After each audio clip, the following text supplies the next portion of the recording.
response plan for council chambers. If there is an emergency, everybody is required to evacuate through the nearest safe exit.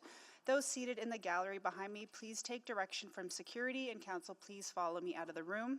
Please go down the stairwell once you leave and to go down to ground level and go through the emergency exit, and we'll go straight to the muster point. Please don't take the elevator or walk through the city room. If anybody has limited mobility, please identify yourself to security now. Thank you. Thank you and good morning. I'd like to call the May 21-23 City Council meeting to order and take this time to acknowledge the land on which we gather. Edmonton is located in the heart of Treaty 6 territory. From time immemorial, diverse Indigenous nations have stewarded these lands, including the Nehiyawak, Nehewiniwak, Nakota Iska, Dene Salina, and Nitsitsapi. Many more First Nations, Métis, and Inuit peoples have gathered, traded, and celebrated on this land for generations. This place also forms part of the Métis homeland, and O'Daymon is within the Otipemisiwak Métis government Fort Edmonton Métis district. Edmonton is also home to one of the largest Inuit communities south of the 60th parallel. The signing of Treaty 6 in 1886-87 created a foundation of good relations, welcoming peoples to this area from around the world. Today, Edmonton carries on this tradition of welcoming peoples from many nations as we continue to live into the spirit and intent of treaty. Now for roll call. Councillor Wright. Good morning. Councillor Knack. Good morning. Councillor Principe. Good morning. Councillor Paquette. Good morning. Councillor Tang. Good morning. Mayor Sohi will be joining us in about an hour. Councillor Hamilton. Good morning. Councillor Rutherford. Morning. Councillor Salvador. Good morning. Councillor Cartmel. Good morning. Councillor Rice. Good morning. And Councillor Jans. Good morning. Good morning. Councillor Hamilton, I'll go to you for the adoption of the agenda. Thank you. This is a big one today. I'll move that the May 21st, 2025 City Council meeting agenda be adopted with the following changes. The addition of item 7.2, 2024 Edmonton Police Service Annual Report. 7.3, impacts of the Edmonton Police Service funding formula. Item 7.13, spring 2025 council and committee calendar changes. Item 8.1, Bylaw 21162, spring 2025 minor revisions and general repeals. Bylaws, policies, and motions bylaw. 8.10, Bylaw 21201, amendments to Bylaw 21014, elections bylaw. 9.4, legal update, verbal report, addendum attachments 1 and 2. 9.5, collective bargaining update, CSU 52, tentative agreement ratification. 9.6, contracts update, office of the city clerk. And items 10, motions pending. 10.1, visible investments, proactive signage for upcoming infrastructure projects. And 10.2, arterial road paving, renewal analysis. And a replacement attachment on item 7.7, accessibility for people with disabilities policy C602 update from Community and Public Services Committee report. Do I even cover the items to be dealt with together? Yeah, why not? Yeah, throw them in there. Items to be dealt with together. Well, no, that's only if they're selected, and I'm optimistic. Okay, items to be dealt with together. If they're selected, not mandatory, if they're selected, is 5.1, amendments to Code of Conduct Bylaw 81483, and 8.1, Bylaw 21162, spring 2025, minor revisions and general repeals bylaw. Second. Thank you. Please vote. Councillor Principe is yes. Yeah, thanks, Councillor Principe. We're just sending the vote out now.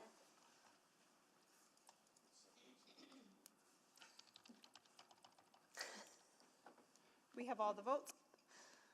Please display the vote. And that's carried. Councillor Knack, I'll go to you for approval of the minutes. And there's lots of minutes too, so many minutes.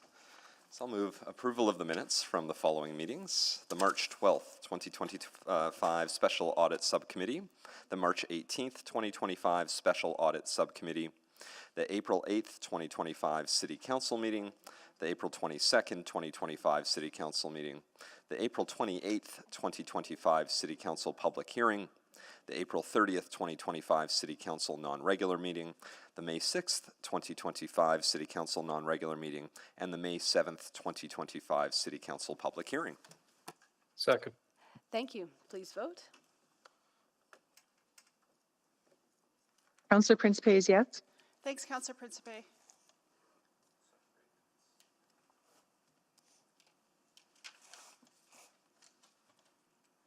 Just waiting on one more. Got all the votes? Please display the vote. And that's carried. We do have a protocol item this morning. I'll go to Councillor Tang. Great. Good morning, everyone. Today we celebrate the City of Edmonton for gaining international recognition for its certification with What Works Cities, WWC, and its recertification with the World Council on City Data, WCCD. The city's participation in both of these programs acknowledges the city's commitment to making data-driven decisions to better serve Edmontonians. What Works Cities by Bloomberg Philanthropies celebrates cities that use data to solve problems and deliver better services. Edmonton is among the first 5 Canadian cities to receive this certification, which recognizes a standard of excellence for data-driven, well-managed local governments. Silver certification with WWC grants the city access to resources that help us to further improve and implement best practices in the services we deliver. The city received its 6th Platinum certification from the World Council on City Data for implementing the ISO International Standard ISO 37120 indicators for sustainable cities, which defines approaches to steer and measure how municipal services perform. Certification with WCCD provides the city with benchmarking against other cities in Canada and internationally. These certifications recognize the City of Edmonton as a leader in the open data and analytics movement. They show that the city is using data strategically to improve Edmontonians' lives by evaluating and improving services and informing policy and funding decisions that Edmontonians rely on. An example of this can be seen in Repair, an app that uses data to efficiently track potholes, predict where new ones will develop, and plan repairs. We welcome members of the Service Innovation and Performance Branch who support the organization in effectively using data to and lead the city's effort in achieving these world-class certifications. Please join me in a round of applause for their hard work. Thank you to all of you in the room.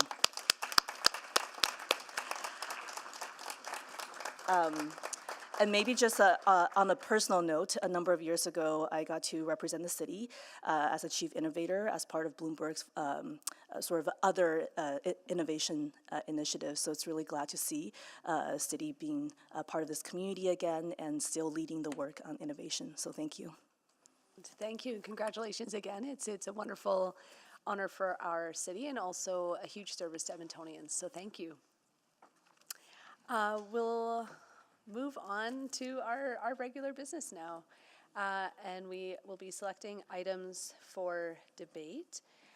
Mayor Sohi has asked me to select 7-9, 9-2, and 9-5 on his behalf. If others want to click on as well. So that was 7-9, 9-2, and 9-5.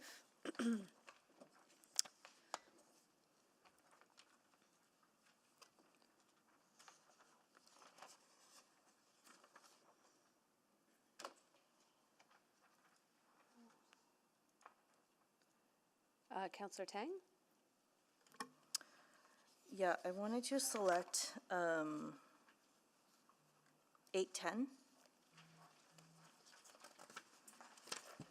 and 9-1. 9-1. Thank you, Councillor. And I do 8-5 since it's cross-referenced to 7-9. 8-5 and 7-9, you mean? Okay. So, Councillor Tang, that was 8-10 and 9-1? Yes, and then also 8-5 since I think. No, sorry, I got it all confused. Okay, undo 8-5. Right, we're good. Okay, Councillor Wright. I'll select 7-2 and 7-3, please. Thank you. Councillor Jantz. I'm good. Okay, Councillor Rutherford.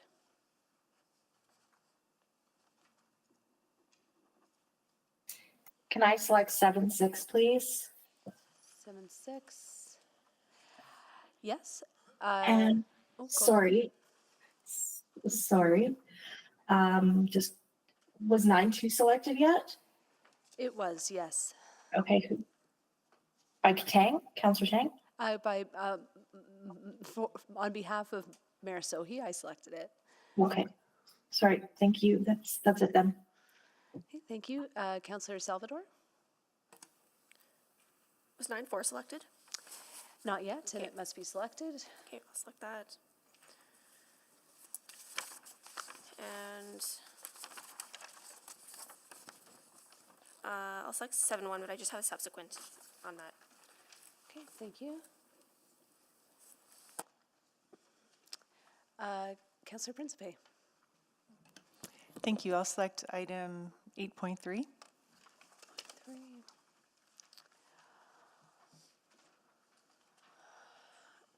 Okay.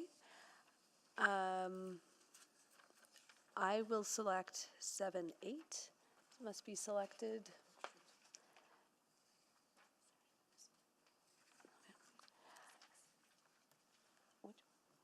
And 9-6. All right. I'll just confirm with clerk that we have selected all the items that, Sorry. oh, Sorry. Point of order. of course. I meant to select 7-8, not 7-6. I apologize. So I do not need to select 7.6. Okay, so not 7-6, but, okay, great. I will You put, selected is fine, but I do not. I was mixing the two up. Sorry. that's great. Did anybody else wish to select 7-6? No? Great. So I'll put Councillor Rutherford selecting 7-8. Wonderful. Can I just go through what I think, just correct me where I get this wrong. Councillor Salvador selected 7-1 for a subsequent. Councillor Wright selected 7-2, 7-3. 7-6 has not been selected. And Councillor Stevenson and Councillor Rutherford both selected 7-8. Mayor Sohi, Councillor Stevenson selected 7-9. Councillor Principe selected 7-8. Councillor Tang, did you select 8-5 or not? Sorry, Councillor Principe selected 8.3? Yeah. I think I heard 7.8. 7.8's been selected by many people. Yeah, It is fully selected. that's great. So sorry, Councillor Principe, you didn't select 8-3? She did. You just Sorry. You just had said 7-8, but we all are on the Sorry, same page. I'm reading It's ahead on 8.3. my own. This is harder than it should be, I apologize. 8-5, has it been selected or not? No, it has not. But 7-9 was in their cross-referenced, so could somebody please? Okay, fine. Thank you, Councillor Tang. And then 8-1 was selected by Councillor Tang. 8-10, 8-1 with a 0.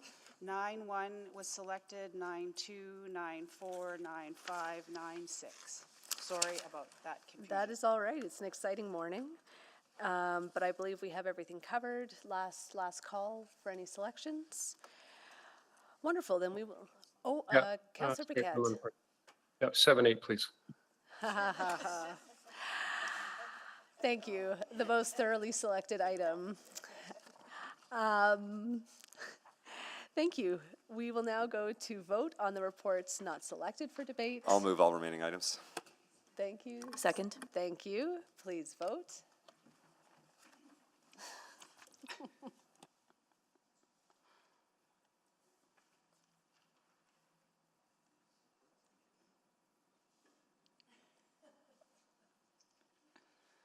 We have all the votes. Please display the vote. And that's carried. Would you like to tell us what we have done? I'm going to try. I'm going to do my very best. We'll hold on talking about 5-1 until the recommendation and bylaw for 8-1 can be dealt with.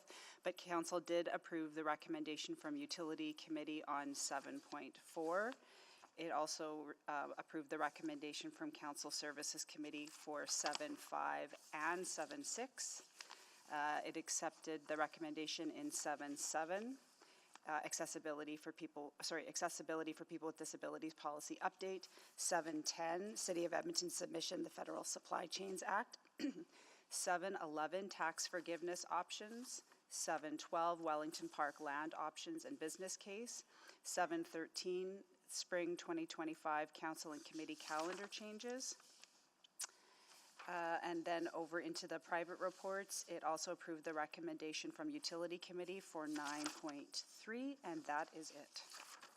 Well, thank you very much. A full morning already. We next go to request to speak, and I'm not seeing any.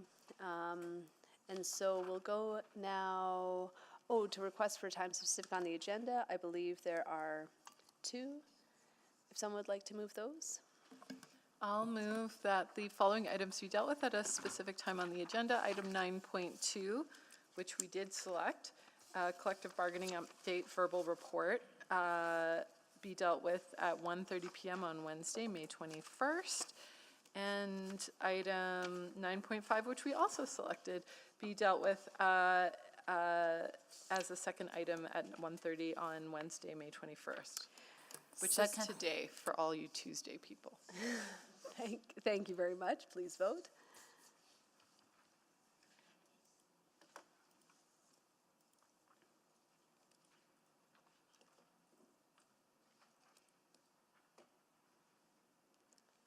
We have all the votes. Please display the vote. And that's carried. We'll go next to vote on bylaws not selected for debate. Can we get clarity on the order that the recommendation needs to be moved? 2 seconds. Apologies. Yeah, I think if you can give, if you can deal with the bylaw, and then we can deal with the recommendations for 8.1, please. Okay. I'll go to you, Councillor Cartmel. Thank you. I will move first reading of item 8.1, 8.4, 8.5, sorry, not 8.5, 8.6, 8.7, 8.8, 8.9, and 8.10. No, I believe 8.10 has been Oh, sorry, selected. 8.10 too. Yeah. Sorry about that. No, that's all right. Second. Thank you. Please vote.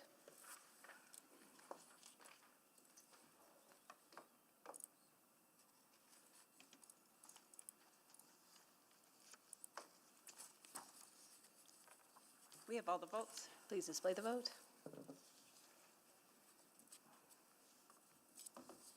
That's carried. Councillor Stevenson, I'll move second reading of item 8.1, 8.2, 8.6, 8.7, 8.8, and 8.9. Second. Thank you. Please vote.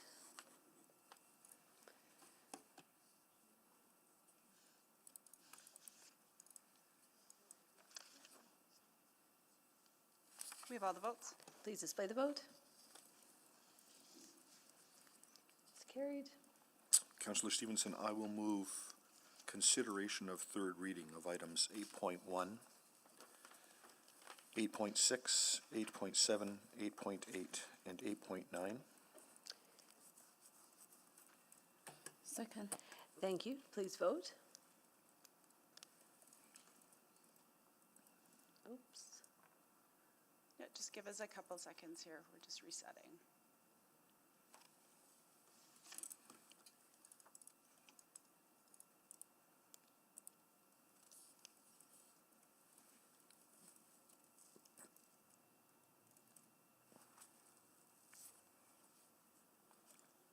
Just waiting on one vote.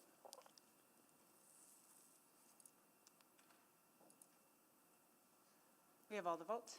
Please display the vote. That's carried. Councillor Stevenson, I'll move third and final reading of Bylaw 21162. Bylaw 21062. Bylaw 21110. Bylaw 21095. Bylaw 21106. And Bylaw 21112. Second. Thank you. Please vote.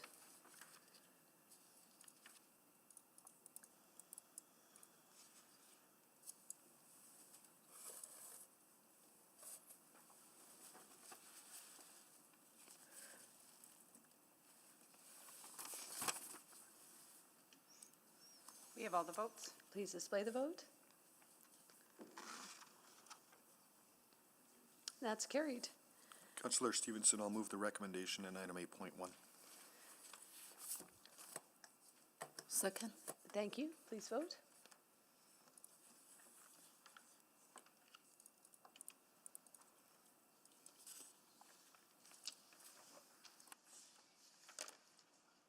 We have all the votes. Please display the vote. And that's carried. And then just for confirmation, since the motions listed in attachment 6 of that report have been rescinded, item 5.1 no longer exists, and so we don't have to do anything. Excellent. Great. Well, I believe then that brings us to our first item of business, which I believe is 7.1. We'll invite the delegation to come down and share a presentation. Thank you.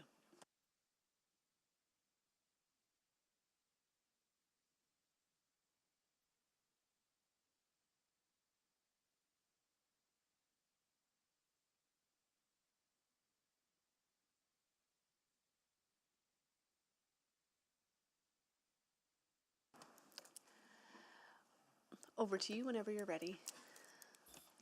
Good morning. My name is Caitlin Zarabeski. I'm the branch manager of Parks and Road Services. With me today is Mark Beer, Director of Infrastructure Operations, and Darren Grove, who's the Acting General Supervisor for Open Space Operations and Forestry. We're here to provide an update on the status of Dutch elm disease in Edmonton and our continued work to ensure our urban canopy remains healthy and protected. Our last update during the March 18th, 2025 City Council meeting, we provided an update on pruning, testing, and the communications and treatment plan for 2025. We're happy to report that there have been no further positive cases since the 5th case was confirmed in October 2024. With me today is Mark, who will walk you through the rest of today's update. Thanks, Caitlin. Good morning, Council. Since our last update, there's been minimal ongoing testing and no new positive results. An update on pruning. Crews pruned 1,242 boulevard and park elms within the protocol zone. 9 trees within the DED protocol zone did not get pruned by the end of March. The 9 trees were assessed and are healthy with very little dead wood. The location and tree IDs were shared with the pest management team for assessment over the summer, and the trees will be pruned as a priority this fall. There's a detailed Dutch elm disease management plan in place, and I'm going to go over the highlights in the next slides. Next slide. The 2025 Dutch elm disease management plan is detailed in the report, but highlights include enhanced surveillance, targeted IPM, proactive urban forestry, immediate DED positive containment, and public engagement. The plan is designed for rapid DED identification and disease spread control. Implementation will continue to occur throughout the spring, summer, and fall of 2025. For enhanced surveillance, the citywide tiered elm tree surveys are divided into 4 zones, and this is going to be conducted from May to October. Zone 1, this is the DED positive neighborhoods. These are areas where DED has been detected, and they're surveyed every 3 weeks for the most intensive monitoring. Zone 2, this is the DED adjacent neighborhoods, and they border Zone 1. They're surveyed monthly. Zone 3 is Zone 2 adjacent. These are areas adjacent to Zone 2, and they're surveyed twice per season. And finally, Zone 4, this is all neighborhoods. This zone encompasses the rest of the city, and these are surveyed once per season. Additionally, elm bark beetle trapping and ground surveys will be intensified in high-risk zones, so these are Zones 1 and Zone 2. And as usual, DED testing will be performed on all suspect trees. Targeted IPM. Actually, if you go back a slide.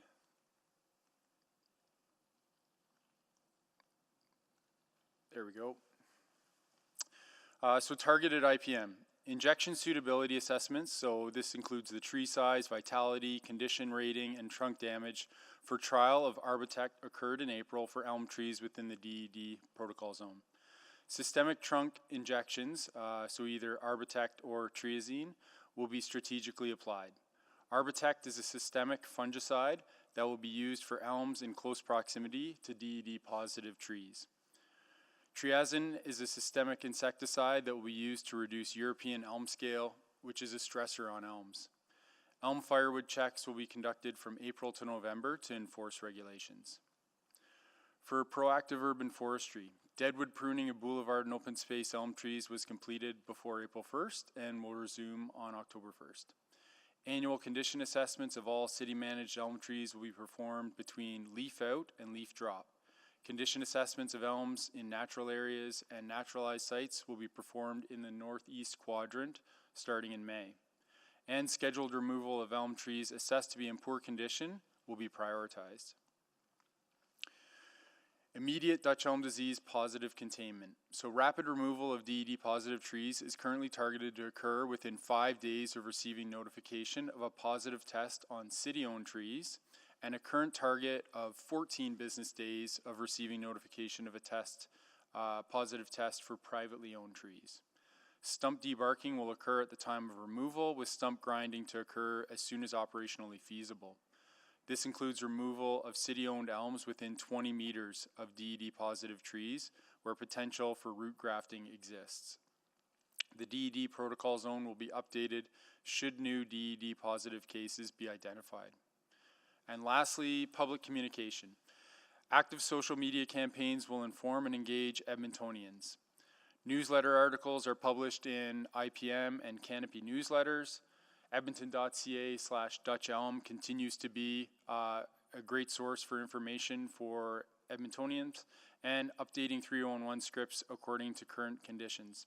And lastly, we've also created a Dutch Elm Disease Council Toolkit with key messages, FAQs that your offices can use to inform residents on what they can do to help prevent the spread, and also what the City of Edmonton is doing in response to Dutch elm disease.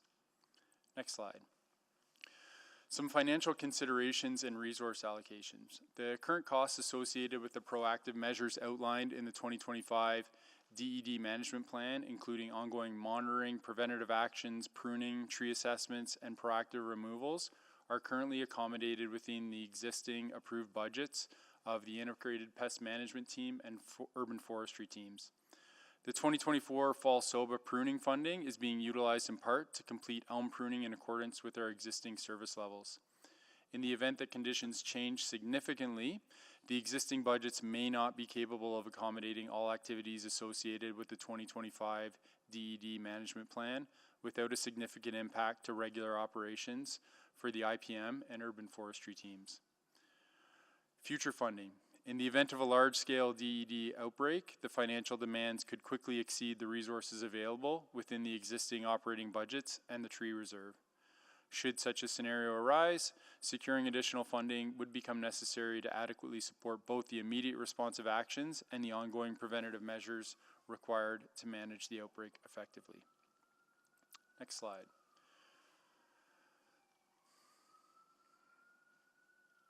So next steps. Our primary focus is the continued rigorous implementation of the 2025 Dutch elm disease management plan. We'll also be focused on developing action thresholds to guide our long-term response, ensuring that we can adapt our strategies as the situation evolves. And finally, ongoing collaboration with relevant agencies and experts will remain a priority, allowing us to continue to incorporate best practices into our efforts. Next slide. This concludes our presentation, and we're happy to answer any questions you may have at this time.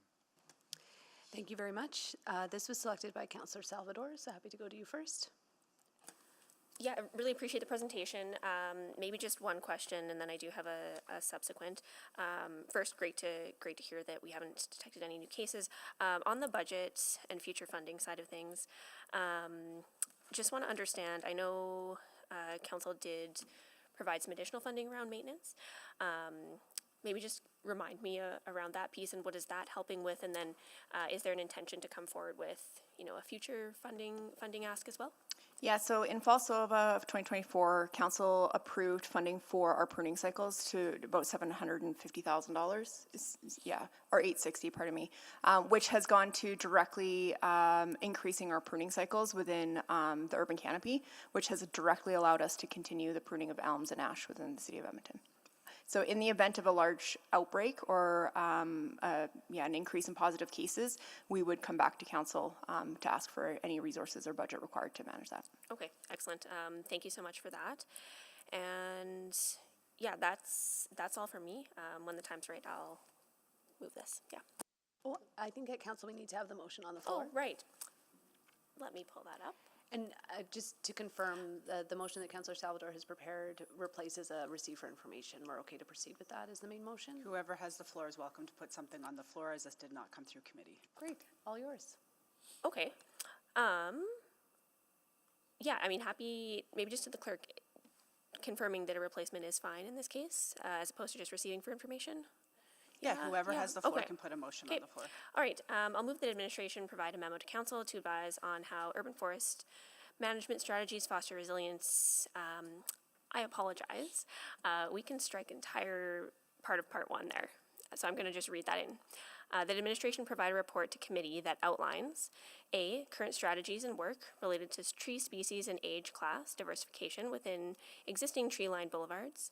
B, future enhanced strategies related to different boulevard replacement planting strategies that could be implemented to increase urban forest resiliency to pest, disease, and climate impacts, such as options to scale up succession planting efforts in areas with aging or at-risk tree populations, such as mature elms and ash trees, to diversify the age and species structure.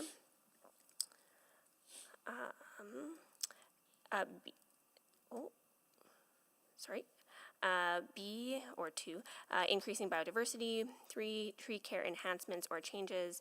And finally, soil volume and drainage improvement options. And the final part of the motion is C, planting, establishment, maintenance, and replacement cost implications for any future enhanced planting strategies. Second. Second. Thank you. I think that went to Councillor Tang as the seconder, and happy for you to provide a brief introduction. Yeah, absolutely. Well, thank you so much for the opportunity to put this forward. And again, just want to thank administration for the report today, all the work to date. Very confident in our management plan and have been so impressed with our approach so far to managing Dutch elm disease. I think the fact that we had no new cases is an indicator that our approach is working and that our team's swift action and monitoring is helping protect our urban tree canopy. I would say that this motion is more future focused, and I'm realizing that I should have read in the due date, which would be Q1 2027. So this is fairly far out and aligned with some of the work that's going to be coming back around our urban forestry management plan. At the heart of this motion, you know, I think we all know how valuable our urban tree canopy is from ecological, environmental, and livability perspective. And with Dutch elm disease here and other threats and diseases and pests on the horizon, this motion provides direction for administration to come back with a report that would provide some more information around what our current strategies are and work that we're doing is related to future-proofing our existing canopy with a particular attention to our existing boulevard trees, which are primarily Dutch elm in many communities that I represent, that other folks represent across the city. And it does speak to potential options for various types of strategies, such as succession planting, so being able to plant different and diverse species sooner rather than later in the within existing areas. So again, this is due back in Q1 2027, and this will allow administration and their team an opportunity to develop just a more comprehensive document and to integrate the timeline into existing streams of work. Thank you. Great, thank you very much. I see some questions on the board. Councillor Principe? Thank you, Chair Stevenson. I do have a question, and I also want to say thank you. Good job, well done, right from the start. You activated quickly, effectively, so I'm really impressed with the work that's been done on this so far. I do have a question about, you had said, I think Mr. Beer, you had said about elm firewood checks. What does that mean? Are you checking like personal people's firewood? What does the elm firewood check mean? It can be notification based. If somebody suspects that there may be some stockpiled elm wood in a yard, you can notify through 3011, and one of the integrated pest management team will go out and inspect that. And also when they're doing their inspections in neighborhoods of elm trees, both on public and on private, if they do see some elm wood or suspected elm wood on a property, that would be something that they would do just to be checking in on that. Within, they're not going to be entering somebody's property without their permission. It's all about education and engagement within the public. Right, so it's not like anyone's going to get fined for having a stockpile of this is elm. all proactive right now, and really focusing on education to remove that bark beetle habitat. Right, okay, so folks can report to 311 if they would like it inspected, either their own or their neighbors, or... That's and correct. you would contact the individual? We would send or- an integrated pest management team to go and inspect that. Okay, great, thank you. Those are my questions. Thank you, Councillor Principe and Councillor Stevenson. Thank you so much for starting the meeting and carrying on with the proceeding. I was at the Upper Bound Conference for a bit. Councillor Hamilton, you're next. Go ahead, please. Thank you. Yeah. This concludes, we had a sort of general reporting cycle, so this is your last report in that general reporting cycle, correct? That's correct. Yeah, congratulations, you're graduating today. One of the questions I had for you, because we are going into sort of peak, oh, great, okay. We are going into peak Dutch elm we are going into tree season, if you will. Thank you. I just spilled something all over. It's all good. It's not on any computers. Emergency averted. Thank you. But going forward, things may evolve really quickly in the next few months. How are you looking to sort of keep council abreast of that, understanding that we are not like a primary responder in this, we're a secondary responder, but certainly this has the and I read in Councillor Salvador's motion, a sense of urgency and concern for our tree canopy. Great question. This is our season of leaf out is what we would call it, so things are growing. Our plan would be the same as we did with previous positive cases. So we would give a memo to council notifying that we have a positive and what we're doing about it. And then allowing that to come back for conversation if we need to at any future council meetings or committee meetings. All right. Do you have an interim strategy? Like, I would. You can always put stuff on an agenda, but do you have any scenario planning where you're looking to, like, will you send out memos or emails to council, provided it's not, so we do have something that regular requires reporting. action? Yeah, so we have regular reporting every Friday, send out a weekly council update. And we have updates within the embedded attachment that speak to Dutch elm and what we're doing with pruning and inspections. If there is something that needs to be highlighted, that goes into the body of the email and we effectively bring that forward. So it's highlighted front and center. Okay, that's what I was looking for, because we all pay very close attention to your emails, but things do get lost, and this could be something I think that escalates really quickly, as we saw. All right, that's all for me. Thank you. Thank you, Councillor Hamilton. Councillor Tang. Great, thank you. Glad that this report is finally a written report this time. Wanted to, just a couple things. There's 38 trees slated for removal due to poor condition. Is it poor conditions because potential for infection, or they're just poor in general?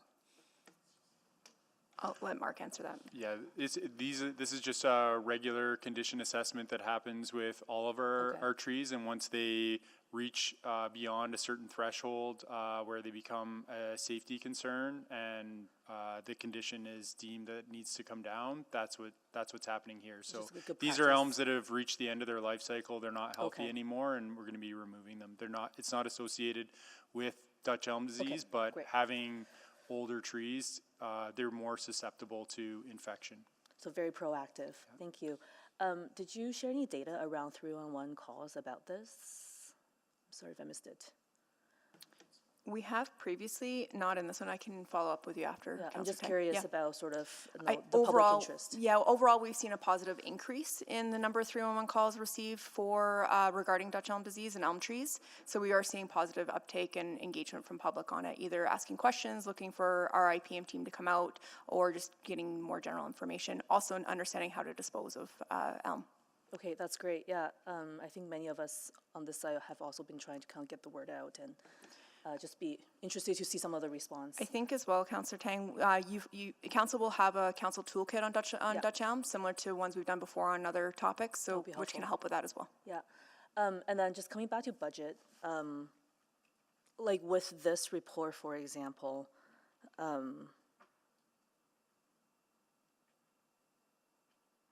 would you like, I mean, there will be a budget implication section, and I guess, I hear you say that if there's a need, you'll come back.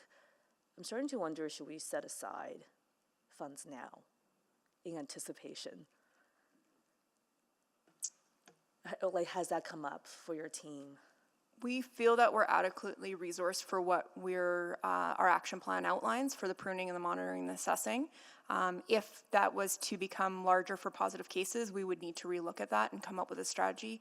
We have not felt at this time that we need like a savings account in the event of. Okay. Yeah, the reason why I would ask is because I think the scale is obviously fairly large. And I just wouldn't want to be hit with something so shocking all at once, that's all. So, but just want to know that you're thinking about that and you're taking that measured approach to it, so that's good. And then finally, lots of professionals involved in the monitoring and testing, obviously, lots of different government entities. Can you speak to a bit of the role of community? There's lots of arborists in the community, very active. Different municipalities have implemented things like tree commission, where citizens also get involved in supporting some of this work. Can you just talk to anything in that realm that you're working towards? Yeah, I can start and I can turn over to Mark to maybe augment anything that I've missed. But within the urban forestry management plan, we are actively engaging community on pieces of that around resiliency, species diversification, protecting the tree canopy, and we're exploring opportunities for further community engagement around a potential tree commission or something that would look along those lines, to be able to have community engaged in it, to be able to inform the decisions that go forward in terms of how we manage our urban canopy, and then ultimately how we make sure that it's encompassing of Edmontonians and what they're looking for as well. One of the things that was in the report, but we took it out because it's not quite ready yet, is the ambassador program. So that's something that is part of the 2025 management plan, is the development of that ambassador program of people who are engaged, educated, really knowledgeable about that, and want to be very involved in the proactive protection and maintenance of our urban canopy. It's something that we're going to be working on. As we mentioned, the management plan is spring, I have to say summer, when you're fall. here. Michael, your hot mic. Spring, summer, fall, and this is going to be something that we're going to be working on, is making sure that we're engaging community in this. I think to add, Councillor Tang, as well, we have other communities who are around who are part of the Stop DED monitoring program, so they too are actively involved in trapping, monitoring, and ensuring that there's no spread in their municipalities as well. It's a very integrated process. I'm glad to see the involvement, and I'm sure when there's update to share, you will be sharing that with us. Thank you. Thank you, Councillor Tang. Councillor Jans, can you please mute yourself?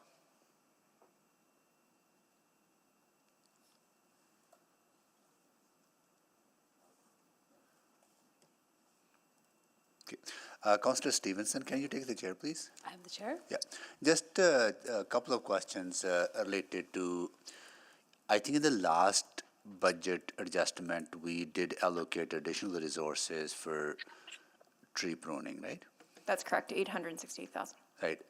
Are those resources activated now, or have you hired people to? Yeah, so we have, and we're still hiring and bringing on that complement of resourcing, so yes. Okay, what are the timelines? When will you be fully utilizing those resources? It'll be within the next month, Mr. Mayor. So by the end of next month, or then you'll have all It's the 800,000? the primary resource with that 861,000 is for 6 ISA certified arborists to enhance city capacity, and those are in hiring right now. How many people are we talking about, additional people? Who will- 6. who 6 will- plus some additional support for them, but the primary resource is an additional 6 arborists. Okay, good. So by the end of this month or next month, you'll have good. That's good. That's all I needed to know, and I will take the chair back. That concludes the questions on the motion. Anyone to speak?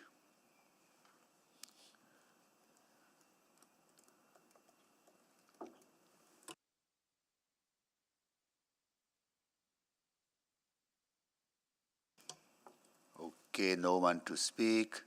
Councillor Salvador to, who was the seconder, sorry? Councillor Tang, can you please note that on the, Councillor Salvador to close?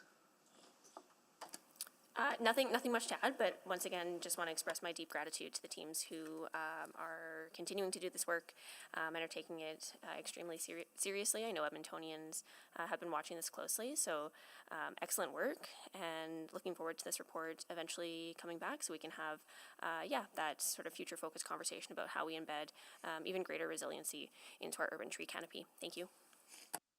Thank you. Please vote. I believe Councillor Jans has left the call. Please confirm if that's incorrect. We'll show Councillor Jans is absent. We have all the votes. Display the votes, please. That is carried. 7273 are for Friday. So 74, 75, 76 were not exempted, right? What is the, so next one is 78, right, which is exempted by Councillor Rutherford. Okay, so this was requisited from committee, just hold on.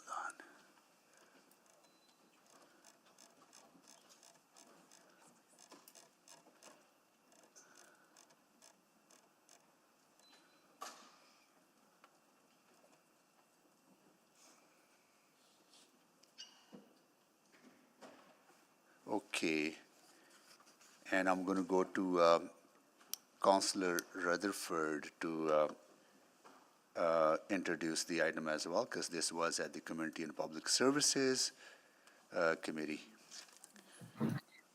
Sorry, Mayor, so could you go to Councillor Salvador, since she chaired the meeting where this was discussed as I was in CUDA? So I did attend, but I wasn't chairing. Okay, Councillor Salvador. Oh, sure. Yeah, so happy to provide a little bit of context here. So this item was discussed at committee. We had a fairly good conversation. There were a number of concerns that were raised from committee members, and it was possible that at a committee level the item might not move forward or advance. So it was determined that it was best practice to bump that up to all of council so that there could be a larger discussion and others could weigh in.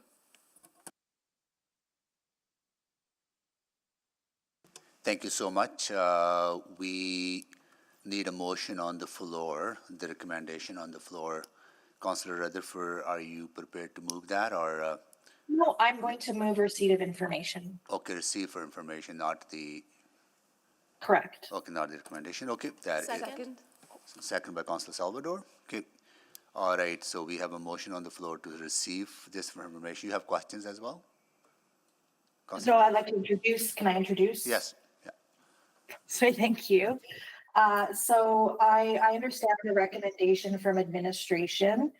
What I understood from the committee meeting that we attended is that receiving this for information wouldn't stop administration from continuing to go out and engage with folks about name sales.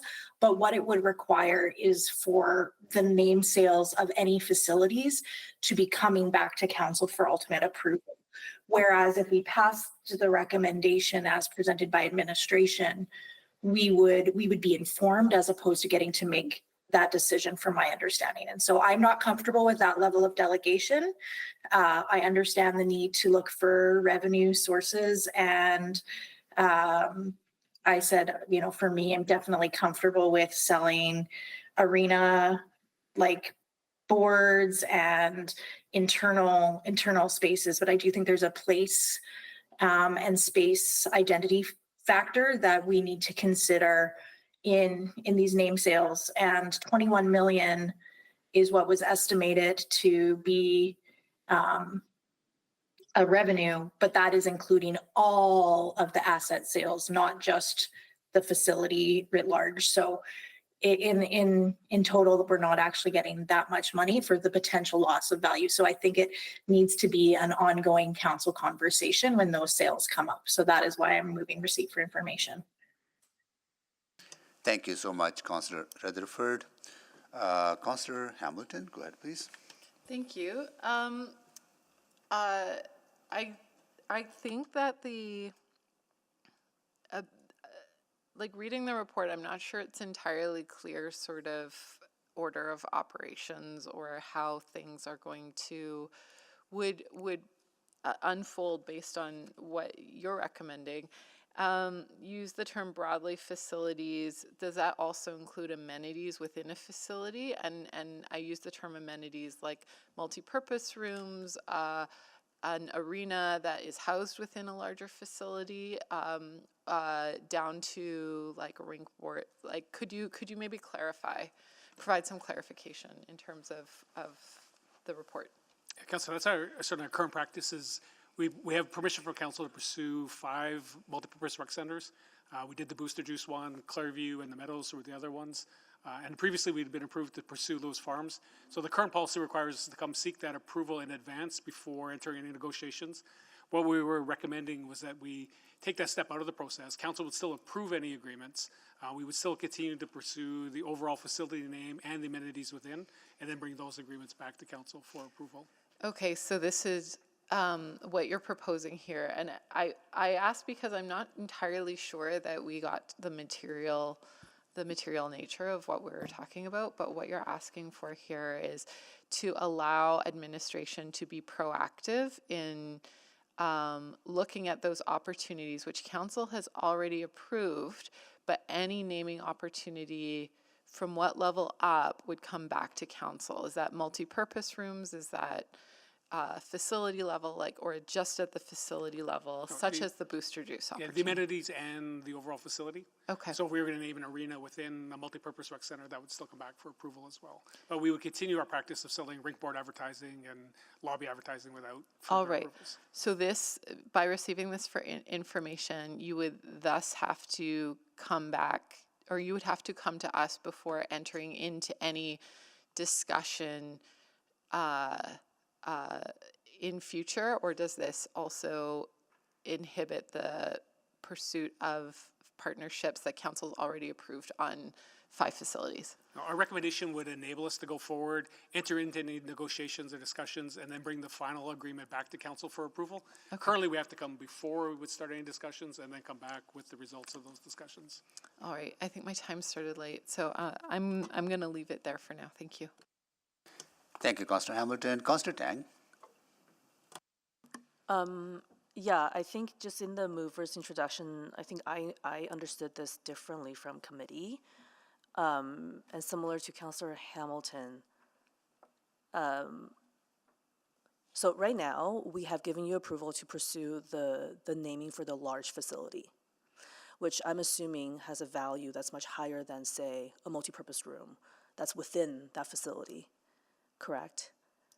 Generally. Yeah, that's correct. Yeah. But then, if this is received for information, then any of those smaller value things, each of them have to come forward for approval, even though we've kind of said, for these larger value items, go forth, and then we'll just approve the final agreement.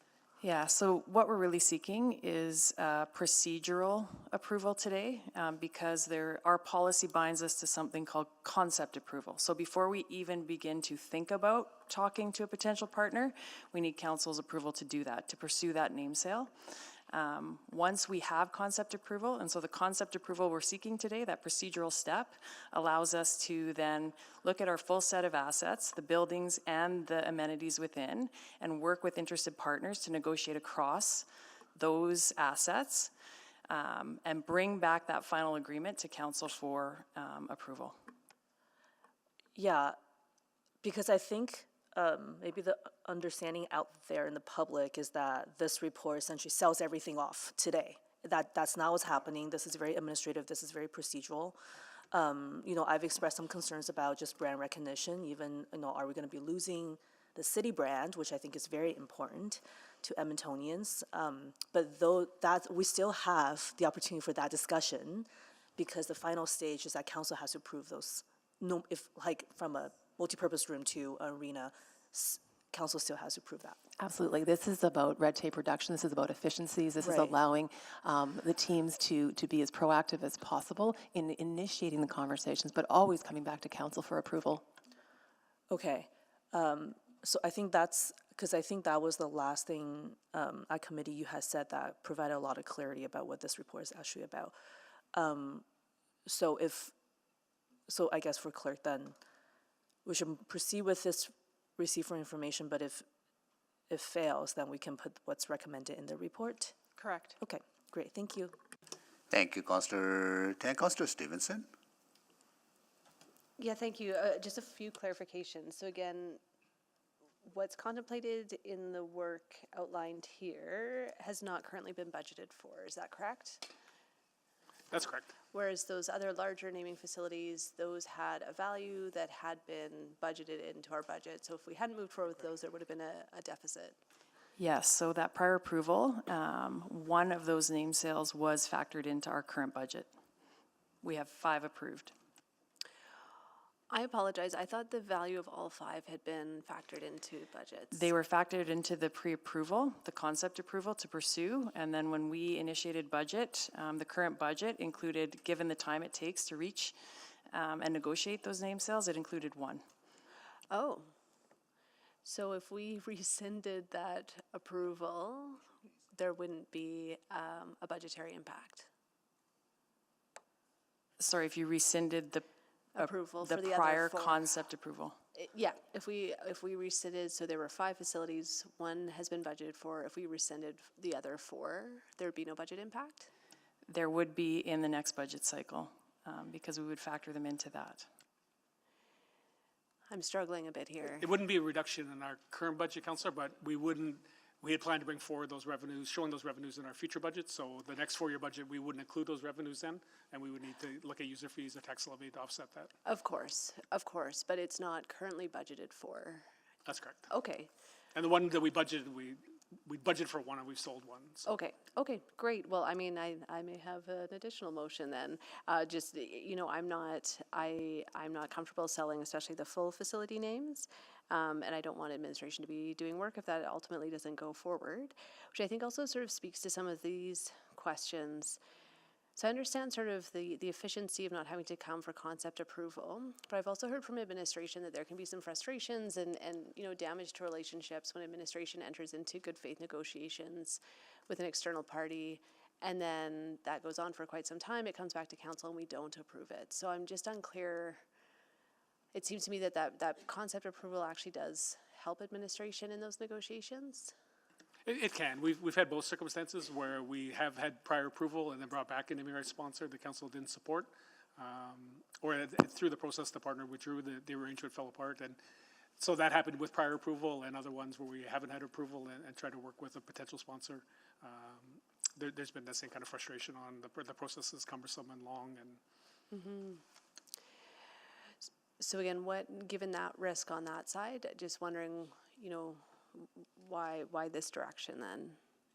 I think just to eliminate that step of coming with each one, the time it takes, the administrative. We brought forward a slate of facilities that if you want us to pursue this, these are the ones that we pursue. We didn't include ones, you'll note in the attachment, that have been named to honor an individual, to honor an Edmontonian. We didn't include those. There's lots of inventory we could sell that are more geographically named or named after the park that they reside in. So we thought this is a good opportunity to say, this is the slate of facilities, rather than coming with each individual one back and then trying to negotiate a deal and the time that it takes. Okay, and just maybe a final clarification. I apologize if this has been outlined in policy or we've had previous conversations. In the world that I'm used to, naming rights are tied to capital contributions. Have we ever explored that as a model? Yeah, we've done both. Certainly with some of our current facilities, the partners that have the facilities named after them were involved in the capital fundraising. The Coronation Park Sport and Recreation Center is the current example. And then we have others where they've been up and running, and then they've got a name rights sponsor that helps them offset their operating costs.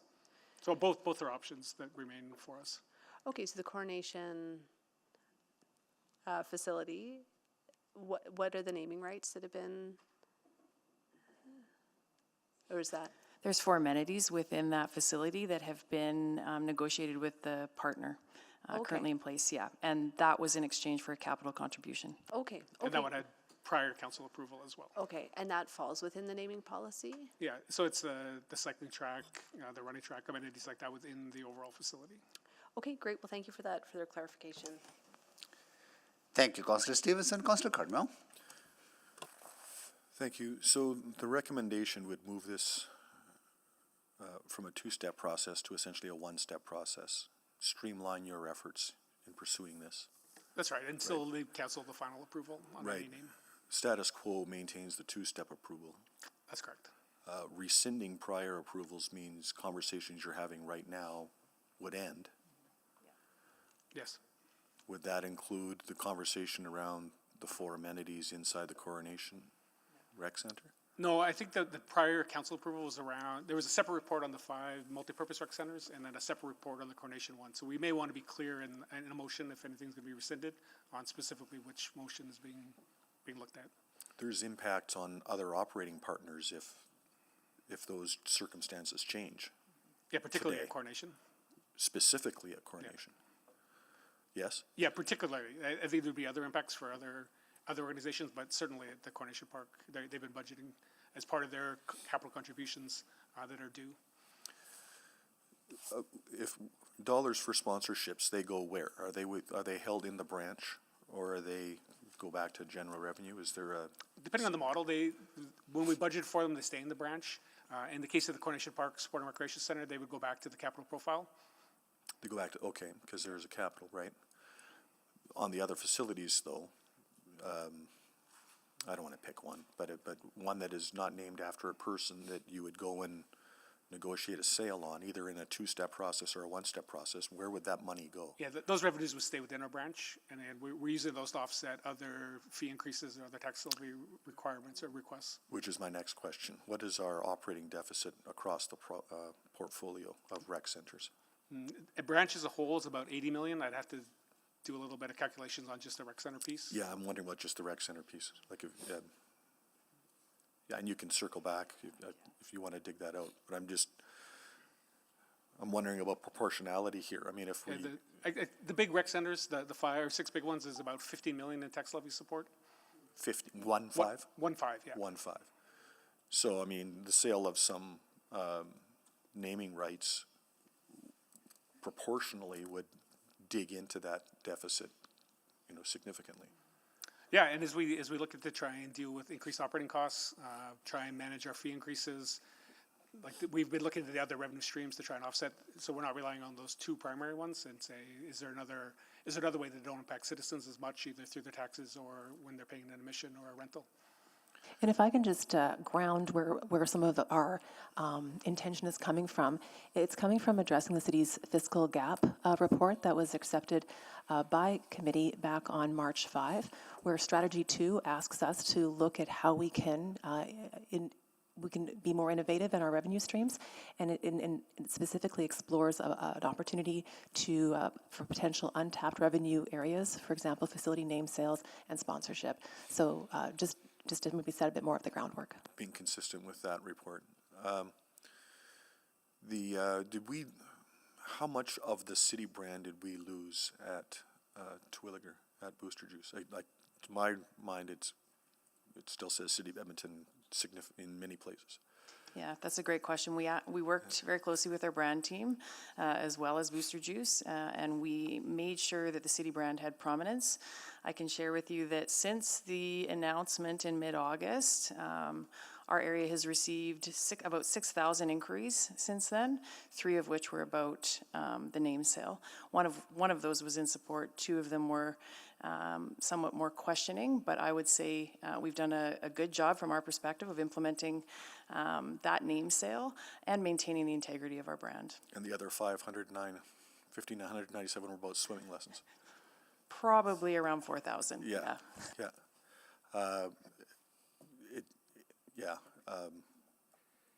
Would it surprise you that in wandering around the community, it is still referred to as the Terwilliger Rec Center? No. I strongly encourage us to reject this motion and approve the recommendation. Thank you, Councillor Cardinal. Councillor Wright. Thank you. I apologize that I wasn't available at committee. So I just want to clarify. On attachment 1, it just lists the facilities, but that also includes the amenities within them that you could sell off separately or whatever, right? That's or correct. A new agreement. Okay. And so you can do that with your recommendations in the report. Yeah, we could pursue the sale of them and then bring those final agreements back to council for approval. Would calling like the ABC pool, would that inhibit another company, XYZ, rec facility? No. No? Okay. And then do they, besides providing funding then just for the name sale, do they provide anything like operational costs? Like I know like the Meadows Community League room at the Meadows Rec Center provides operational costs. Is there anything tied into that? I would say negotiations are complex, and a number of factors can be negotiated. Okay. But they're not paying a lease cost or a license fee other than the overall fee for the naming rights. So there is an additional charge. They pay for the installation and development of all the signage. Those sorts of costs are all the naming rights partner. Okay. But there isn't then an additional fee other than what we charge for the naming rights themselves. Okay, no, so not normally okay. And then you also mentioned that otherwise, if you're looking at in the next budget cycle, not having this revenue, then it would either come down to user fees or tax levy, but it could also come down to other expenses within the branch budget, right? Yeah, other service level reductions, like we would work to manage our budget with the tax levy we have and allocate it to the best we can. Okay, so not necessarily it would automatically go to levy. Okay, and I will say my thoughts on this have changed. Not my thoughts, the thoughts of the community as I went out door knocking last week around the rec center and asking residents their thoughts. I think a lot reflect what in the survey that the information of the survey that you provided in the report is actually reflective of the community. So just want to let you know that. So yeah, I think I will be voting against this one and going with the one in the report. Thank you. Thank you, Councillor Wright. Councillor Rice. Thank you, Mayor Selke. I'm also not the member of the Community and Public Service Committee, and I appreciate the opportunity, and I can provide my thoughts and based on what I heard and during like the community engagement activities. So I do have the 2 questions related to the financial piece, and then first question based on my research here.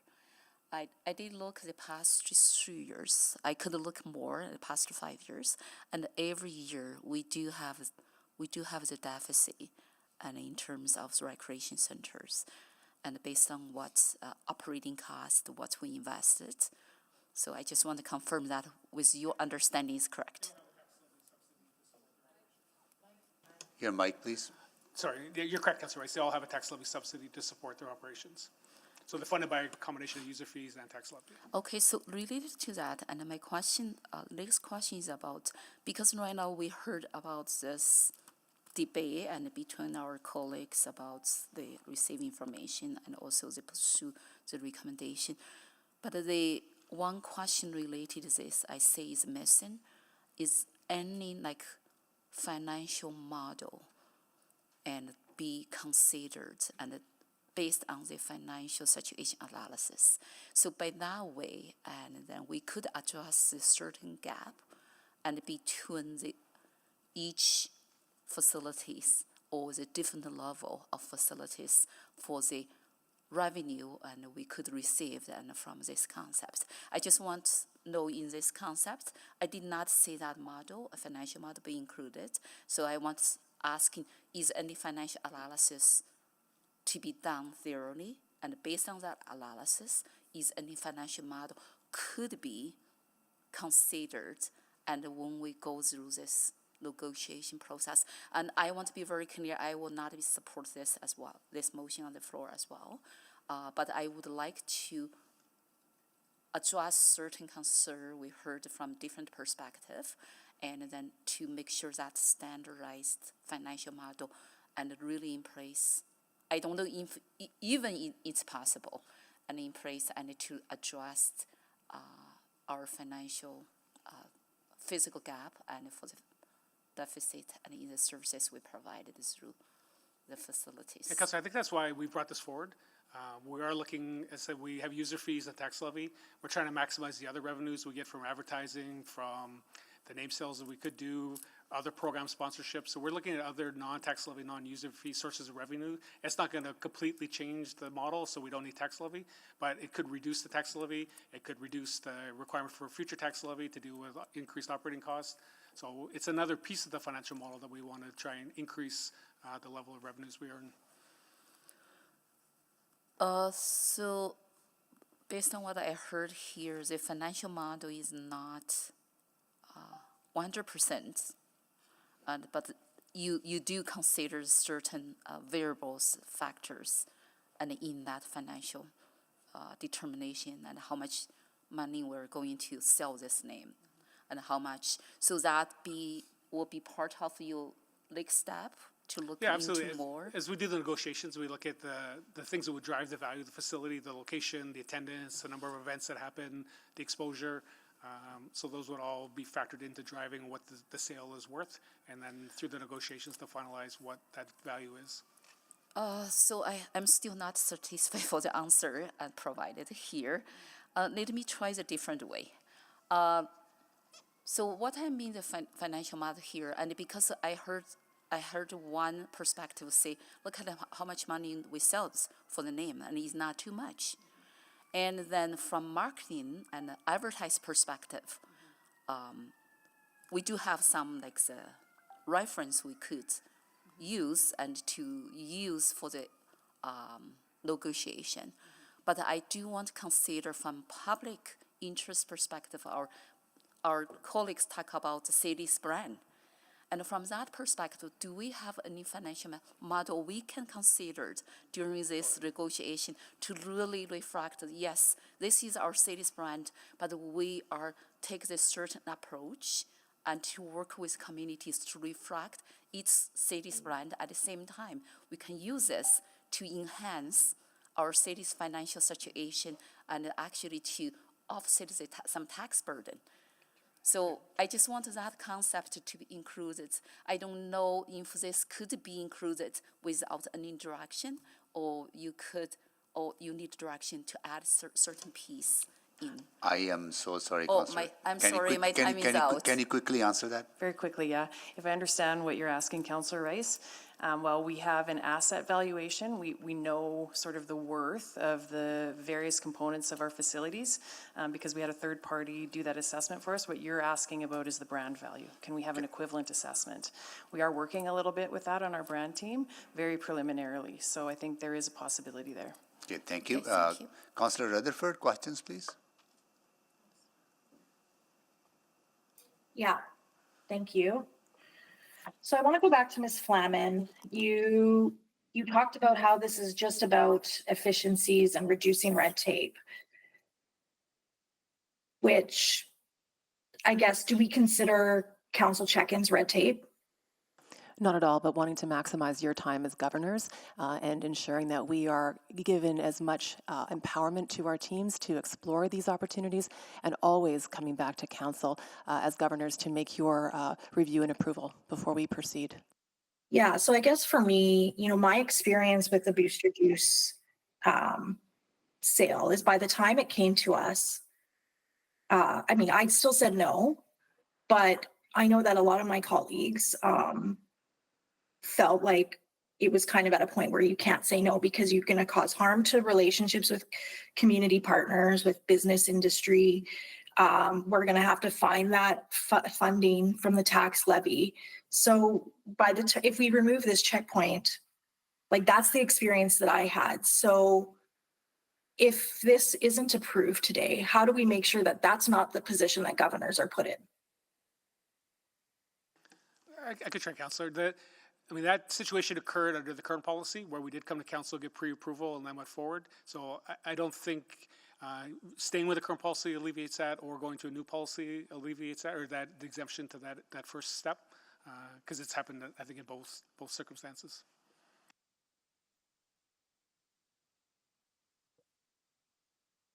Yeah.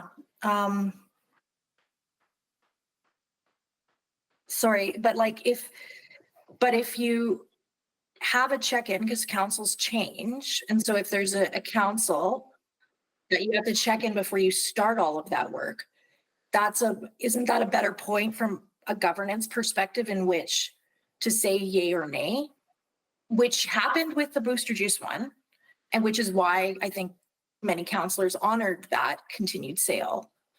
But without that check-in, are we at more of a risk of causing harm if there isn't that check-in and we get to the end point and some are more uncomfortable and there wasn't that previous discussion?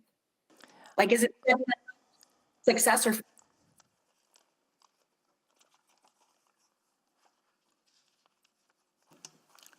We lost you, Councillor Rutherford. So I said, is it setting it? Where did you lose me at, Mayor? Just 10 seconds ago. I just said, so is that, do you like it? How? I asked, how is that setting us up for success or failure, right? At that end point. That's what I'm trying to understand. Because I understand administration's perspective from a procedural space, and I'm looking at this from a governance space. So that's where I'm coming from. So just wondering how we are put in a position at that last check-in, if we remove this step, to still say no without having things included in a budget already. Because I'm understanding that things will still be included in the budget, correct? So if we pass this today, then you would make those assumptions in the next 4-year budget. So if I can respond to your first question around risk, I think attachment 1, where we are trying to be transparent about the types and locations that we would want to pursue, initial conversations, I think I'm hoping provides a little bit of greater transparency than maybe what you had before. But then maybe we can do a better job in terms of demonstrating how in those conversations, we would be very protective and mindful of our reputation and brand, that we would ensure the compatibility of the products, the customers, the promotional goal. We would ensure there's a record of involvement in community projects and events, that there would be a desirability of association, that any environmental commitments and impacts would be honored, there'd be a commitment to racial equality, and a commitment. But would you also, in discussing with those businesses or with those entities, be very explicit that at the end of the day, council has ultimate discretion? Of course, anything, think of any of our land sales, any of those other decisions that come to council. Anyone who does business with the city understands that council is our governing body and our decision-making body. So that would always be clear and has been clear in any of the conversations or negotiations that we've had to date. That's definitely not how it's been framed in the past. Thank you. Yeah, Councilor, I would just add too that those criteria are well defined in the policy, and we did bring the previous ones forward in private. So if council didn't want to support it, that the reputation of the potential sponsor wouldn't be impacted publicly. So that is a step we can continue to do. Thank you, Councillor. Thank you, Councillor Rutherford. Councillor Paquette.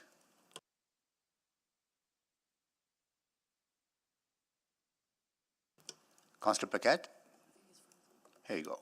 Please go ahead. Yeah, thank you. Can you please start Councillor Paquette's time? Go ahead. Go ahead.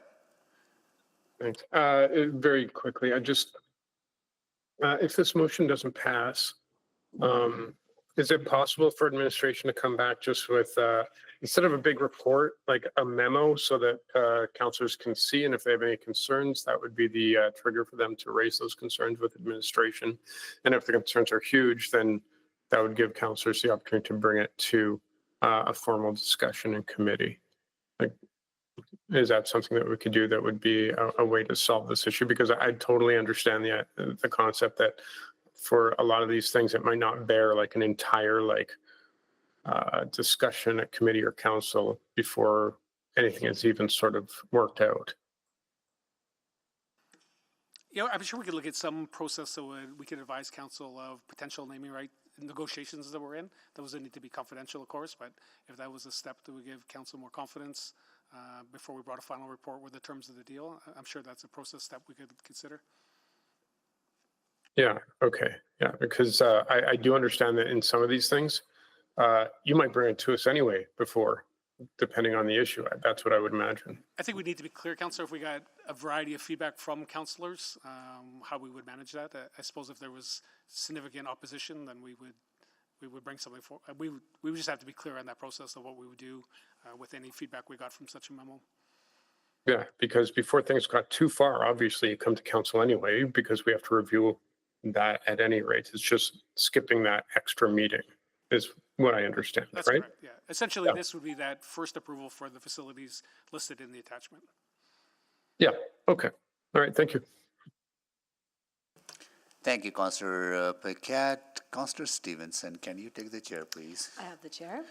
Yeah, I know I have supported these naming sales in the past, but in retrospect, I am not comfortable with those decisions. So I got quite a bit, not quite a bit, I got some negative feedback on the Booster Juice Recreation Center in Terwilliger, where people felt that community pride was being diminished and corporate name was being promoted. I have nothing against Booster Juice, it's a phenomenal company here in the city, but my feedback has been different from what you heard. So I want to know what is the risk of us revisiting the decision on not on the Terwilliger, because that decision already made, contract is signed, we need to honor that, but on the other that are in the discussion, but there has not any selections made. I think the risk would just be that we would eliminate that as a potential revenue stream for the city. Okay. We're not in, like, the other ones aren't in a point where there'd be any kind of contractual risk or legal risk. Okay, so I would like to move something as a subsequent after this, right, to us to have that discussion. Because the feedback I got is that, yes, today people remember as a Terwilliger Rec Center, but as our population grows 10 years from now, people may not remember it as a Terwilliger Rec Center, they may remember as a Booster Juice Rec Center. Right, so that's the kind of feedback I got.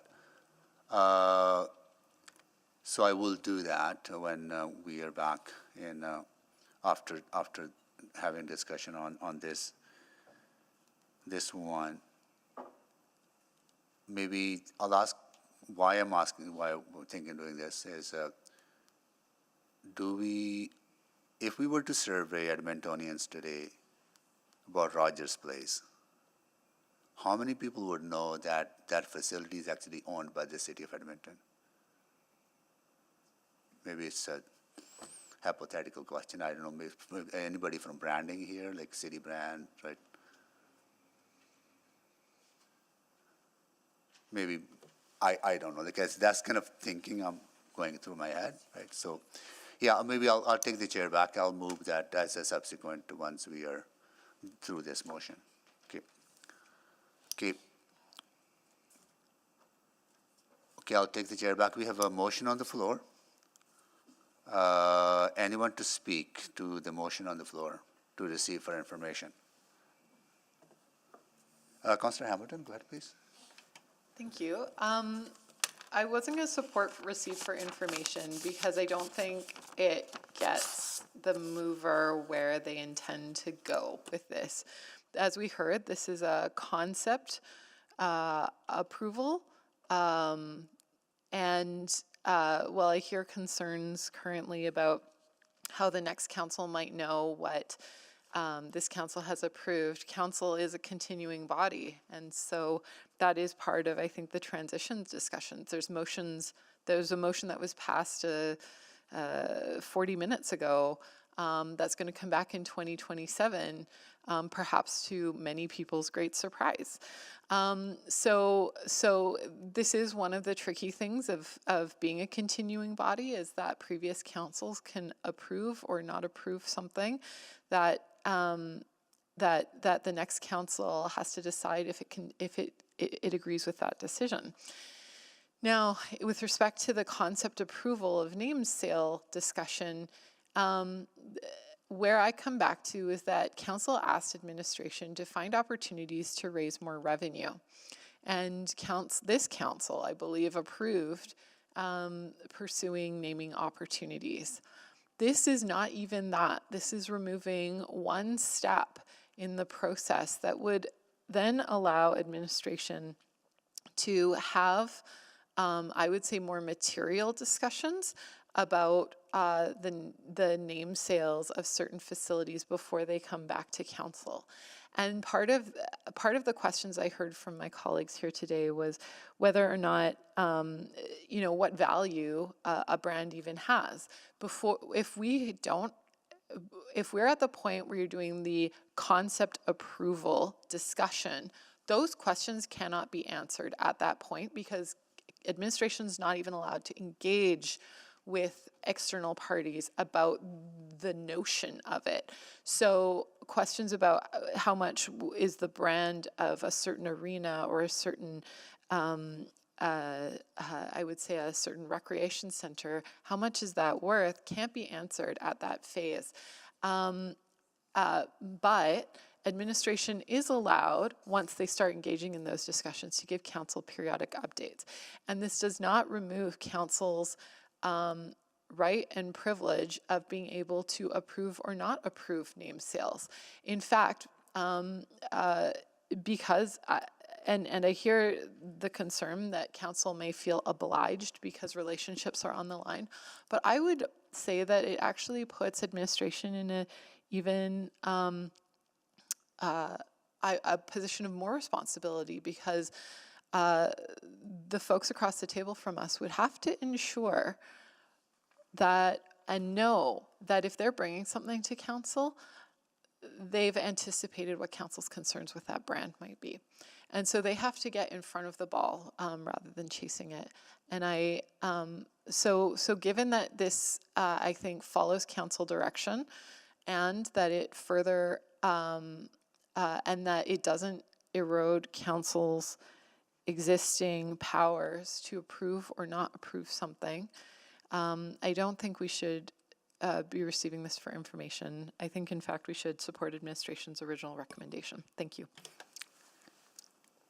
Thank you, Councillor Hamilton. Councillor Stevenson. Yeah, thank you very much. I plan to support this motion and a potential subsequent that I've heard mention of. I really appreciate administration's work to find creative ways to increase our revenue streams, and I think continuing to look at those is important. But again, it's not revenue at all costs. And for me, I have felt discomfort with the naming rights to our city facilities, and had also understood that there were greater financial implications of us not continuing the path that was set by a previous council. I've learned today that that's not the case. Of course, there are sort of abstract budgetary implications, but this decision doesn't, or any decisions we make around facility naming, I'm understanding, is not creating a gap in our current budget that then needs to be filled. I'll leave it there for now. I appreciate the mover bringing this forward. I think I will speak to some of the frustrations that I've heard in the past of staff entering into negotiations which are ultimately not supported by council. I think that continuing to check in at the concept phase is a good way to prevent that from happening in the future, and just provides greater clarity for everyone, for council, for staff, and for our external partners, as those relationships are critical to our city. Thank you. Thank you, Councillor Stevenson. Councillor Jans? I still have deep concerns about the naming of city facilities. I think the downtown arena is a great example. It's called the Rogers Arena, but really it's the City of Edmonton taxpayers arena that paid over $600 million for it, that are still paying off a debt of $400 million for it. That every year the debt servicing costs on that arena are $33 million. Those are paid by Edmonton taxpayers. They are not being paid by Rogers. And imagine the pride we could have in our city if every playoff game we were hearing live from the City of Edmonton arena that City of Edmonton taxpayers have paid for it. Imagine that instead of the name of a company. And that's, I think, what we need to look at here. I think we're being disingenuous a bit with Albertans and Edmontonians about these costs. We are trying to find ways to mitigate user fees, etc. But then now we're having to pay an extra $6 million because the province made a change to ballot counting for our municipal elections. We are working to get our tax levy down from 9% to 6%, but just overnight at the provincial budget, the province makes one pen stroke and is charging Edmonton now another $50 million in education property taxes. We are doing our best to help with affordability as a city council, but at some point we need to draw the line and say, these LRTs are paid for by Edmonton taxpayers. These roads, these streetlights, these pipes, these everything are paid by Edmonton taxpayers. And this is a slippery slope that I've been deeply uncomfortable with for a long time. Thank you. Thank you, Councillor Jans. Councillor Cardinal? And yet, how many of those LRT cars are wrapped in corporate sponsorship advertising? How many bus benches have a corporate sponsor? How many bus shelters have a corporate billboard?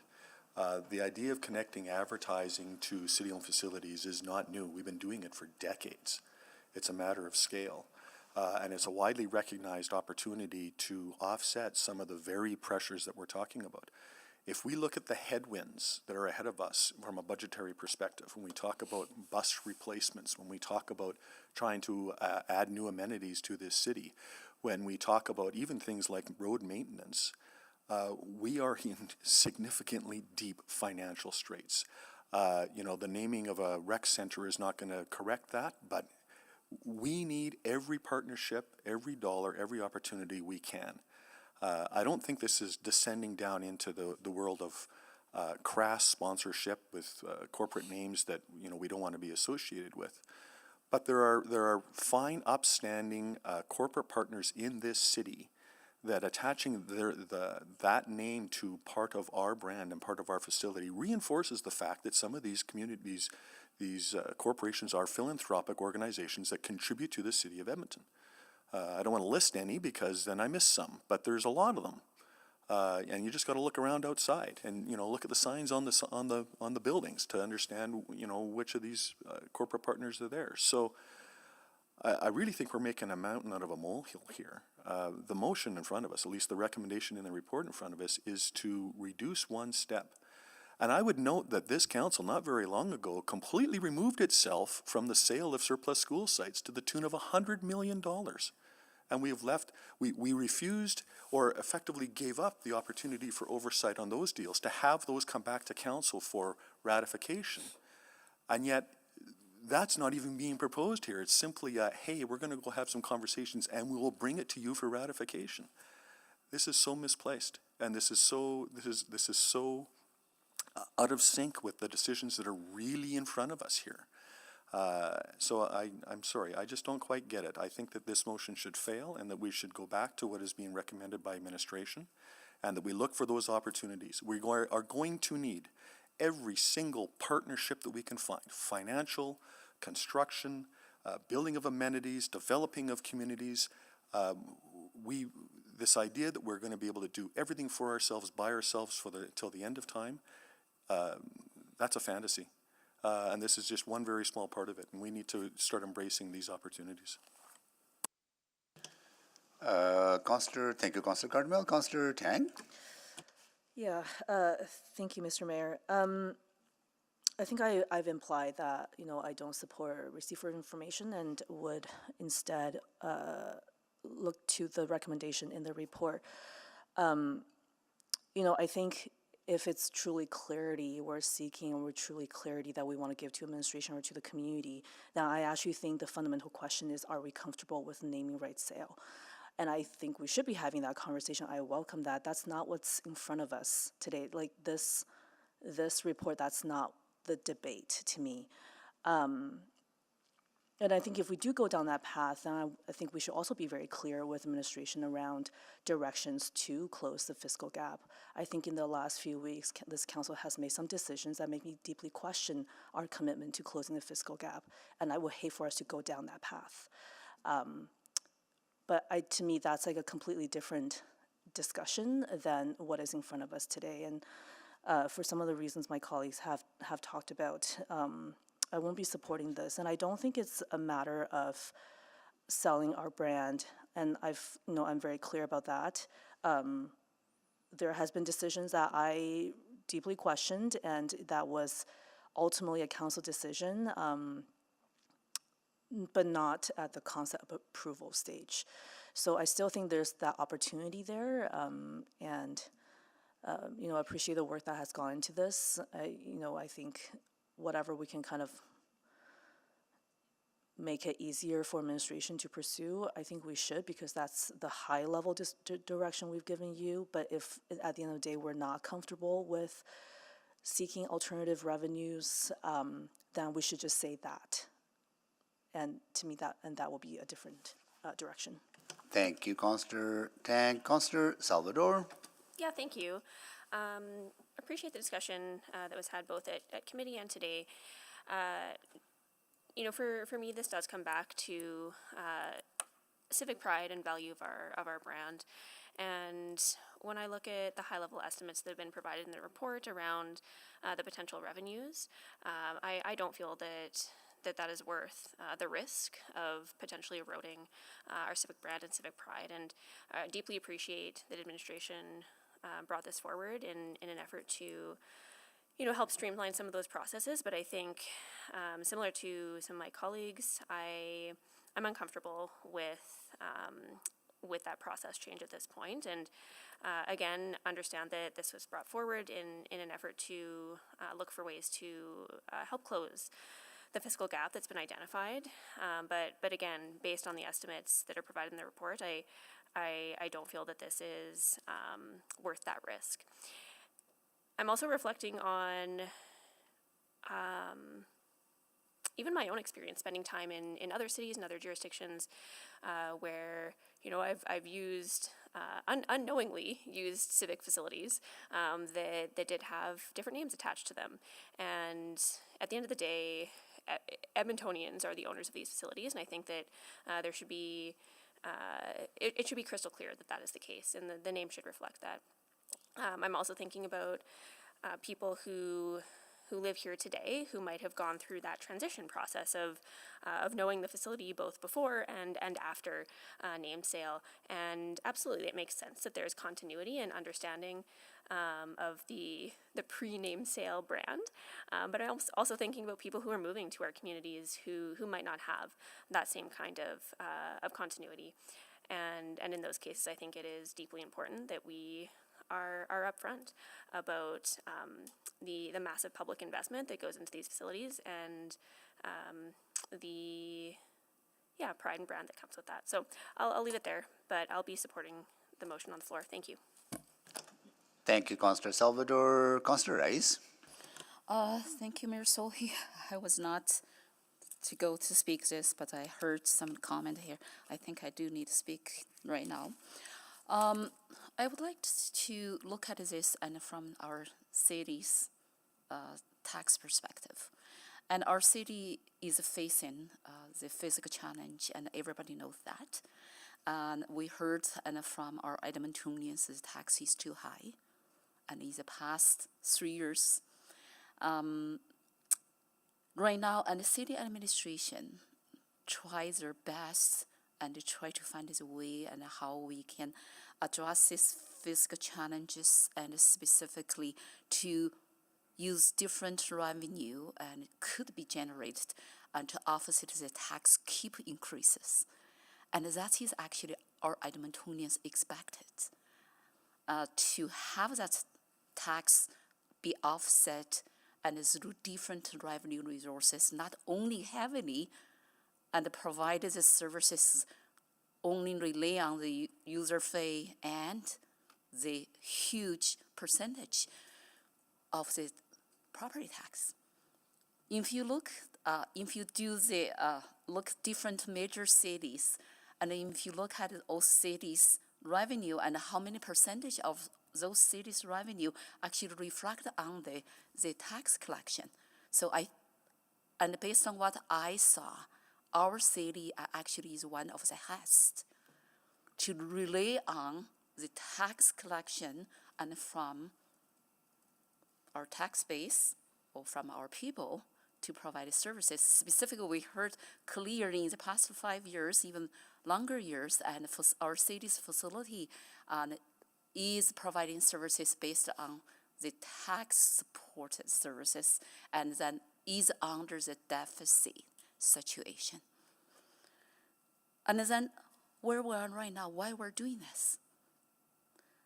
I want to get another point is our city's business support situation.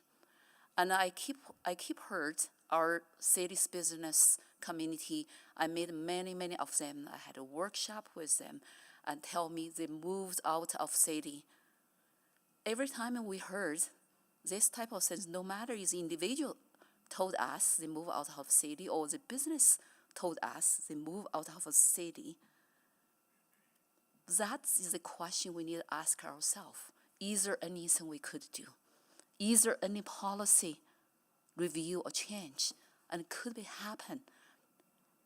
And to keep retain those business. And right now, their business interested, their marketing demand say we would like to support from the business community and then to put their name there and to support our city address the physical challenges. Why we need to push them away? What's the point to push them away? And then if they have that desire to work with our city, to work with our communities, to address the same challenge you are facing as the physical challenges, fiscal challenges. I think our policy should attract more business come to our city instead of push them away. So I just want to say that. So another, I heard very clear the recommendation from city administration talk about our process efficiency, and that is actually reflect our city's operating, how we can focus on to improve operational efficiency and to cut red tape. And then this answer provided very clear from city administration and why we want to stop them to do that. And if from that process efficiency perspective, that efficiency piece, and always request, and by Edmontonians say, we would like to see more our city's operational efficiency. And this is one of the example we could do it. I challenge administration by asking that financial model because I do agree with our colleagues for certain for the blending value, how we can our city blend value and to be reflected and in this process. And I get a clear answer. You are going to look at that piece and in your follow-up actions. So I really hope that action could be reflected and to address some concern. Thank you. Thank you, Councillor Rice. Councillor Paquette. Thank you, Mr. Mayor. What's in a name? That which we call a rose would smell as sweet by any other name. That, you know, I understand the concern, but I also believe that there are ways to do it that, you know, make a lot more sense than maybe what folks are imagining. We can definitely, administration can employ, you know, some good taste in how this proceeds. And the thing is, there's still the check-in, there's still the approval from council. So I am kind of not understanding the desire for an extra layer, but I am listening very closely to the debate. I just think let's streamline this a little bit. And so I would like to go with administration's recommendations. And of course, as discussed, when they have something, they can send us a memo. And if there are deep concerns with what that organization is that they're trying to work with, or what the eventual way that it's rolled out as far as the order of the name, I mean, all of those things are up for conversation anyway. So, but some things are going to be so straightforward that we'll probably just say, yeah, go ahead. Now, I guess it has to be mentioned that the reason we're doing this is because there's a deep desire to keep taxes as low as possible and to maximize passive income streams for the city of Edmonton, which makes sense. But of course, we've reached that point where we may have blown past diminishing returns on how far we squeeze on this budget. And maybe this conversation is just a reflection of that, where it's like, hey, you know what, maybe city services actually should be funded robustly. You know, that's a debate for another day. But in the meantime, Brondo is what plants crave. So I'm going to maybe not support this motion, but I do support administration's recommendation and having those memo check-ins. Thank you. Thank you, Councillor Paquette. Councillor Stevenson, can you take the chair, please? I have the chair. Yeah. I think this assumption that selling our facility names to private sector will help us close our fiscal gap is a fallacy, because our fiscal gap is so huge. And I also want to acknowledge that Edmonton's businesses are phenomenal. They give back in many, many, many ways, and it is nothing against them. They will continue to give back. But Edmontonians do take pride in their rec centers, in their libraries, because they're built by the community. They're built with community dollars, with taxpayers' dollars. And whenever you put a corporate name on it, that community pride diminishes in those facilities. That's what I heard, the feedback I had. That's why I'm changing my mind on this, because we need to listen to voices in the community that tell us whether we are making right decisions or wrong decisions. In this case, I heard that this was not a decision that we should have made. As far as fiscal gap is concerned, let's look at the root causes of that fiscal gap.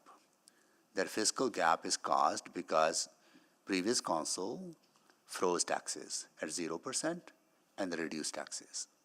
That left us with $80 million fiscal gap. Province cut grant funding to 1/3 of what was promised. That's what has left with contribute to this fiscal gap.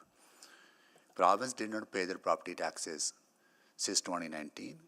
And we're still owed another $90 million that they have not paid. That has caused the fiscal gap. We are forced to maintain provincial highways within the city boundaries, that Calgary is not required to do so. That is costing us $15 million each year, and a huge amount of capital dollars that we're investing. That has caused our fiscal gap. High inflation has caused our fiscal gap. Us dropping the ball on not investing enough to create a non-residential growth more industrial growth in the city has caused our fiscal gap. Edmonton being a service hub for the larger region where we are contributing more than what we get back has caused the fiscal gap. So those are the real reasons that we need to work on to tackle the fiscal gap. There has been some successes, absolutely. I think this council has done more to close that fiscal gap than any previous council has done. I think those are the steps we need to take. Those will be the meaningful steps to close that fiscal gap. We are serious about closing that fiscal gap. These facilities are owned by Edmontonians, and the community they are in, that should be the dominant name on that facility, not at the end of a sentence or a name, right? That's the feedback I got. And so whether this motion passes or not, I think I will be bringing forward to revisit some of the previous decisions on this as well, because I feel that people need to have ownership in these facilities, and community names instill pride,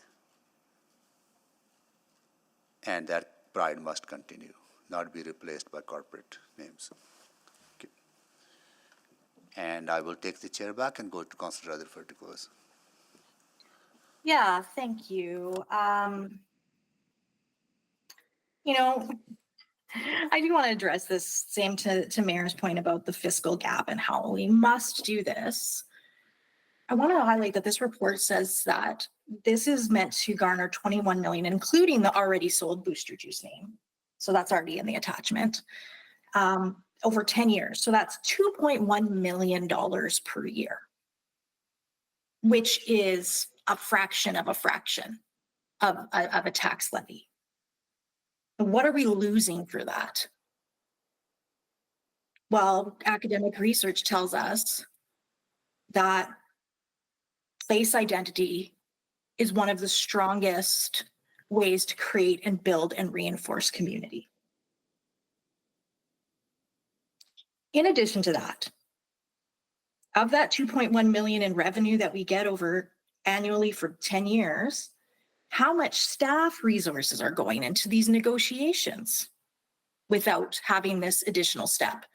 Because by taking out this step, administration is going to go and do that work and spend hours and hours of staff admin time for us to maybe say yay or nay at the end.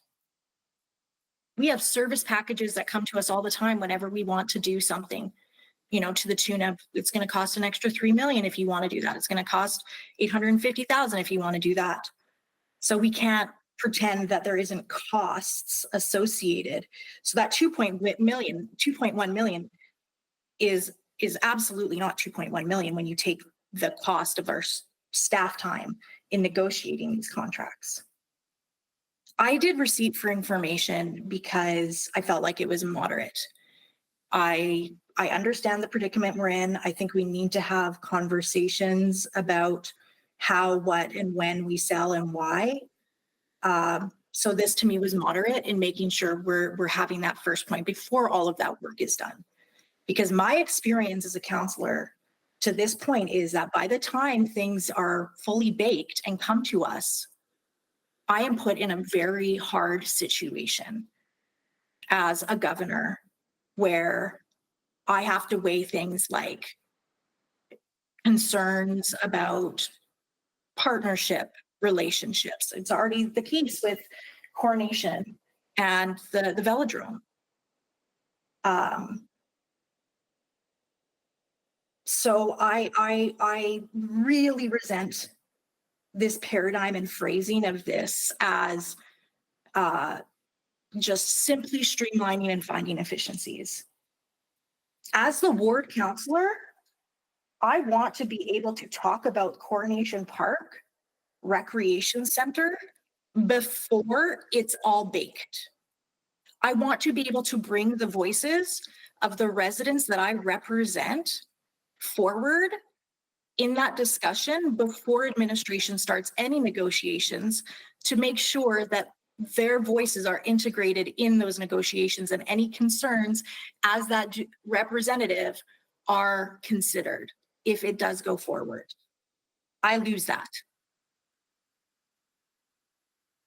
So that 2.1 million, if you look at that attachment, includes 1, 2, 3, 4, 5, 6, 7, 8, 9, 10, 11, 12, 13, 14, 15, 16, 17, 18, 19, 20, 21, 22, 23, 24 facilities in our city, not including Booster Juice. So that would be 25 for 2.1 million. I bet you if we actually asked Edmontonians, and I think it is a bigger conversation that we have to have, and I hope that that comes as a subsequent, because obviously even the amount of people that are speaking to this and the split feelings we have on this shows that this needs further conversation. 25 facilities for $2.1 million. Yet the same people that push fiscal responsibility are pushing for continuing development beyond 41st Avenue and not substantial completion.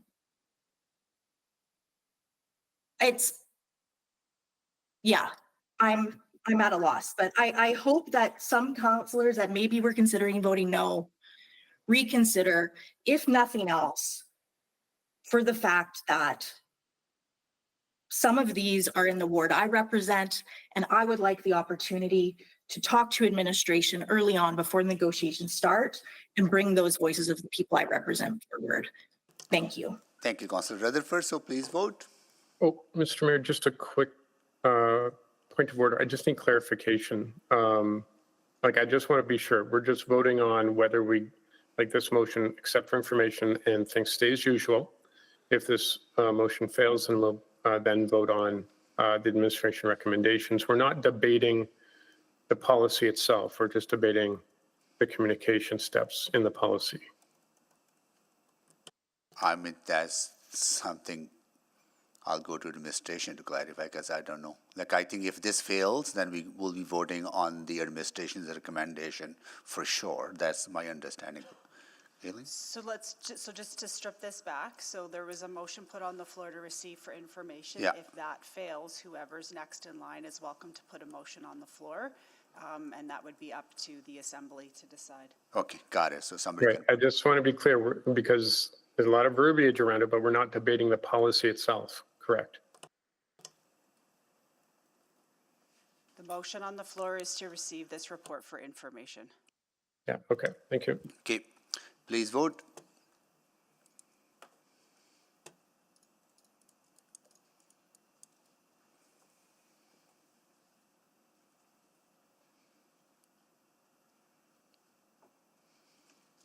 Just waiting for one more vote.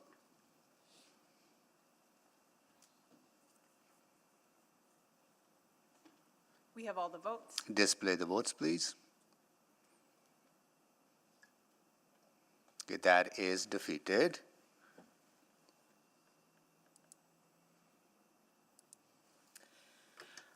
I'll move the motion in the report. Let me just pull it up. There we go. That an exemption to City Policy C477A facility name sale be approved to enable administration to seek proposals for name sale opportunities for existing city facilities. And 2, that concept approval to explore name sale opportunities for the city facilities be listed in attachment 1 of the May 12th, 2025 Community Services Report, CS 02751 be approved. Second. That's Councillor Carmel? Okay, got it. Thank you. Second by Councillor Carmel. Okay, we have a motion on the floor. Now, are there additional questions on this motion? Okay. Would anyone like to speak again on this motion? Councillor Paquette? Yeah, sorry, a lot of buttons pushed just to get off the list. Yeah, I just had a quick question for administration. If there's anything in the ward I represent while I'm still around that you might be bringing to the council, I'm just guessing that you'll probably alert me just so I've got a heads up, and then we can have a chat about it. Would that be sort of the idea? Yes, Councillor, we can put those steps into our process. And that would be probably common across all council? Of course. Yeah, okay, thank you. Okay. Any additional questions? Anyone to speak?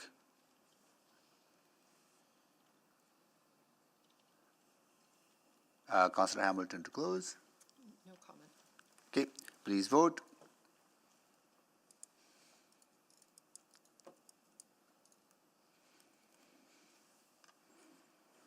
We have all the votes. Display the votes, please. That is carried. So I think what I wanted to do, which I shared with the council, is probably be out of order now, right? That's correct. Okay. Because we gonna be revisiting a policy that we just have approved now, right?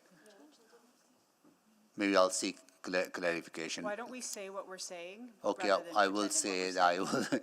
Okay, I will say that I want to move to revisit that the exemption to city policy C4777A facility name sale policy approved by council on September 2020 for naming sponsor for the facilities as outlined in attachment 1 of the October 7th, with the exception of Terwilliger Community Rec Center and the city-owned partner-operated facility currently known as Remax Field, that policy be revoked as of May 21st, 2025 on a go-forward basis, and that administration return with updates to the city policy facility name sale policy to preclude the sale of full facility names in the future.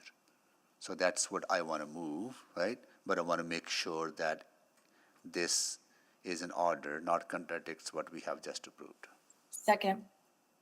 So before we accept it, can I just clarify? So council just accepted a recommendation from administration to provide additional exemptions to the policy to enable admin to seek proposals for existing facilities. And now you'd like them to bring back policy changes that preclude them from doing that. And if I misunderstood that, I would. So what this would do is the 5 facilities that were approved for naming sales, only one would proceed, others will be paused if this approves. That's my understanding. Well, five exemptions were granted in 2020, and I believe there are legal agreements in place for 2 of them already. Yeah. With those that are not legally binding yet, we will be revisiting those, such as, for example, Meadows Rec Center. So council didn't want to provide an exemption to the policy to enable administration to seek proposals to sell the names? I'm just confused. But So my desire is, maybe I'll explain my desire without going into the procedural stuff. My desire is that we pause further conversation of selling the naming rights on maybe I'll list Meadows, Clearview. What is the other one, Roger, that we haven't? Yeah, those are the 2 remaining that previous approval been put in place for. Lewis Farms is the other one, but we're not pursuing that. We're pursuing a different opportunity on that naming. That is in a corporate name sale. Which one, the other Lewis one? Farms. Lewis Farm, that's in the future. So those were the 3B that I would want to revisit. That's my intent. So maybe I'll cede the chair and I'll move this. And yeah, I'll move this. Thank you. So moved by Mayor Sohi, seconded by Councillor Rutherford. Would you like 2 minutes to introduce? Yeah, so as I said in my previous remarks, I have had feedback from community members that that they have a great pride in the names of the facilities that have been built with their tax dollars, and they want to maintain that pride, and they want to have that name predominantly displayed on on those facilities. I know that we have moved forward on Terwilliger already, so I don't want to revisit that because there'll be legal complications, and also on the Remax. But in 3 facilities, which are Meadows and Clairview and Lewis Farm, that have not been, there has not been any legal obligation yet. I want to revisit those and keep them in the name of the community. That community name remain predominant on those. And if there are opportunities to have corporate sponsorship, those should be secondary names, not predominant names, which have been the case in the case of Terwilliger, which is no longer called a Terwilliger Community Rec Center. It's called Booster Juice Community Rec Center in Terwilliger. Right. Okay. Yeah. That's Thank you, Mayor Sohi. Going to questions now, Councillor Cartmel. I'm actually going to raise a point of order. I don't believe this is an order, Madam Chair. This, I understand the point of it, but it is contradicting instruction that we just gave, but in part. And so I understand, and I'm not trying to preclude a discussion of this, but it is contradicting instruction that we just gave. Yeah, I mean, my reading of it is that we provided procedural exemptions in terms of how administration can proceed in the previous motion so that they're able to begin conversations prior to a concept phase. For me, this is a separate decision looking at sort of the sale of full facility names, which for me is a separate, although very closely related. So the direction that we just gave is still enacted. Even if this motion were to pass, administration is still able to go start negotiations on rink facilities, for example. So I don't think that this contradicts that. It maybe refines it. So, but if they went ahead, and I'm not trying to be obtuse here, No. But if they went ahead to negotiate something, but then the instruction is that they aren't allowed to,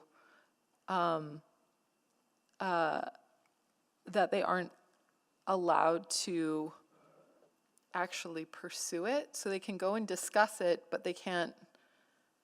Councillor Hamilton, if I can interrupt, Margot Hoffner with Law.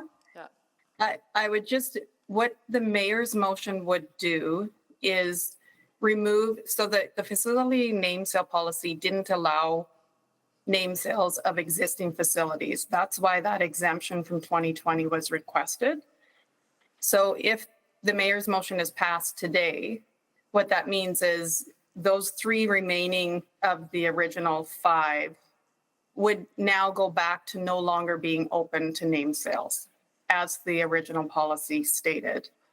What the motion that was approved today allows is any other facilities that are available for name sale, administration would be able to pursue negotiations on those. So perhaps to refine it, we're looking for because this is very convoluted, we're looking to update the schedule in and I know it's sort of buried in here, but we're looking to update this schedule from attachment, or the most recent attachment one, the last attachment one. I'm understanding that correctly? Yeah, okay, all right. Yeah, I appreciate, and I appreciate, maybe there's a slightly different, I'm not hearing any fundamental conflicts from administration in terms of pursuing this as a conflicting motion. So I'm going to rule that it is in order, but if you'd like to challenge, we can go from there. No, that provided some clarity in terms of what we're debating. Thank you. Great, no, appreciate it. Important point to raise. It is an odd one. Okay, we'll go back to questions. Councillor Cartmel? Well, I actually clicked on to raise a point of order, but hearing the feedback, so that means that we could pursue full facility naming rights on all of our facilities, except, if this motion passes, except for the 3 where we're rescinding them. Correct. And that is not a boxed deck in terms of the instruction we just gave. Correct. The facility name sale policy as it's currently written, already exempts existing facilities. So administration didn't have the ability to seek name sales for those 5 existing big facilities. So the effect of the two motions, the work done this morning would be that naming rights could be pursued for all but 3 of our facilities. That's correct. If the mayor's motion also If passes. this and that's in order. Yeah, I think, I don't know if you're asking the chair. Well, I'm asking Ms. Hoffner right now. Yes, if the mayor's motion passes to change what council previously, the exemption council previously gave. Yeah, the timing isn't the best. I guess I would defer to city clerk in terms of order, because you've already passed a motion that said. Well, perhaps the previous motion wasn't a motion to go and negotiate naming rights on all the facilities, but it was certainly tacit endorsement of the endeavor. And this is contrary to the tacit endorsement of that endeavor. So maybe we just have to vote this down, but I'll leave it there. I think I'm sorry for anybody watching. Councillor, I may be out of line here, but the last part of the mayor's motion does talk about bringing back an amendment to the policy that precludes the sale of full facility names. So I think we would be in this in-between time where we're pursuing the sale of names while we're updating the policy that would preclude us from doing that, which may just mean then that you end up having to deal with those agreements if that's not something that. Yeah, that somebody I wants to do. share Mr. Jevney's observation. You know, return with updates to this policy to preclude the sale of full facility names in the future. That doesn't sound specific to 3. That sounds like all of them, which is contradictory to what we just passed. So this motion is out of order.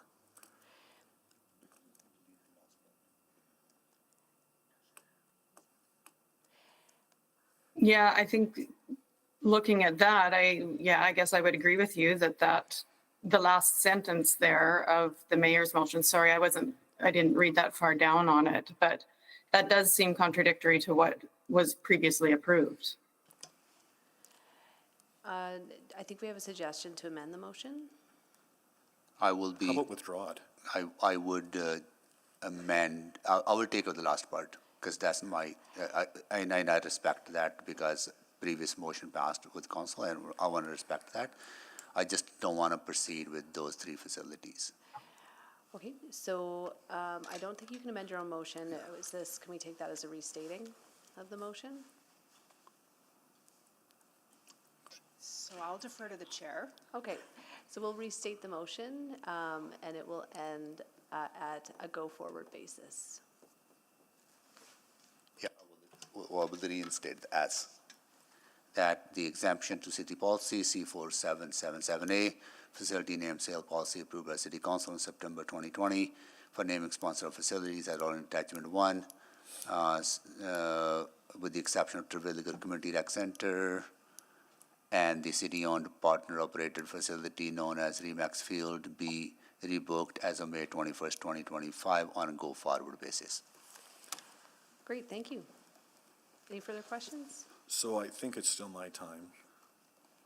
So the effect of this motion would then be that it's okay to pursue full facility naming rights on things like Grand Trunk Pool, O'Leary Pool, Kenilworth Arena, but not for Clairview Rec Center, Lewis Farms Rec Center, or what's the third one? Meadows? The Meadows.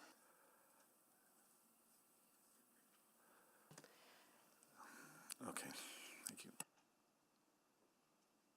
Great, thank you, Councillor Paquette. Yeah, thank you. So you know what, I'm going to save this. I think that I don't need to ask questions. I'll just speak to it when it's appropriate. Okay, thank you. I'm not seeing anyone else signed up for questions. I just want to clarify, administration doesn't have any in-private information they need to share with us to inform this decision? Is that correct? Yeah, that's correct. Okay, okay, great. Okay, well,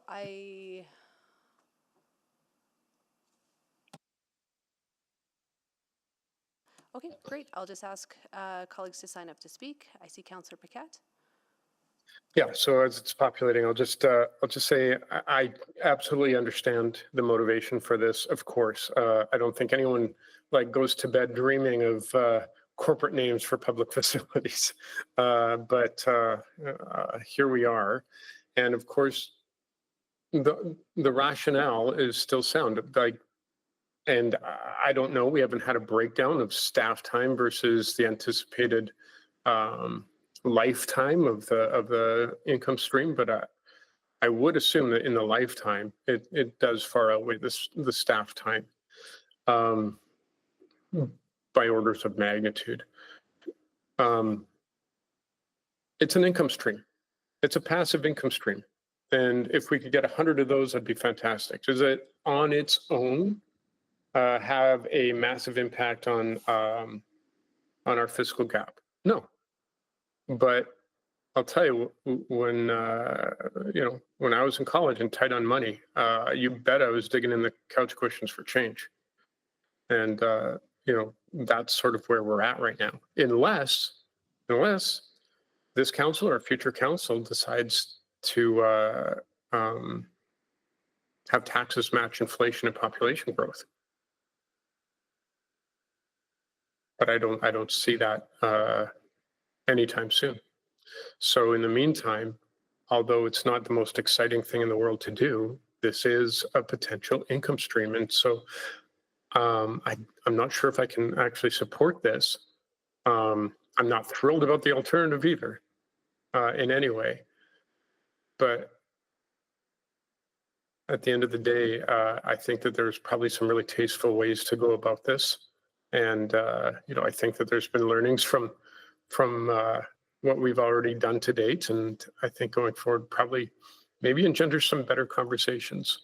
So this may or may not pass. I personally am not going to support it simply because I am actually quite serious about building whatever income streams we can, no matter how apparently small, because they do add up over time. Thank you. Thank you. I just want to pause the meeting here. I'm just hearing some conflicting advice around whether this motion is in order or not. I think having a bit of time to sort it through would be beneficial, so I apologize to stop our speaking to midstream. I suggest we just table this until later in our meeting this afternoon. Is there any other business we can bring forward before our lunch break? No? Then I suggest we break early and we'll be back at 1:30. Thank you.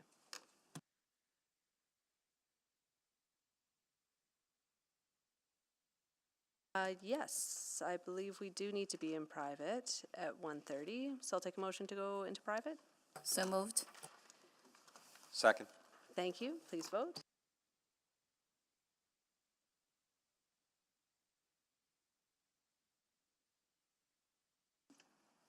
Just give us 2 seconds. We're just sending the motion out to go in camera for the 2 in-camera items that are time specific at 1:30.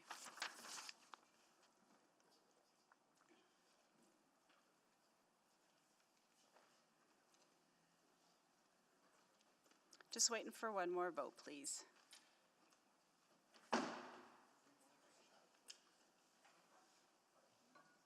Councillor Paquette? I believe Councillor Paquette may have logged off. We have all 12 votes, please. And we're still live on the web. We have all 12 votes. Please display the vote. And that's carried. Thank you for anyone following along. We'll be back at 1:30, but in camera. And when we're completed those items, we'll be back on to, I think, this item, 7-8.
We're now live on the web.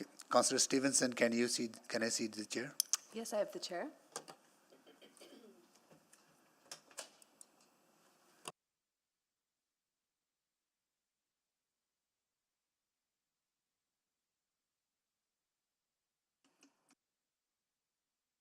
So we're live on the web. Okay, we're back in public, right? And I'll see the chair to Councillor Stevenson. Thank you, Mayor Sohi. We'll start with item 9.5. I will move the motion on 9.5, which is on Second. That the memorandum of agreement between the City of Edmonton, Civic Services Union 552 dated May 1st, 2025, and contained in attachment 1 of the May 21st, 2025 employee and legal services be approved, that the May 21st, 20 legal services remain private pursuant to section 24, 25, Freedom of Information and Protection of Privacy Act. Thank you. And Second. I heard a second from Councillor Rutherford. Did you want to take 2 minutes to introduce? I will not, I'll speak to it when that turn comes, but I do have a question if I can, if I may. Please, yes, right? thank you. Just want to know about part 2. Can that be public?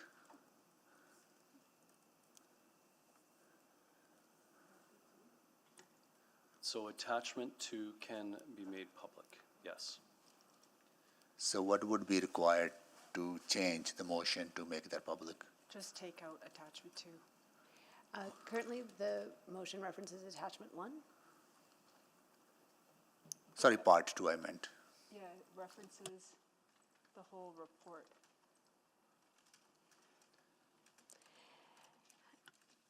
I'm just seeking some clarity in terms of the information you want to have public. So there's 2 attachments for 9.5. The motion will be public. Administration is recommending that the report and attachment 1 remain in camera, whereas attachment 2 could be made public. Okay, great. So I think we would just amend part 2 to say that the report and attachment 2 remain private? No? The report and attachment 1 would stay in camera, and that would enable attachment 2 to be released since it's public information. For clarity, attachment 2 needs to remain in private. Great. Attachment 1 could become public, or as an option, we could provide similar information independent of those attachments to council. Can you just give us a second, Mayor Sohi?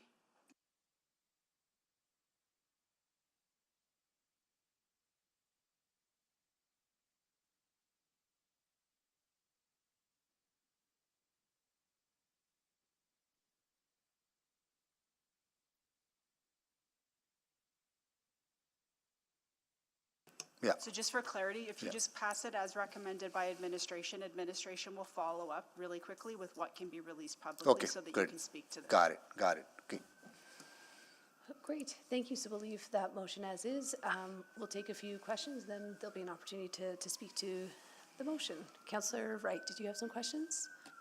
Just for clarity on that, so a media release will be forthcoming with some of the details that can be made public, right? Correct. So the content of the agreement will be provided to council and made public, yes. Okay, thank you. That's all I needed. Thank you, Councillor Rutherford.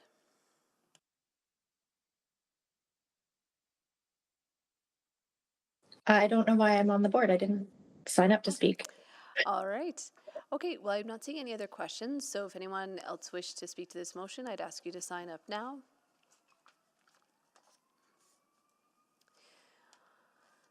I'm not seeing any, so I'll go to Mayor Sohi to close.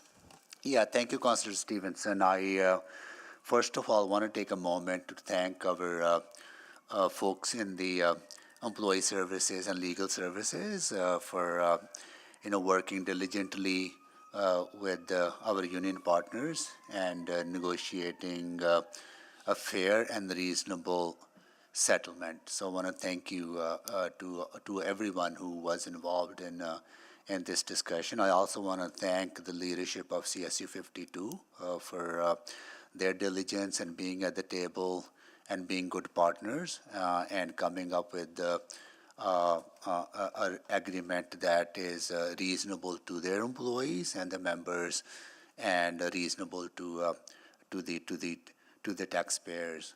I also want to show our appreciation to our employees. Our employees are the one who make our city move. They are dedicated public servants, and they do a phenomenal job of providing close to 73 lines of businesses, and 80% of the services that Edmontonians consume on a daily basis are provided by the city and by our city employees. So I really want to thank them for their dedication. I also want to acknowledge that they have not always been treated fairly, that they have been undervalued in the past. When I took on this role, I personally found that the amount of money that was set aside for agreeing to fair and reasonable collective bargaining was not sufficient. That they were forced to accept 0% increases in the past. That led to issues of low morale and low satisfaction among our employees. But we have seen that change. So that's why I want to acknowledge all the hard work all of you have been doing, because I'm hearing that there's a positive vibe out there among our employees. They're feeling valued and appreciated, and that was not always the case, and I'm glad that this council really took the leadership to properly budget for what is fair and reasonable for our employees. It was not an easy decision, but it was the right decision to be made by this council. And I also want to thank our new city manager, Eddie Robar. His leadership and the way he has been working with our union partners is the right approach based on the respect, but also approach based on what is realistic and what the real expectations be from both sides. Because it's always a two-way street in a way that both parties needs to work together, and he has been able to form a very good working relationship with our union partners. So I really want to take that moment to appreciate his and his team's leadership, which includes all of you. Thank you so much. Thank you. Mayor Sohi, please vote.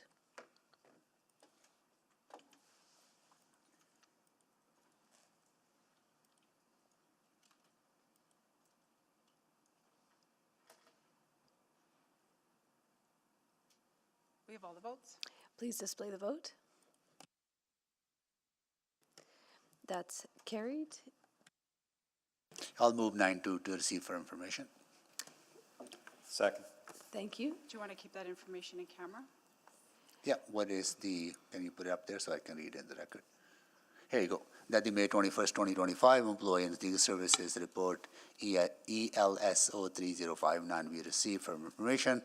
That the May 21st, 2025 Employee and Legal Services Verbal Report remain private pursuant to Section 24, advice from officials, and 25, disclosure of harmful economic and other interest of public body of the Freedom of Information and Protection of Private Act. Thank you, and that was seconded by Councillor Knack. Any questions, comments? Seeing none, Mayor Sohi, any closing comments? Great, please vote.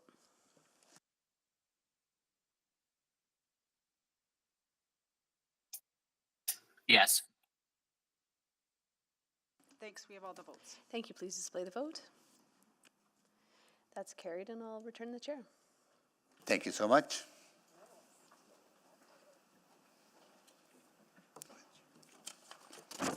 Okay.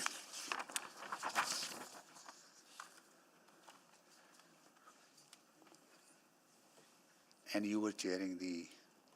I will take the chair. Okay.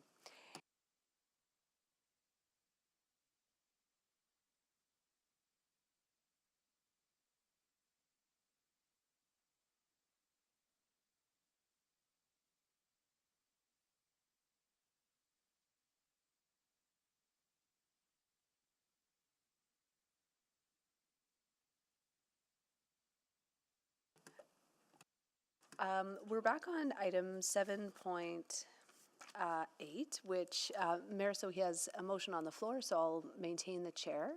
But I believe that that motion may be withdrawn and a motion to reconsider may be put forward. Mayor Sohi? Yeah, I will withdraw the motion. And is that friendly to the Assembly? I'm not seeing any objections. So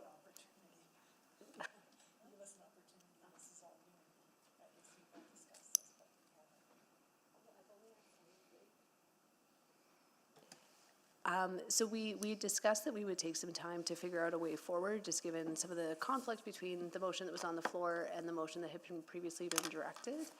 The approach that was landed on was to have this motion withdrawn. Then there can be a motion put on the floor to reconsider the earlier motion on the item, which can be done by, excuse me, someone on the prevailing side. And then that then provides the opportunity for someone to bring forward a motion to amend the attachment if there's a desire to do that. So it allows the intent of this motion to be debated in a way that doesn't put it in conflict with direction from earlier in the meeting. If that's amenable to folks, that's how it would proceed. Yeah.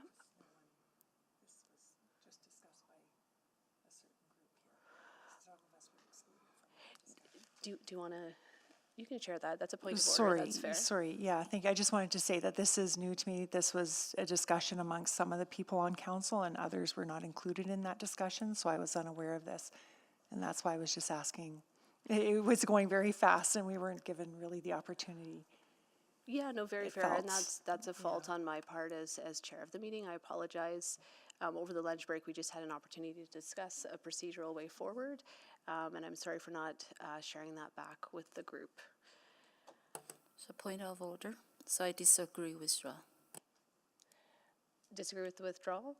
Then I rule it out of order, which I think takes it off the table as well. Okay. Okay, I'll return the chair to Mayor Sohi. Okay. Okay. All right.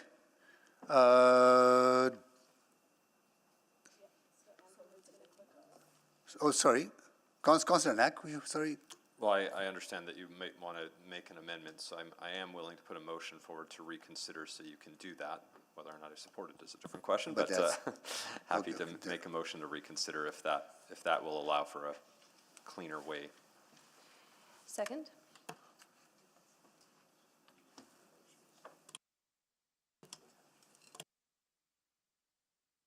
Okay. Okay, Councillor Knack, can you explain what you just did? Yeah, sure. Yeah, so I understand that the cleanest procedural way would be for you to make the motion that you'd want to make is for the original motion to be back on the floor, and then you can amend the attachment. Yeah. Again, I might have thoughts on whether or not I support that, but that would be the cleanest procedural way to allow Mayor Sohi to make that motion. So I think since that was the intent, I'm willing to reconsider the motion on that. Or at least reconsider so that the motion can be made, not necessarily support the motion that will come forward. Got it. Okay.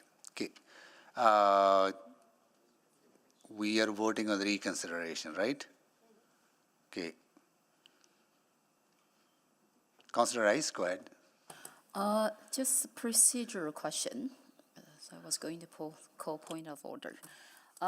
If the motion already passed, so for this one to be reconsidered, that means we have to bring the motion back and open for the more amendment. So I'm a little bit confused. Maybe I can seek some advice because the decision already made. And so what is the process? And we will allow the decision already made and come back to reopen and for the amendment.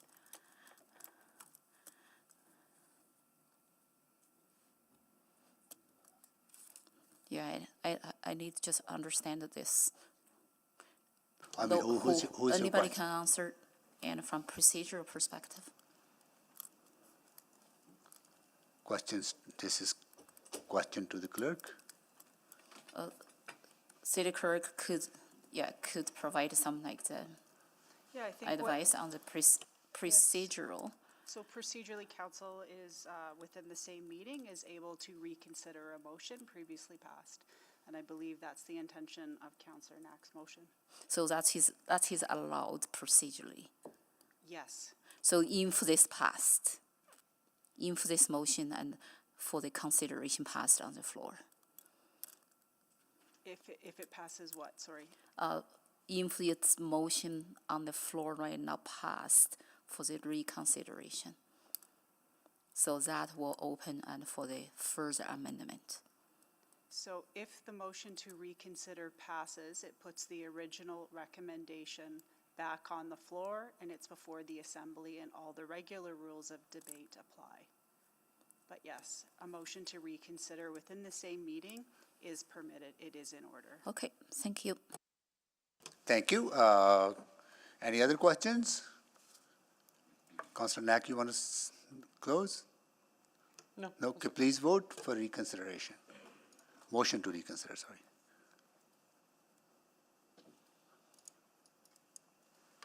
Yes. Thanks, Councillor Jans.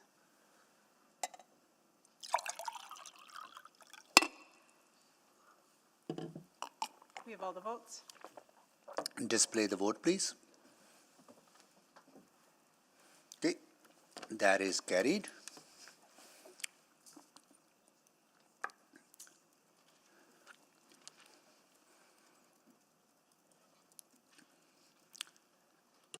So the original administration, the recommendation is back on the floor. Yeah, I believe as stated by Councillor Hamilton and seconded by Councillor Cartmel.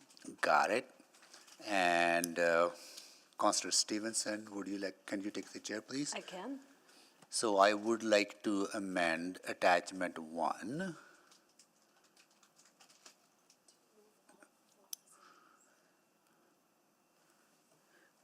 To remove the facilities that I was talking about earlier. Would it be helpful if I read them Yeah, through and you please. tell me if you want them included or not? And Yeah. that'll let my team to the right and left help me type because we're Okay. flying here. Okay, so attachment 1 titled the City of Edmonton Recreation Facility Name, Sale, and Assets. So the Booster Juice Recreation Center in Terwillegar has already sold. The Clairview Community Recreation Center name sale concept is currently approved. Commonwealth Community Rec Center. I need to hear you. Clearview, Commonwealth, Meadows. So which ones? Okay. Commonwealth, Kinsman, Meadows, which is already approved, in Coronation. Are you wanting to remove Commonwealth, Kinsman, or Coronation? I need you to, sorry, I don't know what you want to remove. So Meadows, Okay, Clearview, Lewis Farm. Lewis Farm is not on the list, right? Those are the three I identified.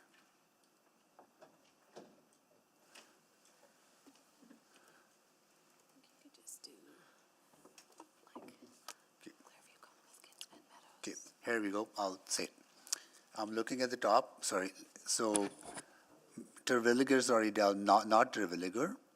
So Clairview Community Rec Center, Commonwealth Community Rec Center, Kinsman Sports Center, Meadows Community Rec Center, and Coronation Park Sports and Recreation Center.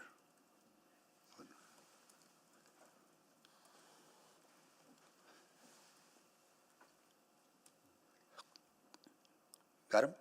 yep, so that deals with what's before you. That doesn't deal with anything that was previously granted in 2020, which is why we want to be really crystal clear.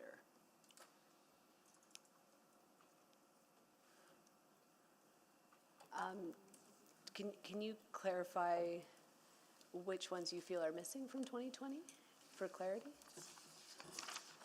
Let me just pull up exactly what those were, because I thought Lewis, okay. So I apologize, but this is what's before you, so I can only speak to the facts. So in 2020, council granted the following administration instructions that they could look at options for facilities within the following: Twilliger, Meadows, Clairview, the future Lewis Farms, and Remax Field.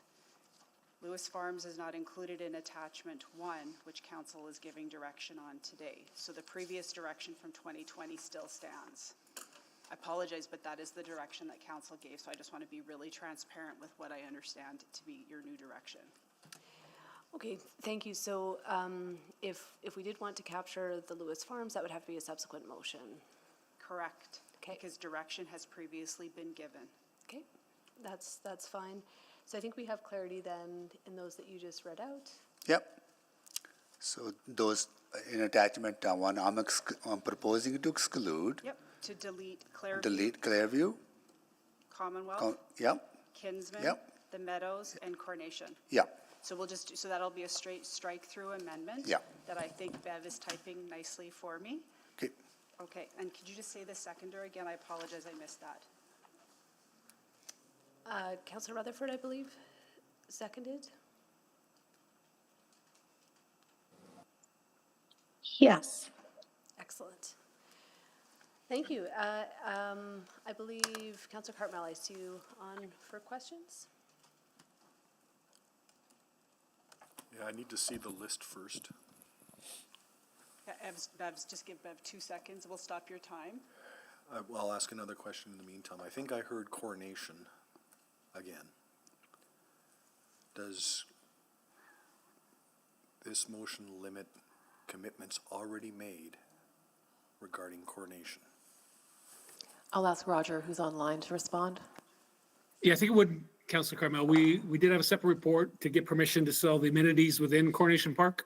And I think we'd want some clarity if council's direction was to not sell the names of these facilities or the names of the facility and any of the amenities within them. I think that would be helpful clarification. And commitments have been made to partners in that facility, correct? Yeah, for amenities within the facility, not for the whole name, but for 4 amenities within the building. I think that the clarity we were seeking is that on attachment 1, the title reads large recreation facilities, including internal amenities, i.e. aquatic centers, gymnasiums, arenas, multi-purpose rooms, and fitness centers.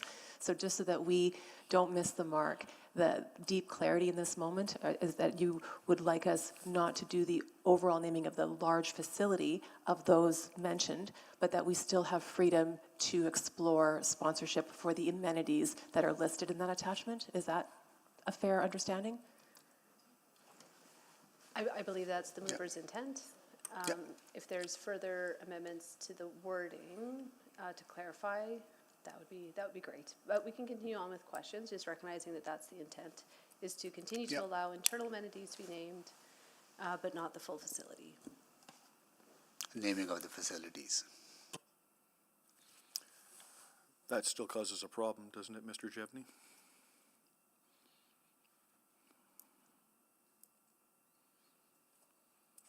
Sorry, Roger, you're on mute. He's trying.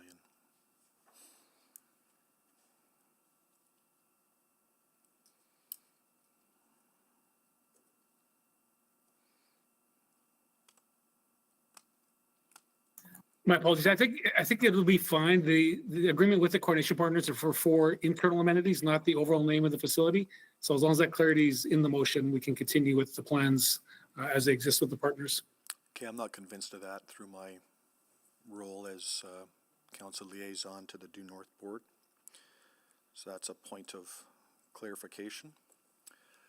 I guess to the mover, what makes these facilities special that they shouldn't receive full facility naming, but other facilities can? So I did not, I made my intent very clear that I don't support naming of facilities, but I think these facilities have received significant amount of public money. We're talking about hundreds and hundreds of millions of dollars being invested into this. And what I want to reflect is that that community ownership should be prominent in the naming of these facilities. That's what I feel, that taxpayers paid for them, and the community they're built in, that should be the prominent feature of these facilities. you're aware that a nonprofit community group and collection of groups raised capital dollars for Coronation? It wasn't just city money that built that facility? Absolutely, I do. I actually worked with them, helped them fundraise and advocated for them as well in my various roles, and they're very valuable partners, and they have plenty of opportunity to be recognized within the facilities. But this will compromise their ability to meet that very commitment. That's not what I'm hearing from administration. That's what I'm telling you from my board work. Well, I rather rely on administration's expert opinion, right? So Right. if Rogers tell me that there's issues, then I will definitely consider that. It certainly would, Mr. Mayor. If they were able to sell the overall name of Coronation, that would bring in additional revenues to help them meet their targets. I think you need to just repeat that, Roger. We didn't quite hear your complete statement. So the previous council direction was around permission to sell the 4 amenities within, but the group has expressed interest in selling the overall name, and that would help them meet their financial commitments to the construction of the facility. Oh, I So see. limiting that, taking that option away, will make it definitely harder for the group to raise the money they've committed. So I'll come when my turn to ask questions. I'll ask those questions for clarification. Thank you. Oh, sorry, Councilor Cartmel, it's your time. Those are my questions. Thank you. Thank you, Councilor Rutherford. Yeah, I'm deeply aware of the situation in Coronation as well. I agree, and I've been very transparent with the organization that's doing fundraising, that I support the internal assets being sold to make their fundraising goals. I've also been very transparent and clear with them that I do not support the sale of the entirety of the facility, especially to meet their already previously committed to fundraising goals. So how do we make sure that whatever is, in order for me to support the motion in front of me, I don't want to compromise those internal asset sales.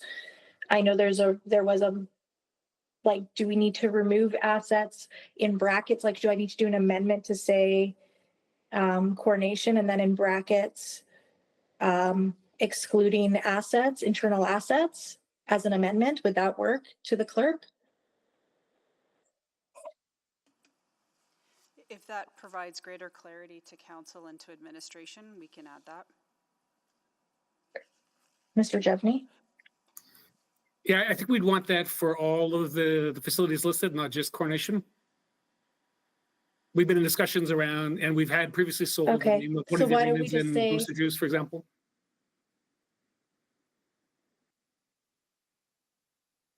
Okay. Councillor Rutherford, if I can just remind you, the amendment on the floor is to strike out these names. So I can add more things in, but if the intention of the mayor's amendment is to strike them out, then they're going to ironically be removed. Therefore, there'll be no evidence of such direction. Okay, so then can I move to amend the amendment to strike Coronation Park from this motion, understanding I would do a second motion specific to those assets, to just the sale of the facility? Can I do that? Yeah, an amendment to the amendment is absolutely in order.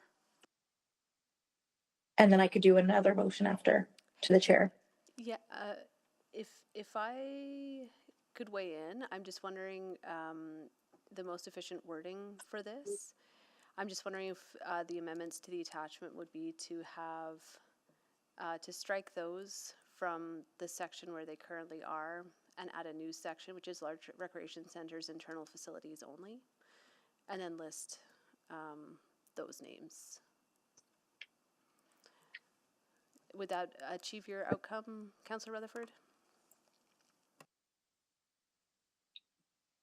Yeah, I just, again, it's inconsequential to me. I agree with Councillor Cartmel's concern around what they've already been negotiating in terms of the internal assets. This is why I want this double checkpoint since we've reopened this debate, because I do think that if we're going to sell the name and then have that be directed as funds to that organization as their contribution, that's also even more concerning. But that's beside the point. So whatever gets us there, my intent, do not want to sell the name of Coronation Rec Center facility. I am comfortable with the assets as already agreed to and working with the community partners. Whatever gets us there. So to the clerk, would that get us there? What Councillor Stevenson suggested? Just to confirm that you would like it to be for all 5 of those names or just Coronation? I think that the reason that the mayor chose these names, if I can go to the mover, was because you were thinking about these ones not already having agreements started, right? That's why you didn't put on the ones that had already been kind of down that process, correct? That's right, but I'm also only focused on not selling the name of the facilities, not internal. So if anybody want to move that, only so how about only facilities not be names not be sold. So could the amend? Okay, I'll just stop there and see what there's others on the board and might have better suggestions, but I'll come around at the end if my concern isn't resolved. Thank you. Councillor Paquette. Well, thank you. I am just curious about what the potential budget impact is of this, and I'm not sure if that's a question I ask in public or in private.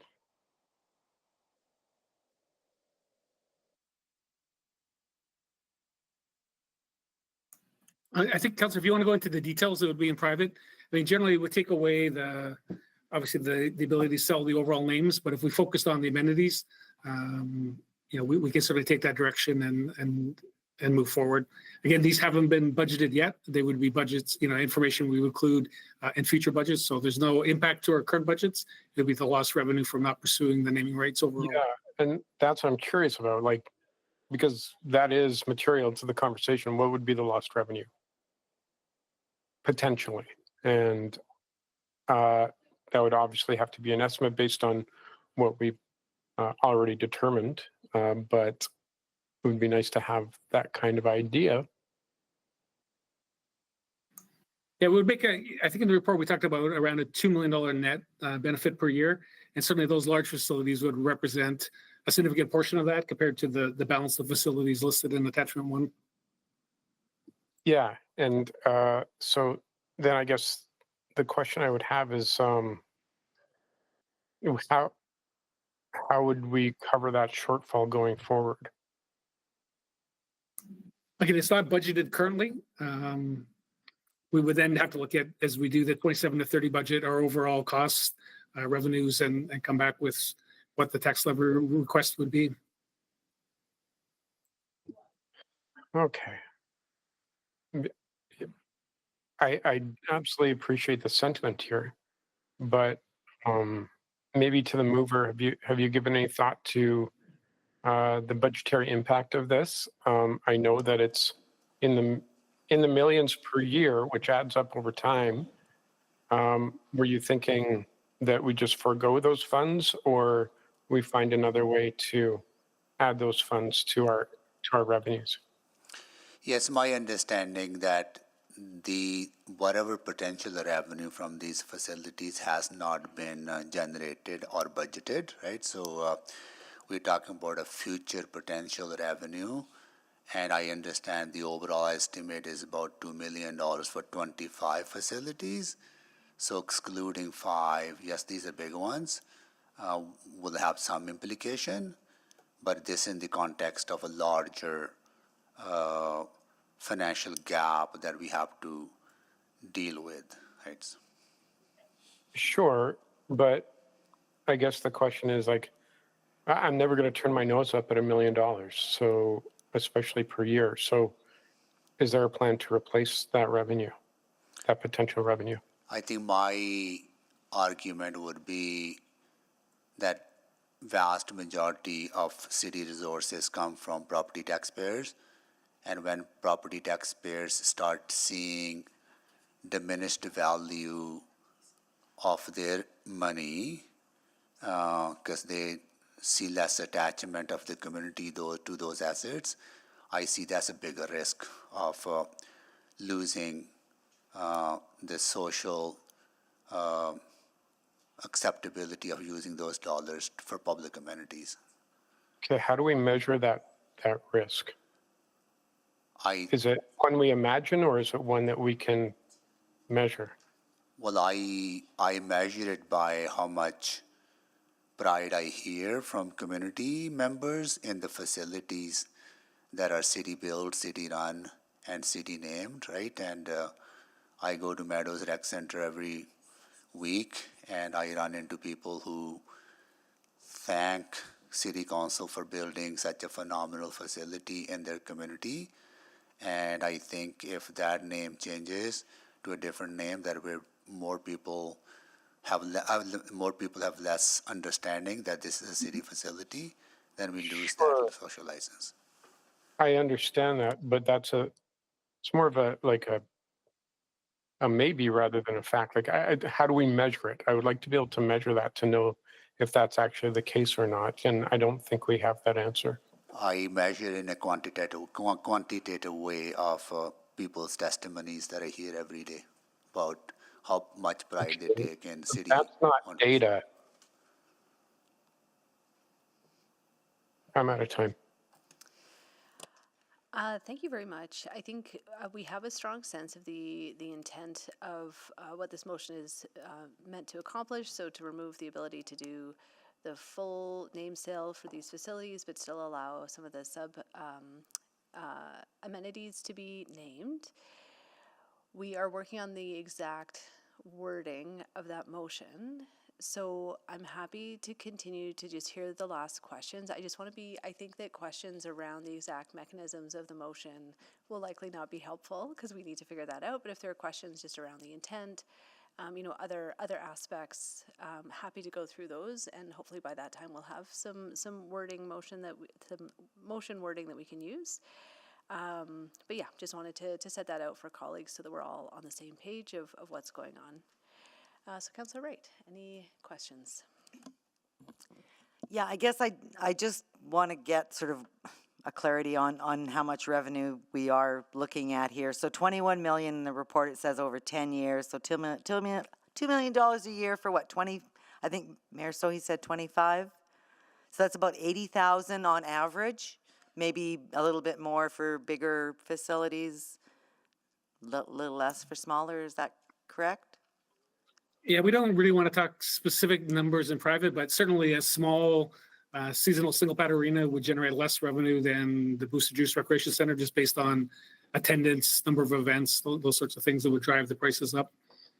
Okay, and then, so I'm just wondering if anybody maybe from finance is on the line, because when you look at a balance sheet of a company, there's often goodwill for the name of that company.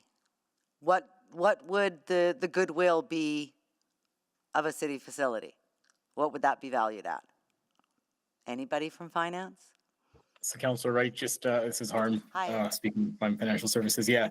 So as a municipality, we actually don't recognize things like goodwill, intangible assets. So that's not actually something we quantify on our balance sheet. So a difficult question to answer. Okay, I was hoping I could get something to offset the 80,000 revenue loss. Okay, unfortunate. And I know they're still working on some amendments to this amendment. And I don't know if I have any. Okay, I guess one of my other concerns is if Booster Juice were to get the contract for the Meadows Rec Center, we would have 2 Booster Juice Rec Centers. What would happen? Parents rushing to a hockey tournament, and which Booster Juice Rec Center am I going to? My kids are going to be late for their game. Would there be anything to keep that from happening? Or would we only allow one company to name or buy the naming rights for one rec center? There's no restrictions like that. So Booster Jukes could put their name on all of our rec centers? Yeah, there's nothing in the policy that would restrict that, but I'm not sure that they would see the value, nor would we necessarily see the same value. Okay, and now that you're talking about seeing the value, have you gotten any feedback from them recently about what value that they've derived from the Twilliger site? Kim, do you want to answer that question? Yeah, I can answer that. I think that they're very pleased with the arrangement. I think both parties are happy with how that sale was negotiated and where it landed and the implementation of it. As you know, they also took it upon themselves to utilize one of our other facilities to advertise their brand during one of our recent hockey games. And so they see great value in it. What was that other facility? I'm not aware of that. They filmed a commercial at the Meadows. Oh, that one. Okay, the filming. Okay, I didn't know where that was publicized or published or whatever. I am really torn with this one. Maybe some amendments that'll come out will help me make a firm decision. Personally, I don't think we should be giving up our the names on our facilities. But again, having heard from the public, and maybe they think that there's more money coming from this than there actually is. Okay, thank you. That's all the questions I have. I'll just sit here and decide. Thank you, Councillor Wright. Mayor Sohi, I think you had a first round with, well, you were just asking on your amendment, so go ahead for a full 5 minutes. Yeah, maybe to Roger, say, use the example of Meadows Rec Center. I think the capital cost was close to $130 million, and the operating cost is a few $1 million. What is do we know what the operating cost is of Meadows?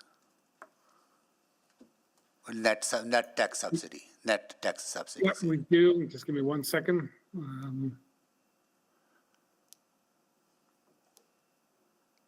If the net's around $2.2 million a year. Right. So did we go to the public, say, taxpayers are funding $2.2 million of operations through their taxes to run this facility along with paying for the capital cost? And if we change the name from Meadows Community Rec Center to, say, ABC Community Rec Center, we will get $60,000 per year. Do you support changing the name? Did we have that kind of conversation with taxpayers or Edmontonians, sorry? No, Kim can correct me if I'm wrong. We didn't go into the specific values of the naming rights sponsorships in the public engagement, I don't believe. Yeah, so it was more broad question. Are you okay with selling naming rights, right? So yeah, and that number that was thrown out isn't sort of, that's just a hypothetical. It's not. Yeah. Necessarily what the value of that would be. What I hear when I'm out in the community is, okay, if I say, do you want to rename Meadows Rec Center for $80,000? The answer I get is going to be completely different answer probably than an answer that say, do you support naming rights for facilities? That's because that does not reflect the attachment of the community members to the facility. So maybe I can help here, Mayor. The engagement we recently did indicated 65% public comfortability with the idea of facility name sale. When we get into the negotiation phase, so if we have the ability to negotiate, say, we can continue with the idea of the Meadows. Part of what we have to do at that point is additional public engagement, and how we generally conduct that is in the community. There's representatives from the community involved in that engagement, where we again talk about the idea of name sale and gauge their general comfortability with that, and then we reveal the potential partner, and we get specific response from the community on the partner in question.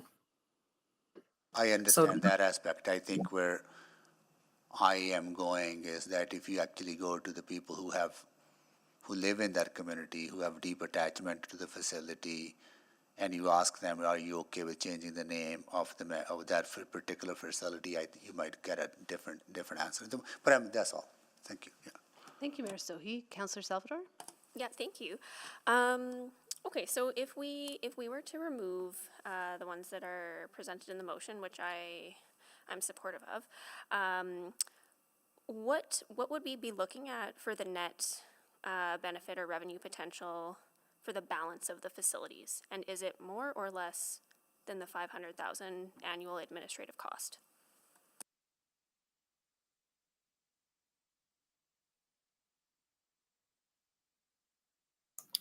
A tricky question, Councilor. Sorry for the delay. We have two staff who work overall on selling all of the advertising in our buildings, including the naming rights sponsors. So there would be we would redirect our efforts on the internal amenities, on the additional advertising, and not have them spend their energy on the overall naming rights. Where we would save on the big ones, we were looking at engaging a third party, and the commissions that we would pay to that third party would obviously not be paid in that case. Okay, because what I'm trying to understand is, I mean, the name sale revenue raising potential on the remainder and balance of the facilities around the medium and small scale centers and rinks and pools. I imagine is a lot less than the large facilities that we're talking about right now, and I'm questioning. And maybe this is to the mover. I guess why I'm not comfortable with any of the facilities that are listed in attachment 1.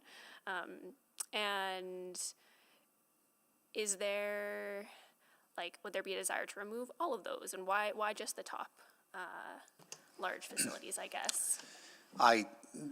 I wouldn't disagree with you on that, but I am looking for more of a kind of compromise position in a way, because these are large facilities and these are district-wide facilities as well that have been built through extensive consultation with the residents of those communities. And there's a level of attachment to these facilities that I feel, I'm not saying that people would not be attached to those smaller ones, but the level of attachment to these facilities is so big and so great and so appreciative.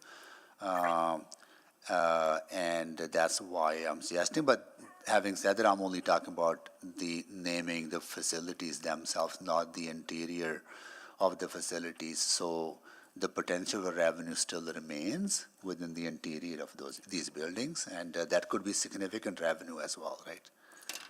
Yeah, okay. And Councilor Salvador, if I may, the front page of attachment 1 has the smaller rec centers and rinks, but there are some larger facilities on the second page of that attachment, including the Orange Hub and Commonwealth Stadium. So just so you're aware fully of the scope of facilities that are on the attachment. Yeah, that's helpful.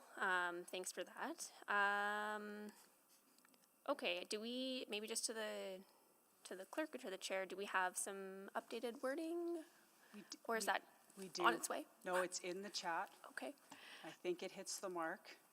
And that would have to be made through an amendment? So there's already an amendment on the floor. Sorry. And if the mover of the amendment wanted to restate the amendment to be more clear as to their full intention, then it would negate the need for an amendment to the amendment. Okay, then I will hold off in anticipation of an amendment to the amendment, or sorry, a restatement of the amendment. Thanks. Thank you, Councillor Rice. Thank you. So I don't know if this question is public or private, because right now the list here took away all the larger recreation facility. Then my question is, for the deficit, operational deficit every year come out, do we have the data to show most of the deficit come from the larger facility or medium or small? Do we have that breakdown, or we only have overall deficit? No, we do, Councillor. The larger ones, I think I mentioned they were around $14 or $15 million of tax levy. The smaller leisure centers are somewhere around, just give me a moment. We have a number of different facility types and amenity types in the branch, so there's a lot more smaller facilities than there are the larger ones.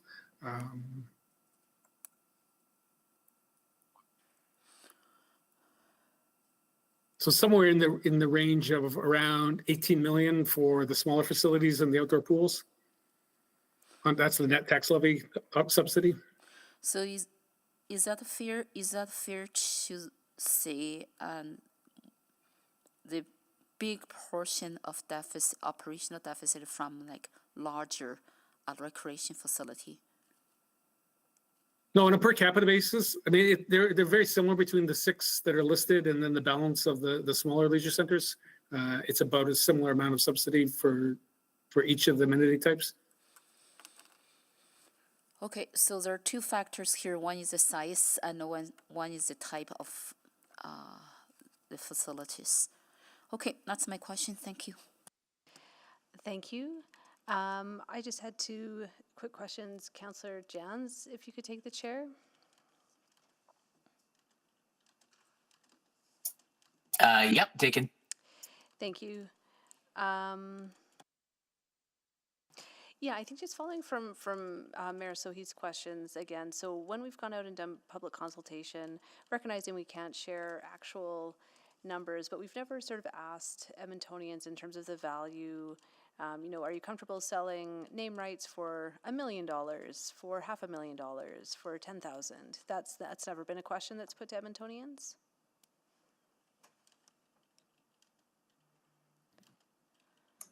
Kim, do you have the specifics on sort of the public engagement and those specific questions? Yeah, absolutely. No, we don't ask about, and we haven't asked in a public engagement context about the value. Okay, great. That's helpful. And just a high level, I apologize. How many rec center visits do we have a year? Somewhere in the range of, I think the total attendance is around 10 million. I could get you the breakdown specifically, but probably 4 million in the larger ones. And if you give me a one, I could get you a better answer, but. Okay, no, that's a good rough ballpark. Thank you. Those were all the questions I had. So I'll take I'll take back the chair. I see there is someone who requires another round. I'll also just suggest, I think we've heard all the questions, happy to do another round of questions if needed, but then I would just like to pause this item and take some time over the break just to ensure that we can have the cleanest motion possible when we come back to it. So is there anyone who'd like to move an additional round of questions? So moved. Second. Thank you. Please vote. Yes. Thanks, Councillor Jans. Yes, for me.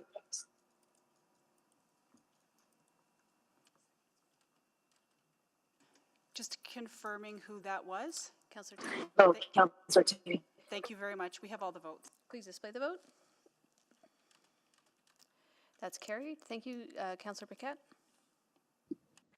Okay, thank you. So I just got some rapid questions for administration. We don't need to go deep, just so, given the prominence of these sites, would their removal undermine the viability of the overall program? Is it still an actual meaningful revenue tool without the facilities listed?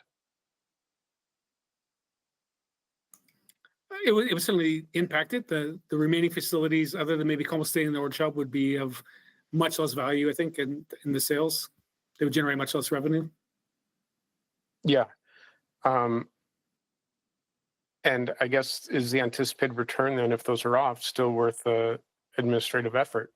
The legal and overhead, reputational risks that were mentioned, all the social risks, if we're pursuing naming rights. Yeah, I think we would still like to pursue the naming rights, particularly for the amenities inside that the motion allows. We still see there's value in pursuing those. Okay, and if council continues to carve out major assets from consideration, doesn't this just signal the need to wind down the entire program? No, I don't think so, Councillor. As I said, it's all part of a larger program that we're selling advertising, other program sponsorships. So I think we would want to continue those and continue to try and sell the individual amenities within the building. We still see a rate of return on that effort that would be positive. Okay, so to the mover then, you don't have any intention, because I heard you're looking for a compromise, but from what you're hearing, would you like to see the program go forward, or is your preference just to get rid of the program? Well, I would like to see, that's what the motion is, because I think there's a potential for naming of internal assets in these facilities, right? So, yeah, so there's a potential of that, yeah. Okay, all right. Because frankly, whatever council decides, I'm okay with, as long as, for example, as Councillor Rutherford was mentioning and Councillor Cartmel, this could have some impact, but I think I think it has to be understood that there needs to be will from council. And I'll put this to you, Mr. Mayor. Do you feel like that there will be will from council to reallocate funds or add on to the operating revenue of the city, the ability to make up for the loss for the folks who were kind of counting on this? Well, I don't see loss because of these. These names not have been sold, right? And right. But you get what I'm saying. Yeah. I'm sorry.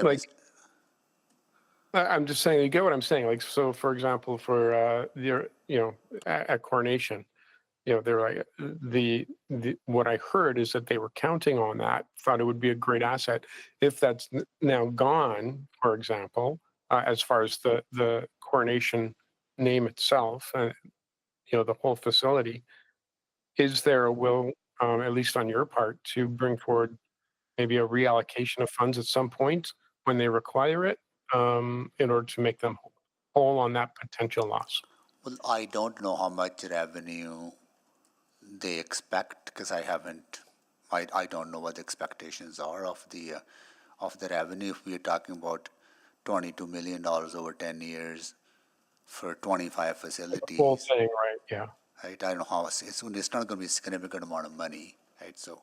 Yeah, it's just I'm trying to talk myself into supporting this. Frankly, yeah. I want to keep an open mind, but I also want to make sure that everyone is supported who was sort of counting on this. I've been a huge champion of those organizations throughout my public life. Okay. All right. Okay. Thank you. Great, thank you. Not seeing any further questions. So at this point, I recommend that we table this item until later in our agenda.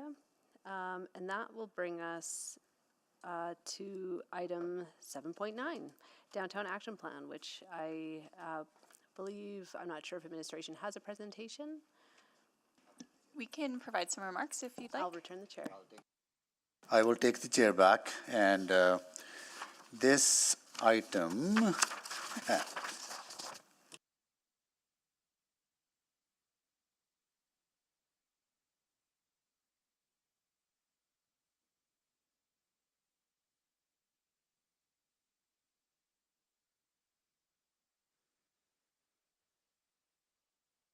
all right, so this item was at the Urban Planning Committee,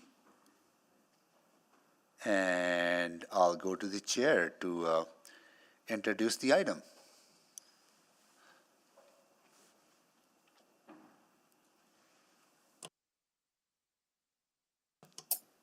So we had a fairly robust debate, had a number of public speakers, and had a conversation at the time. Prior to requisition, we had a amendment on the floor, I believe, from Councillor Knack to remove the event portion from the recommendation. Then there was a amendment to the amendment, I believe, by the mayor to recommend to council with the event part back included in it. So whatever we recommend here, whatever we either, I believe it's requisition, and I'll confirm with clerk as a receipt of information, but I believe what the committee's feeling was is that this needed to be decided upon council as a whole. There were two who wanted it requisitioned, and regardless of what happens with this item, there still would require a public hearing later this June, or I believe by September long weekend, September 1st, I think, to make a decision on the CRL borrowing bylaw. So I'll look to the clerk just to confirm that my haphazard summary is correct. I'll maybe ask Ms. Petron to walk you through some of the key timelines, and a friendly reminder, Please. council did just adjust its schedule for the remaining term today, and some of those key dates were already approved. Excellent, thank you. So the public hearing for the CRL bylaw is scheduled for June 26th and 27th. From there, there's the summer break. We'll be back in August for the master agreement, and that would address the action items through the MOU by September 1st. There are subsequent processes as it relates to budget decisions to advance actions or advance projects in the CRL, but that would come later. Can I just confirm that the what's in front of us now is just the receipt of information or the recommendation? I'm going to ask that to clerk. So what is in front of us is the motions that were at the committee, or because those motions died at the when it was requisited. Yeah, you're 100% correct. When something's requisitioned, there's nothing on the floor, so I would invite council to now consider to put a motion on the floor. Okay, can someone put a motion on the floor? So Councillor Jans? Nope. Okay, can someone sign up, please, to put a motion on the floor? Councillor Stevenson? Thank you. I will move the recommendation. That it be received for information. Second? Second.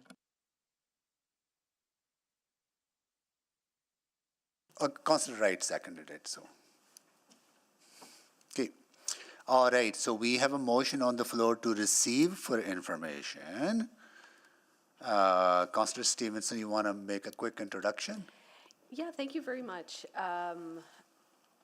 Briefly just want to say how much I appreciate the work the administration has done on this. This was a motion moved back in December, and really appreciate the quick turnaround in terms of what's come back and the clear outline of what it proposes to us. I have a few questions to get into some of the further details, but I'll leave it there. Yeah, thank you. Thank you. We have a motion on the floor. Now, questions on the motion? Okay, Councillor Stevenson, you have questions? Go ahead, please. Yeah, thank you very much, and I apologize. I'm just pulling up my notes. One question I wanted to dig into were some of the metrics. So I really appreciate the clarity of the metrics. I think they're excellent ones to be tracking. They're very relevant for us as a city. One that I felt was maybe missing was just metrics around affordability, ensuring that we're continuing to meet our affordable housing targets in this neighborhood as other neighborhoods. So that would be tracking the proportion of non-market housing available. Is that a measure that could potentially be tracked moving forward? I think there's fluidity with the with the metrics. They're designed to be nimble and responsive. I would advise that the existing target is a target that we could track and we could communicate. But in terms of developing new ones, that would be out of scope. So, Councillor Stevenson, if the ask is, could we track that and report on it? That is possible, and that is something that we do for all of the neighborhoods. Excellent. I appreciate that. I apologize. I will just yield the rest of my time and come back in a moment. No. Councillor Wright?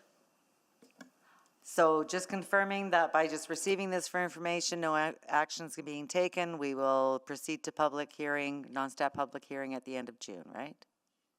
There are some actions that we can advance with existing resources, and Tom can add to that, but as anything that's related to a CRL project that's new, we do need to have the CRL public hearing first. Okay. At the end of June, so yes. Receipt for information would allow us to move forward with the actions that can be implemented as outlined in the And that's action without plan. any additional budget, that's There's- within existing? correct, Existing, okay. And I mean, we did have some speakers at committee that also were concerned about why only downtown action plan, why not their areas of the city? What have we got planned for them?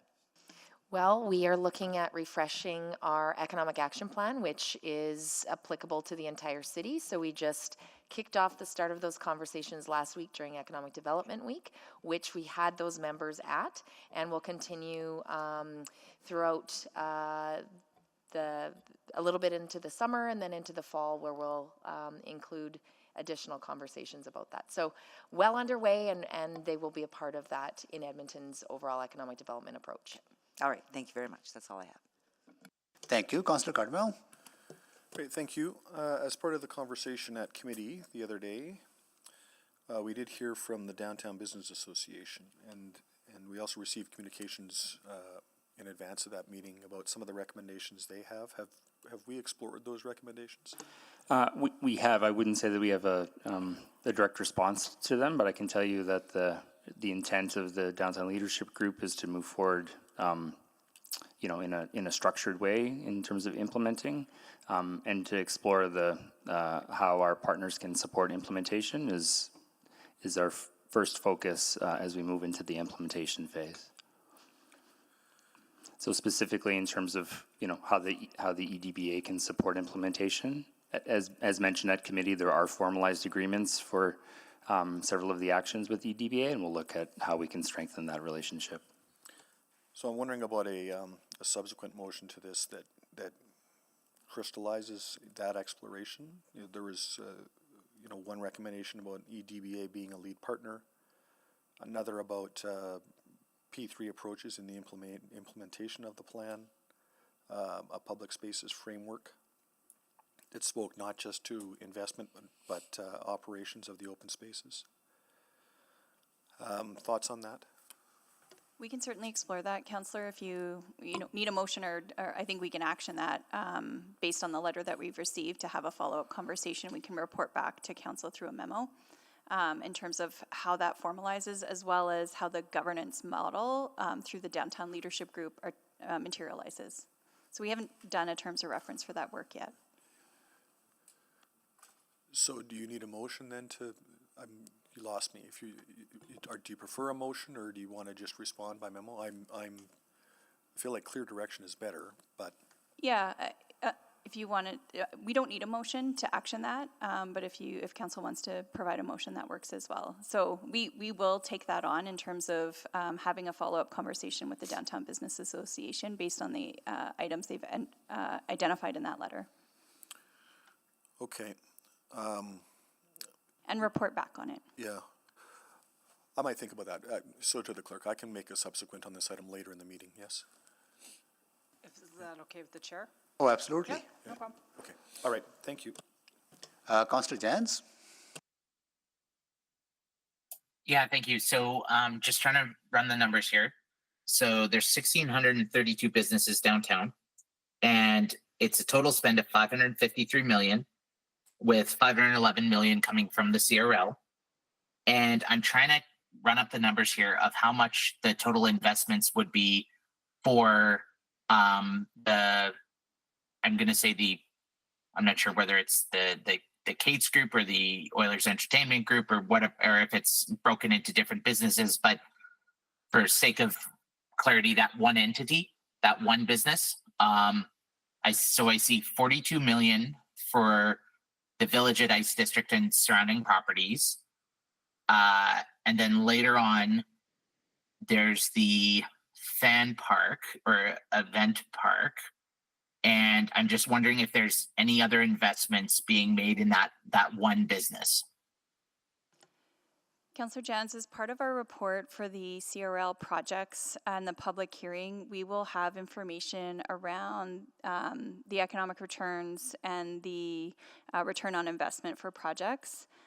So we will have, right now, the Downtown Action Plan, the report before you today for information is just to give you a sense of scope and scale of what's being articulated for these projects, but we will have more information in terms of the value proposition for those projects through the CRL report.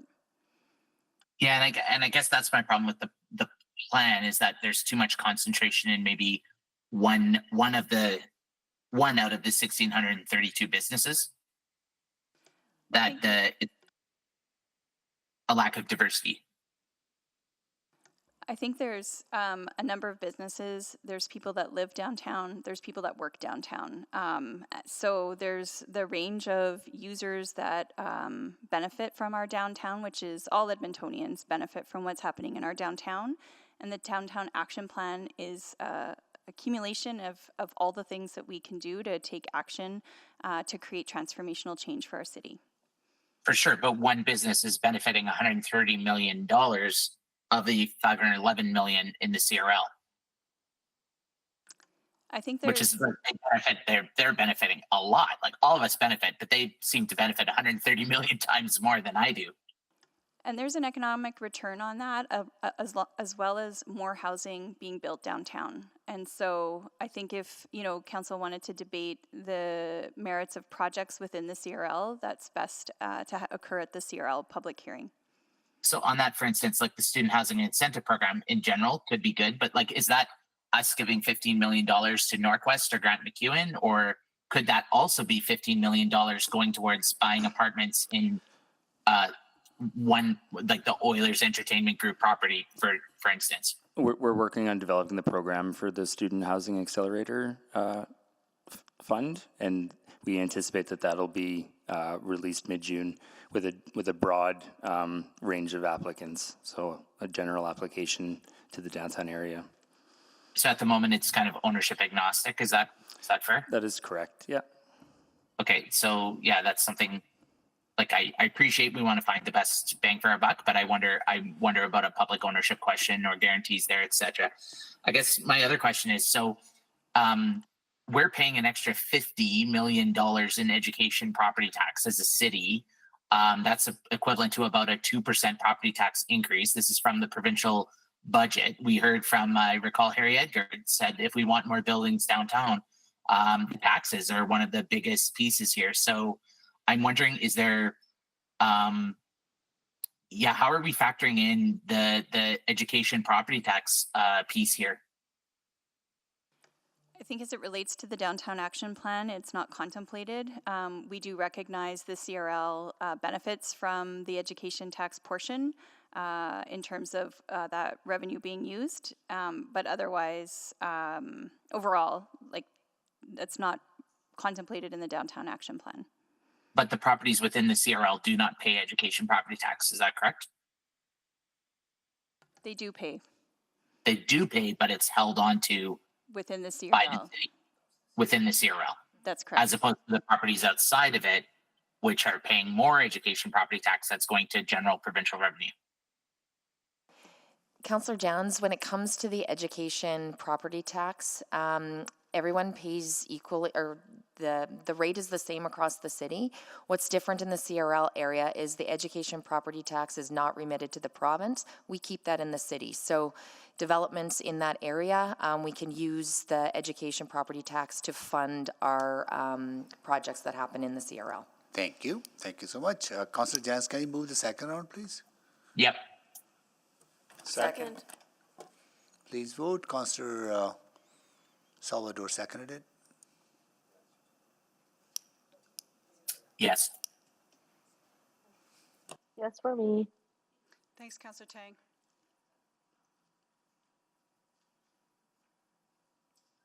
We have all the votes. Display the votes, please. That is carried. All right, we're going to take a break here. We'll be back at 3:45.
Hello, everyone. We are back, and I would like to call this meeting back to order. Do a roll call. Councillor Wright. Good afternoon. Councillor Knack. Good afternoon. Councillor Principe. Hello. Councillor Stevenson. Good afternoon. Councillor Paquette. Well, Councillor Tang. Hello. Councillor Hamilton.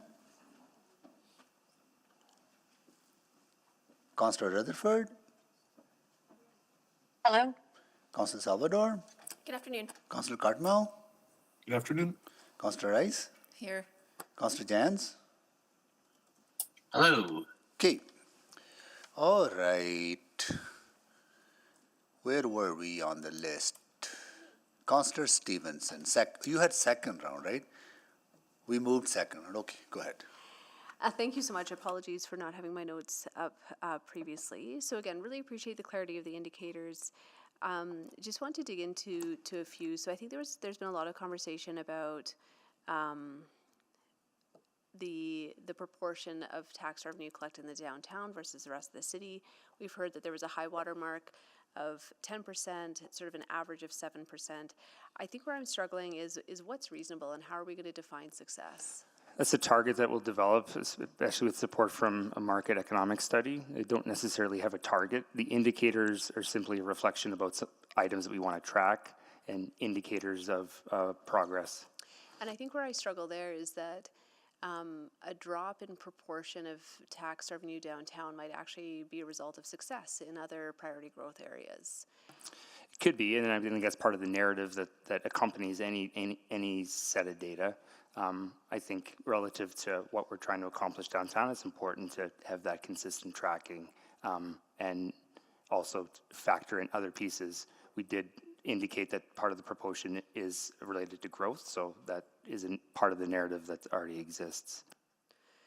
Okay, I again just wanting to, there was mention of 7% of residential growth being downtown as being small. Again, given that it's 1% of the land mass, again, I just worry that if we have certain numbers out there and we're not hitting those numbers, that there's a sense that there's a lack of success, which I don't know would necessarily be the case. I think the numbers give us an idea of what's happening from a factual basis. The narrative behind the numbers to help explain why and what is going on, that analysis and that analytics piece is really important. So that's why we need to have them hand in hand. So we're looking at making sure we've got both of those pieces, because you're right, this happens in a system and there are other things that could impact what happens in our downtown and vice versa. Mm-hmm. So we want to make sure we understand what's happening so we can make our best recommendations for the decisions that need to be made. Great, and I think sort of related to that, there'd be an opportunity to sort of do the analysis as well around changes in assessed value of existing buildings versus growth through new buildings as well, because I think those are important to delink or pull out. Okay, great, thank you. Also, I note that office vacancy rate will be tracked. Are we looking at sort of a subset as well around vacant storefronts? So commercial vacancy is very difficult to track. Industry doesn't track it in a systematic way, the same way that they do office vacancy, which multiple companies, brokerages report on quarterly. From industry, the sentiment is simply that it's very difficult to collect. The value isn't there to the same extent that it is office vacancy. We did go with our program in collaboration with U of A with the storefront vacancy, and we'll continue to explore ways that we can support collecting this data that way, along with through our business census. Great. I think that's really helpful. The business census could be a great way to capture some of that data as well. And I know, the vacancy reduction grant that we spoke about earlier isn't included in here. And again, that again would be part of the narrative that would contribute to some of this, but isn't sort of seen as being driven by the Downtown Action Plan. It's a broader initiative. I think, Councillor Stevenson, for the other motion that we're looking on related to commercial vacancy, it's not one that's necessarily specific to the downtown, and we didn't hear that in a large way through our engagement leading up to the development of the Downtown Action Plan. So that work will happen beyond and outside, but we'll make sure that it's connected, because obviously our downtown is an important focus area for our city. Great. And then in terms of vibrancy, I know there have been exploration in the past of sort of tracking different metrics around the number of festivals, the number of people being downtown. Will those continue to be explored? They will. Right. And most importantly, how and when will this be reported on and sort of kept on council's radar at key decision points? That cadence yet to be determined. From a reporting perspective to the public, I think a regular dashboard is the intention, updated in an appropriate timeline, likely something quarterly with a more robust reporting annually. But I think frequent check-ins with council, particularly items like via memo, are options that we'll explore. And I think with that cadence, it's thinking about lining up with budget as well. Is that a possibility? So there's... Absolutely, and makes a lot of sense as we look at where we make further investments. Great, thank you so much. You're the mover of the motion, right? Yeah. Councillor Jans, can you take the chair, please? Taken. Okay. I just want to follow up on Councillor Stevenson's questions around downtown share of the total tax levy or the assessment, right?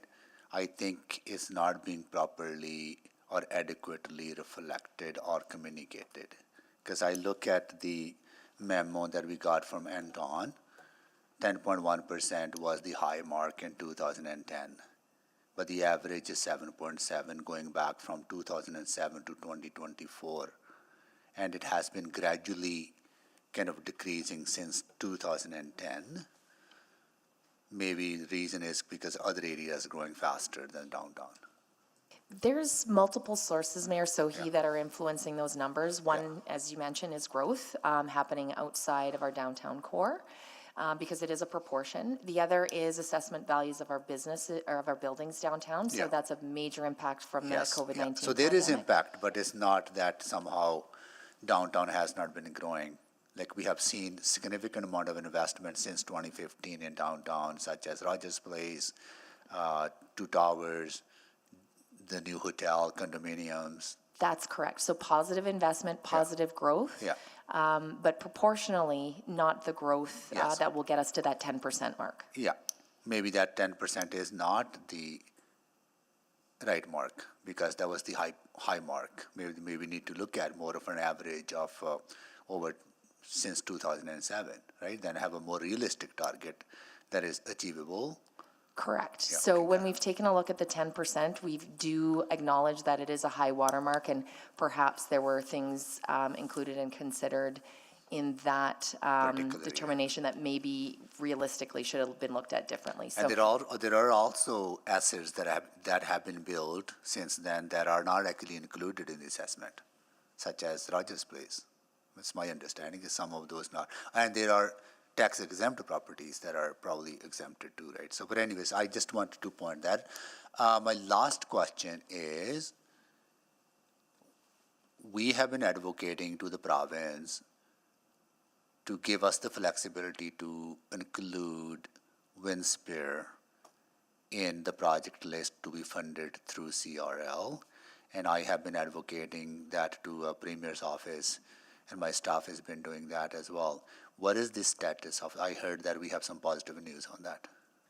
So yes, Mayor Sohi, on May 13th, Cabinet approved the 10-year extension to the Capital City Downtown Plan. And that is public? That is public, along with some key changes in the CRL guidelines, which is also public. They were posted May 20th, which allows CRL revenues to fund grant programs for affordable and attainable housing, brownfield remediation, nonprofit capital projects, and potentially derelict properties. So those are changes that the government of Alberta have made to enable use of the CRL in a different way.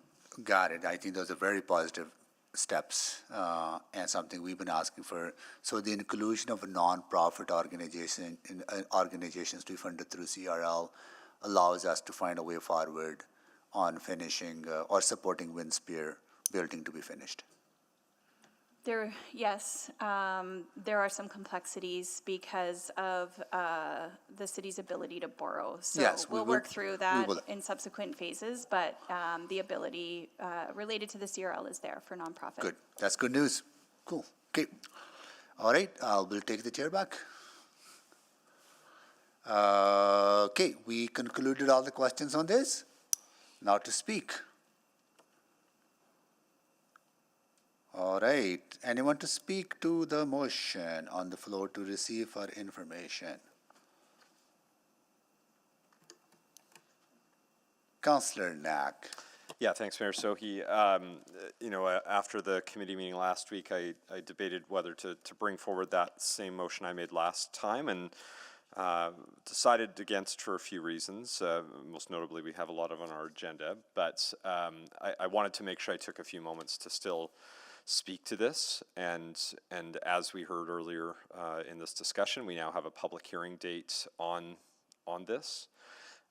It's really important that I think people are involved. I still have a lot of concerns with a few of the projects, and I expressed that during the last meeting.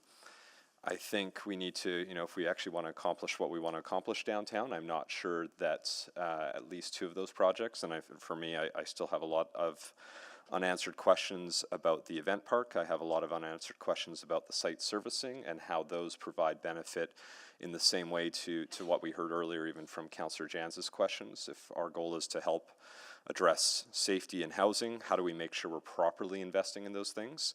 With that said, we're not at the public hearing yet, so I don't want to get too far down the path of discussing the public hearing. But I do think part of why I've still had such a problem with adding those is that we really haven't had a chance to hear from Edmontonians in any type of meaningful way yet on that. And so I hope there are lots of opportunities to really share that information. I still have a lot of concerns. We received a letter from one of the BIAs, and they were a speaker at the committee meeting. I was at a different BIA meeting last night on Stony Plain Road, where there was a lot of concern about how we're supporting all parts of the city. And so I separate this discussion point, because the Downtown Action Plan is a great action plan. We need to advance that. I'm glad to hear we can extend the CRL, but we need to make sure that we're actually setting aside our funding for the right areas to have the best impact. So for me, I wanted to debate removing those until we have actually heard from the public. But I'm of the mindset that since this is just a receipt of information, once we actually finish that public hearing, once a decision is made by council, if a decision by council is to have different projects, receiving this for information allows administration, in my mind, to just go and remove whatever wasn't accepted by council, or if there's any additions, add things that are added by council. But I hope people really do take part in that public discussion, because I think right now most of that, for a variety of reasons, didn't get a chance to be public until very recently. And it still has felt like the wrong order of operations, but that'll be a conversation for another time. So I'll support this. Thank you. Thank you, Councillor Knack. Councillor Stevenson to close. Well, thank you very much. I'm really excited to see this come together. We know that the pandemic hit our downtown very, very hard over the past number of years. And since stepping into this role, since this council formed, downtown has been a continuous focus. We've made, as highlighted in the report, hundreds of millions of dollars worth of investment over the past number of years. And this plan in front of us today, for me, builds on that momentum, builds on that focus work that we've already been doing. It's the next step in continuing to move forward to a thriving downtown. Really appreciated the concrete metrics that are going to help us understand the dynamics in the core, as well as the commitment to telling the full story. Downtowns are interesting places. They are reflections not only of our local community, but at sometimes global trends. So ensuring that we have a clear understanding of the data and how it tells the clearest picture possible of what's happening downtown will be essential moving forward. I appreciated the recognition in the Downtown Action Plan about the opportunity and possibility of economic reconciliation through this work, and appreciate that is built into the pillar of this action plan. As highlighted, there are more conversations to come in terms of some of the implementation tools that we have to help this downtown plan come to life. It's very encouraging to hear those changes to the CRL I'm particularly excited in terms of the opportunity to use the CRL to support affordable housing. I think that goes a really long way in supporting the vibrancy of our downtown. I'll just conclude by thanking City Administration for their work on this, and also all of our partners in the community, and of course all Edmontonians. Everyone who chooses to live, work, or play downtown, the tens of thousands that do on a daily basis. You're truly the secret to the success of downtown, and I appreciate everyone for being part of that, as well as my colleagues who have shown their support for the heart of our city. Thank you. Thank you, Councillor Stevenson. Please vote.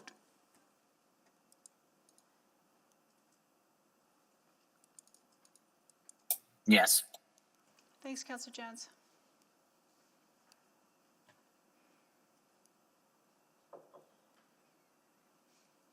We have all the votes. Display the votes, please. That is carried.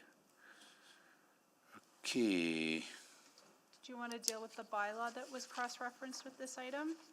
Okay, which is the, okay. I can move. That is item 8.5, got it, okay. Councillor Stevenson, I think I'll move first reading of Bylaw 21122. I will second that. Please vote.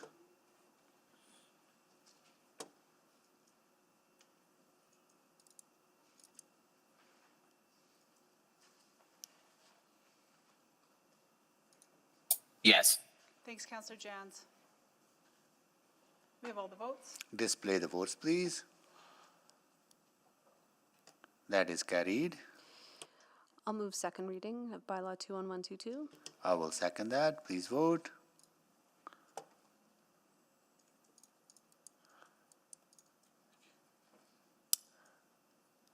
Yes. Thanks, Councillor Jans.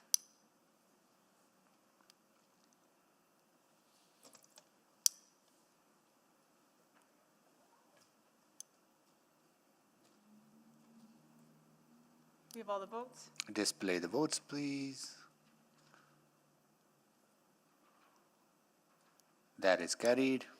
I'll move consideration of third reading of Bylaw 21122. I will second that. Please vote.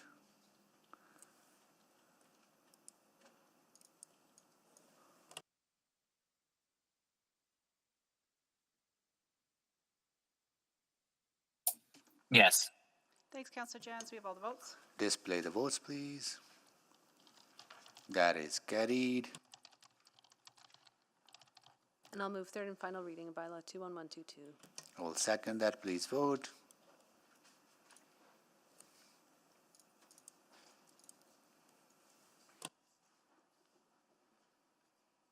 Yes. Thanks, Councillor Jans. We have all the votes. Display the votes, please.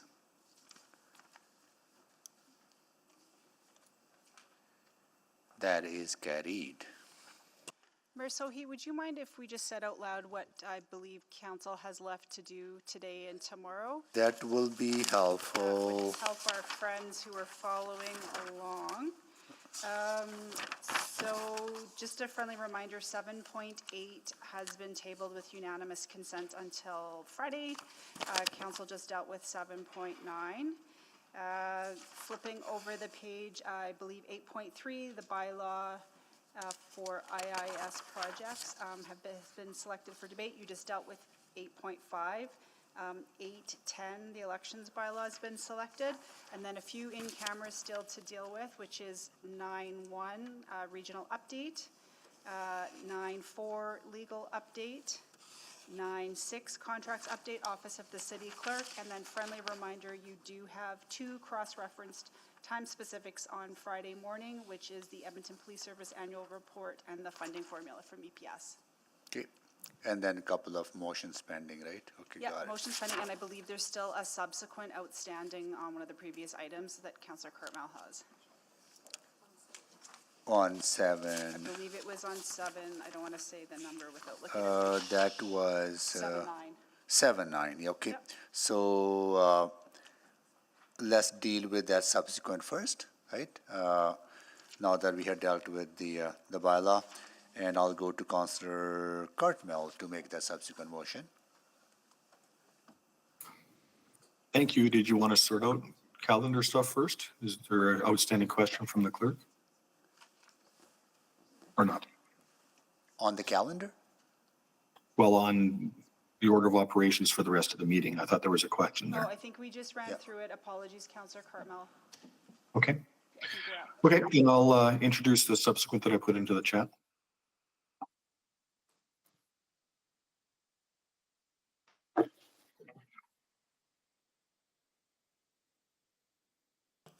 Here it is. Councillor Cartmel, can you read that into the record, please? Yeah, I will. Thank you, Mayor Sohi. That administration provide a report on the following implementation options for the Downtown Action Plan. 1, identify the Edmonton Downtown Business Association as a lead partner in the implementation of actions 4, safety, 5, beautification, 6, economic engine, and 7, public programming. 2, develop an ongoing partnership framework with the EDBA, including an identified funding source to resume cost sharing for the Downtown Core Patrol and Downtown Ambassador programs. 3, develop and prioritize a P3 approach to guide investment attraction, land development, and park public space renewal and stewardship. 4, develop a comprehensive public space management framework, code-led with EDBA and other partners that includes year-round activation, cleanliness and maintenance standards, community partnerships, and safety interventions. And 5, establish Downtown Action Plan Implementation Task Force with shared leadership and accountability from City Administration, EDBA, and other essential organizations to oversee delivery. Second. Second by Councillor Principe. Thank you. I'll very briefly introduce this. Please go ahead. Sorry, just Councillor Cardinal, can you just hold for a second? Just hold for a second. So it's okay. So Councillor Principe, you seconded, right? Okay, got it. Okay, we just need to sort that out. Sorry, Councillor Cardinal, please go ahead now. No, that's okay. This largely comes from the letter that we received from the EDBA and some of the recommendations that they put forth. Admittedly, this is EDBA focused, but it's my view that the Downtown Business Association is that organization that is very much focused on things downtown. They have been a partner of City Administration in the past. The first 2 items kind of reinforce that that we return to some amount of funding for the Core Patrol and the Downtown Ambassador programs. I'd also say that effectively these bullets emphasize Edmonton Downtown Business Association, but don't preclude other associations and organizations from getting involved. And finally, this is not instruction to go do, but it's rather really just a confirmation of the earlier conversation that administration is going to explore this and provide their explorations, a summary of those in a report. So I'll leave it there. If I'm happy to make this a memo instead of a report, if that's the appropriate language, but trust that's self-explanatory. Thank you. Thank you, Councillor Carmel. Councillor Rutherford. Yeah, I guess just to administration. I remember in Councillor Cartmel's line of questioning before, he did mention about the DBA. But the bullet that sticks out to me is to develop and prioritize a P3 approach. Was that something that you were going to do without this direction in this motion? Councillor Rutherford, we had made the commitment to explore all of the bullets in the DBA letter, and so that being one of them. Now, recognizing if it's something we want to pursue, that's a different level of effort, but, looking at what that looks like, there may be some elements of this that we need to bring to council to get direction on, or if it has a funding implication, to bring that to council. And I think a memo would be ideal to start, recognizing there may be subsequent bodies of work that will need council decision or direction on. I recognize the Edmonton Downtown Business Association as a key stakeholder, but I worry this positions them as the stakeholder. And I know Councillor Cartmel mentioned it doesn't preclude others, but there is, as someone that's worked on collaborative tables, it does create power dynamics. Are we concerned about that at all?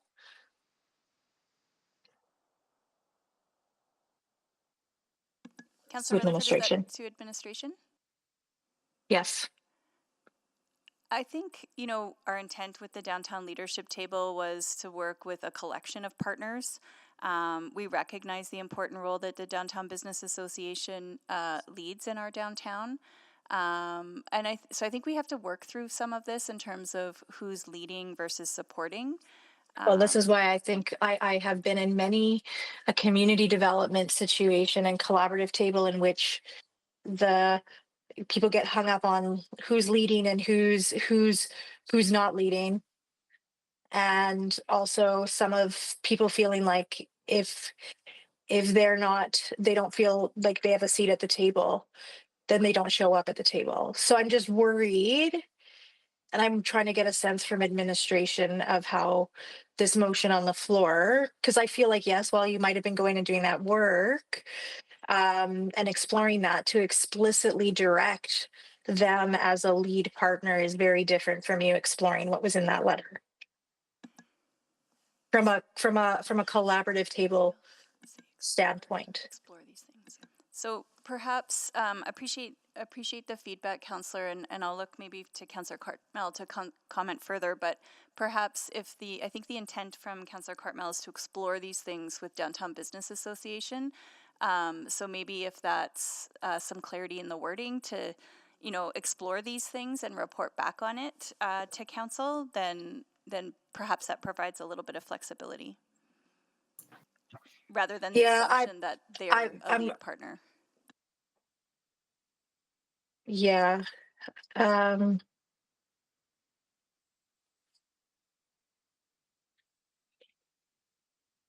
Because there's also a partnership framework specifically with them. And then I think about a task force. So you've kind of got, to me, there's a lot going on here. And I'm trying to see how these complement and intersect, but also don't create unintended consequences. So, like, what's the difference, I guess?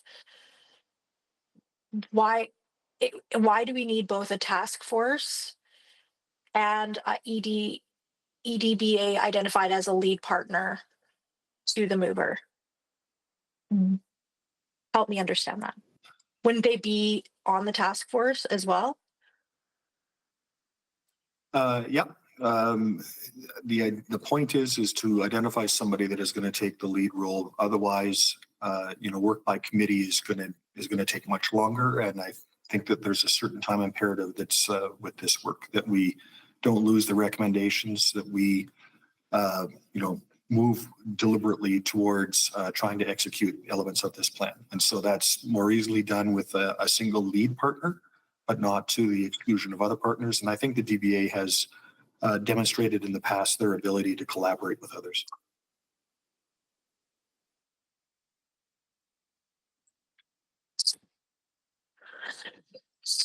Okay, I'll leave it there for now.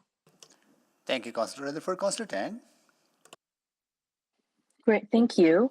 Yeah, I think when I read the letter, I thought the suggestions were sound. So I just want to walk through kind of each of these. Maybe I'll start at the last one. The task force, I guess to administration, do you interpret the task force as different from the leadership table? No. Establishing the terms of reference and how the leadership table will function from a governance perspective is a first step in implementation. So that's work that's already done. Right. The flexibility to develop the terms of reference that best suits the needs of implementing the plan is the focus. Gotcha. And so your report might just come back and say, via the leadership table, this is sort of the terms of reference for the implementation. Yeah, an update. Okay. An update would include a copy of the terms of reference that were developed. Okay, and then the public space management framework. Is this like the work to kind of coincide with the center city stuff? But now you have a sort of. I'd suggest it's bigger than that. The Center City Optimization Project would be a component of it, given its impact on cleanliness and beautification. But right. While I can't specify exactly what the intent of the recommendation from EDBA was, I read it as it's more complex than simply that project alone. And then this allows you to go kind of explore what that bigger component would be and what other things other than center city optimization would be included, right?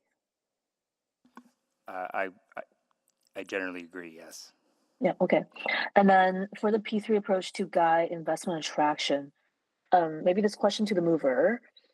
Edmonton Global typically does investment attraction. And so your intent here is something like that, but just for downtown?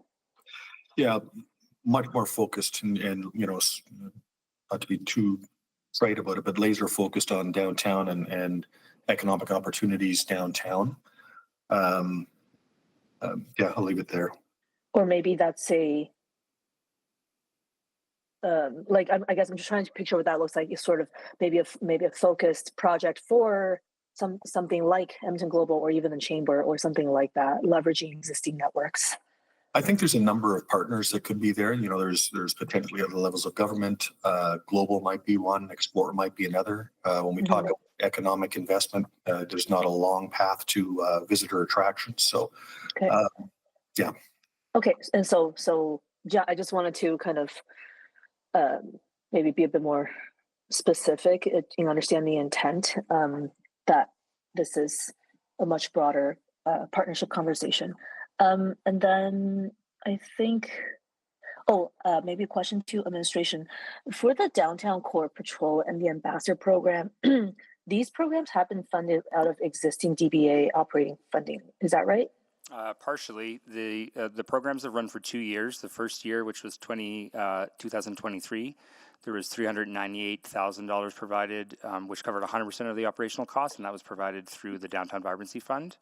And in 2024, we provided $200,000, which was half of the $400,000 operating budget, with the other half being covered through EDBA resources. So in total, the city has provided nearly $600,000 over 2 years to support that program. Have we seen any kind of evaluation of the impact of what we have already provided? Yeah, we have, and the benefits of the program are there. Okay. Definitely no doubting that. With that said, in terms of allocating the resources through the Downtown Action Plan as described, that project wasn't specifically listed and would not receive funding currently. Okay, so then this will just say, got it. So we'll just keep resuming that. Okay, and then I think overall, maybe echo some of the comments from earlier, because I think we did already see a bit of this kind of dynamic play out at committee, where some other parts of the city feel left out when there's sort of a lead, not necessarily organization, but neighborhood of focus. So I think we just have to be careful of navigating that. But overall, my understanding for this, I think it sounds like there's other groups, including things like Reach Edmonton, if I look at the safety pillar, and others who probably might want to be part of this conversation. And then can I just get a affirmative that it's okay to replace report with memo? I guess the mover? If that's to me, yes, I'm fine with that. Yeah. Okay, I don't thank consider you. that friendly. I do not consider that friendly. Okay, we will not consider that friendly then. Okay, let's carry on with the questions. Councillor Stevenson. Yeah, thank you very much. I think this brings forward some good ideas. Again, just want to clarify with administration that this motion wouldn't change the structure or the intent of the leadership table, which would be sort of a broader set of stakeholders.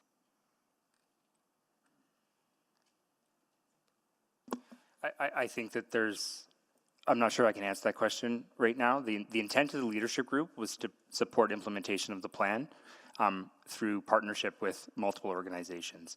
The formality in terms of exactly how those partners work together has not yet been determined. However, the intent is to do whatever is appropriate in consideration of available resources and the appropriate next steps in terms of accomplishing the goals outlined in the Downtown Action Plan. So I don't know if the intent is to provide rigid direction. I can't speak to whether that's the intent or not. Okay, so maybe just to the mover, is the intent, because reading the letter from EDBA, there was just some concern around vagueness. Is this generally intended to address that, or is it a departure from what's outlined in the action plan currently? No, it's not a departure. It's not intended. It's really just intended to formalize it. Not trying to exclude anybody, but also trying to sort of identify, a lead partner so that there's a bit of a hierarchy, perhaps. Okay, and what is administration's thoughts? Was there an intentionality around creating sort of a flattened leadership table structure, or Yeah, I'd consider it to be flat for sure. There's, as noted, the partnerships are an integral part of implementation, and there'll be a variety of roles for partners, which will be defined through the downtown leadership terms of reference. and the passing of this motion doesn't preclude that refinement, or do you feel that it does? Councillor Stevenson, I think what this motion does is it provides clarity of what the EDBA would like us to do from their perspective. What it doesn't include is how we're bringing other partners into that conversation. So that's the intent of the leadership group. So we can, when we look at how this is worded, it doesn't preclude us from having those conversations. And what it does is it tells us with intention what the EDBA would like us to ensure is included as part of those conversations. Okay. If I may, I don't think that it doesn't preclude us from establishing the shared leadership and accountability. I feel like that was, I know that was always the intent of the leadership group. So in terms of establishing that, that aligns with our intention. Okay, and again, it sounds, I think that portion of the motion is really, it speaks to the task force with shared leadership and accountability from city administration, EDBA, and other essential organizations. So that's not setting any partner above, it's a unified table. Correct. Great, thank you. And then just finally, the point on the P3 approach, it speaks about, investment attraction, I think, is covered in the action plan. Park and public space renewal and stewardship is referenced in the action plan. Just land development. Is that currently contemplated in the downtown action plan?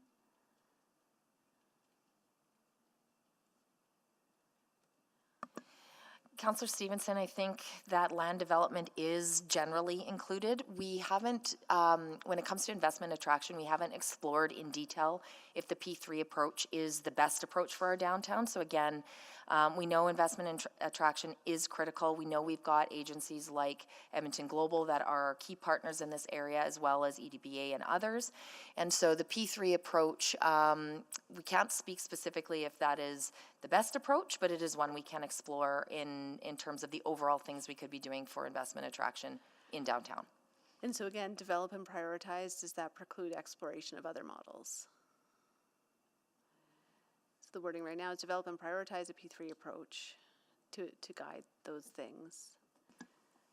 Potentially, unless the intent is to just, I guess develop and prioritize is clear versus explore a P3 approach and report on that. Okay, thank you. Thank you, Councillor Rice. Thank you, Mayor Sohi.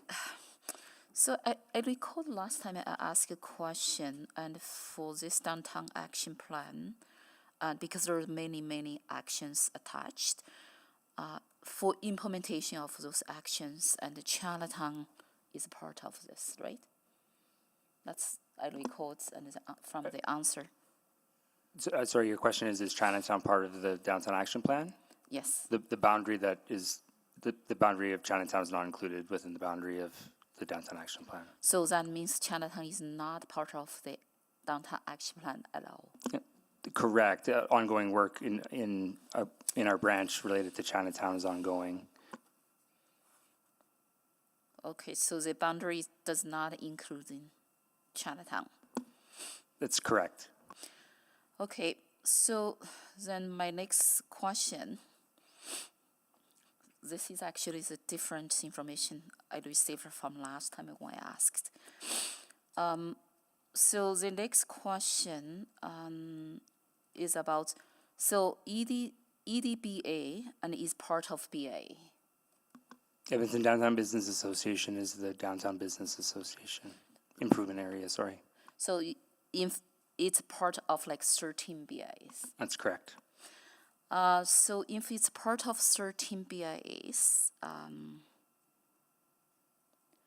for all those implementation, we specifically said as a leading partner, and for the action 4, 5, 6, 7 listed here. And does that mean this EDBA will use their existing financial resources and based on BIA model to implement those actions, or do they request additional funding to implement those actions? Councillor Rice, we'd have to explore that with the Downtown Business Association.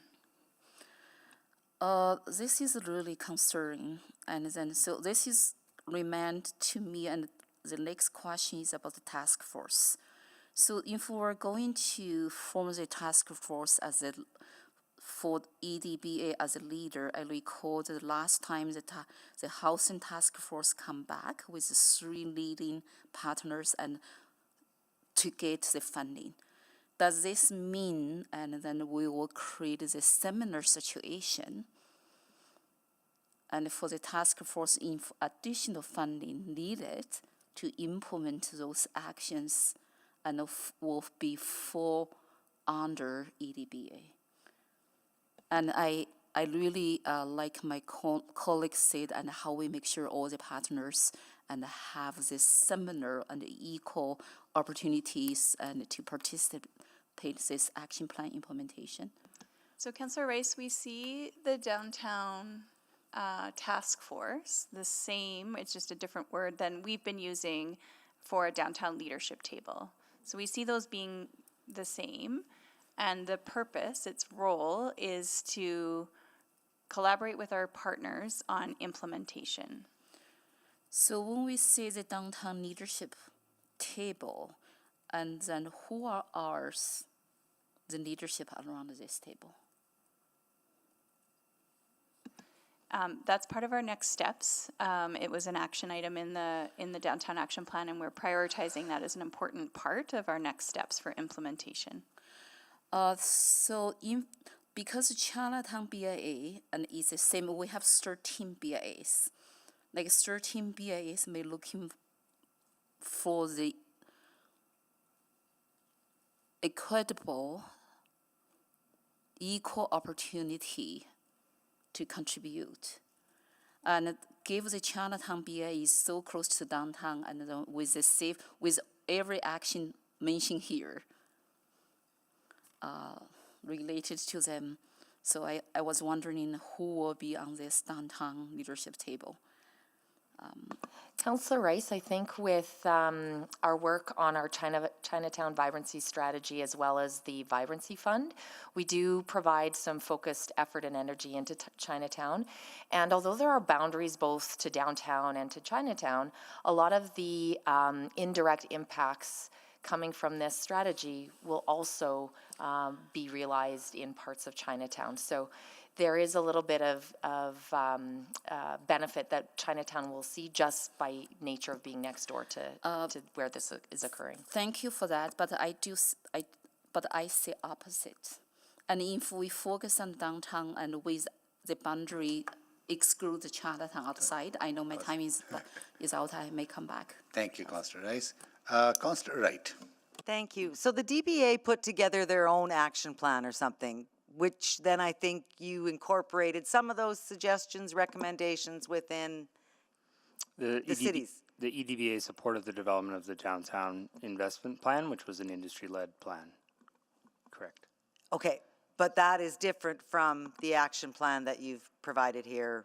It helped inform the downtown action plan, but it is separate. Okay, so I think there was a comment made that this motion here provides clarity on what the DBA wants us to do, but Is that necessarily what the intent of this action plan wants to do?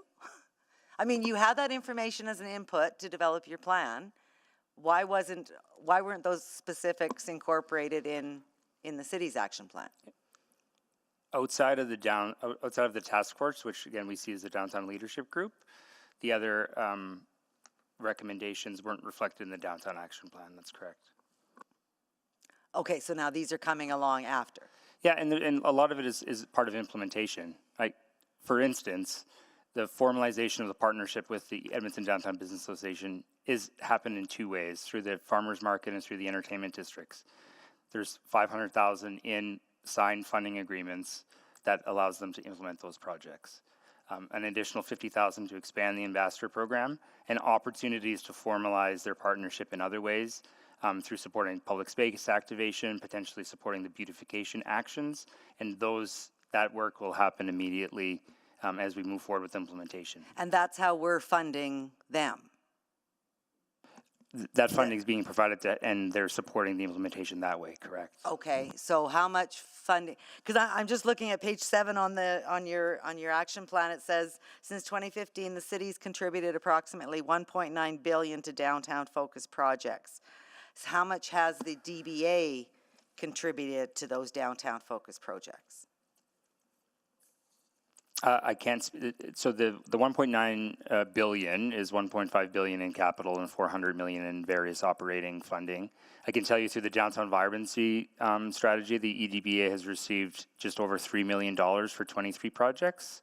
And they've received. That's what have they correct. put back in? Yeah, I'll get that number for you in terms of what they've contributed. I just see that we're giving them a lot of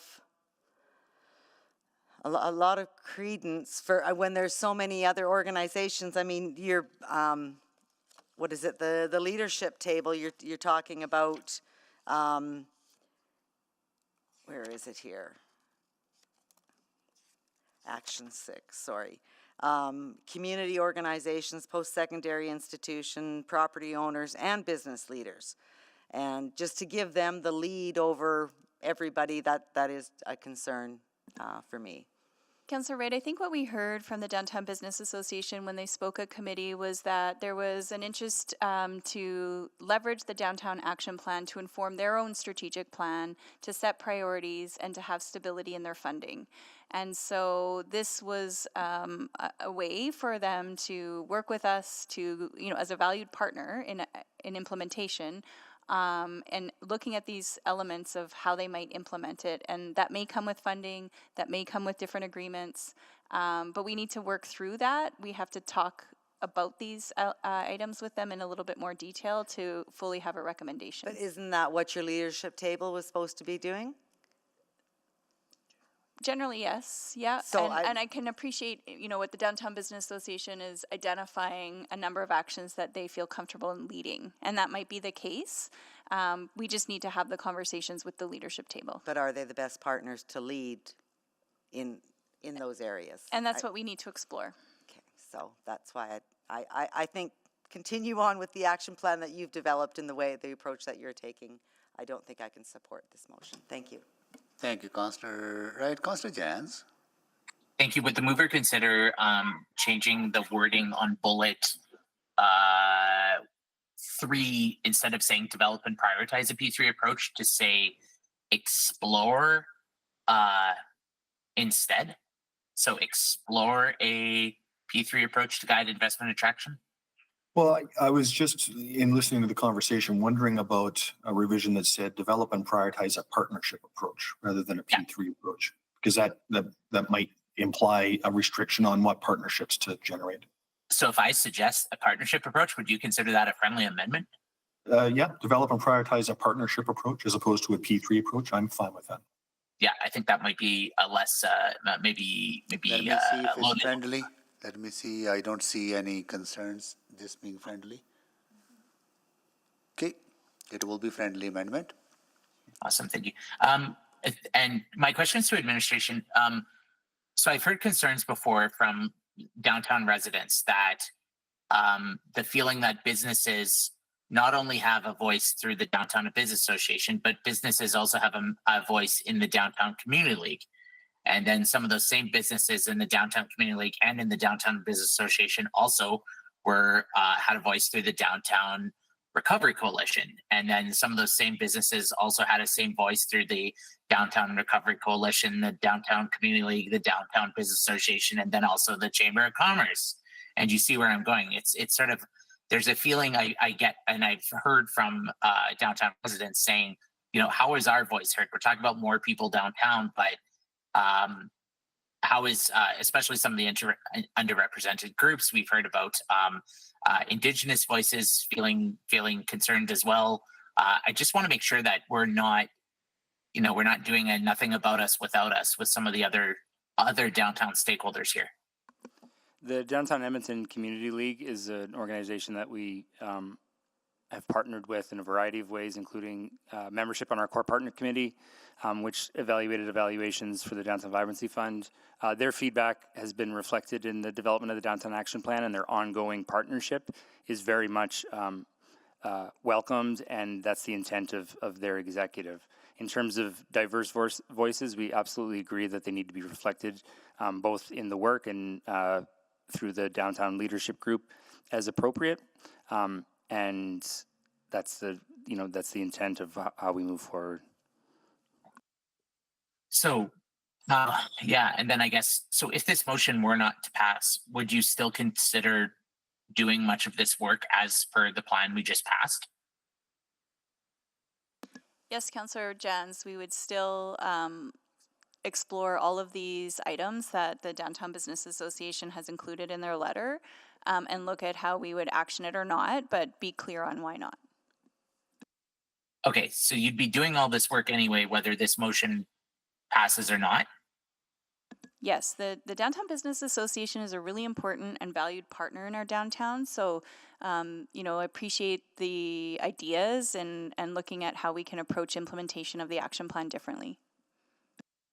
So really the crux of this motion is, are we putting the Downtown Business Association at center ice here or not? Is that, like, maybe to the mover, I hear admin saying they're going to do much of this anyway.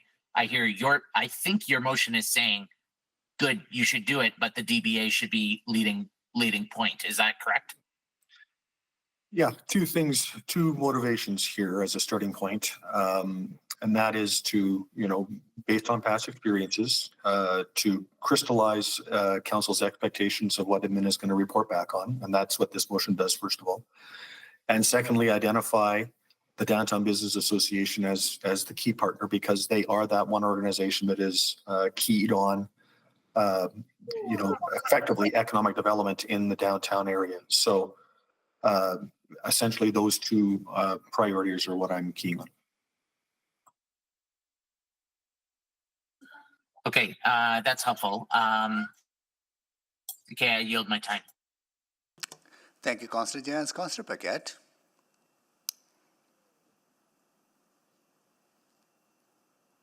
Yeah, Mr. Mayor, just listening to the conversation and taking notes, I threw a potential amended motion into the chat, and I'd like to actually put that amendment forward to see to test the will of council on it. Sorry, is it in the chat? Yeah.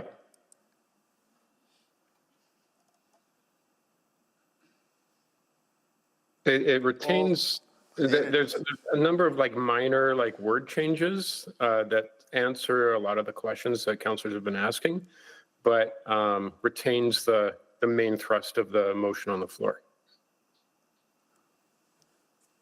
So you want to move that? Yeah, just test the will of council on that. Okay.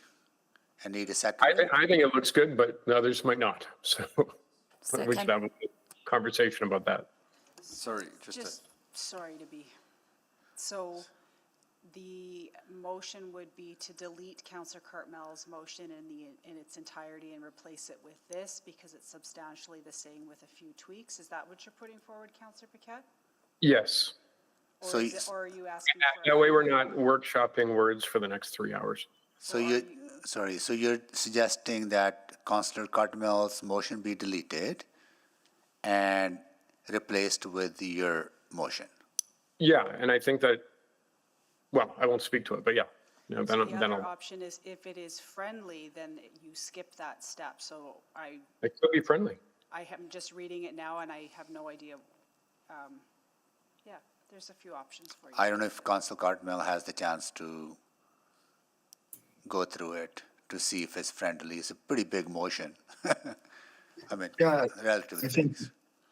I'm sorry, I'm not sure if that's a question to me or not. I'm asking you, like, if you have a chance to go through, you think it's friendly. If not friendly, then I'll go to Councillor Paquette to make it.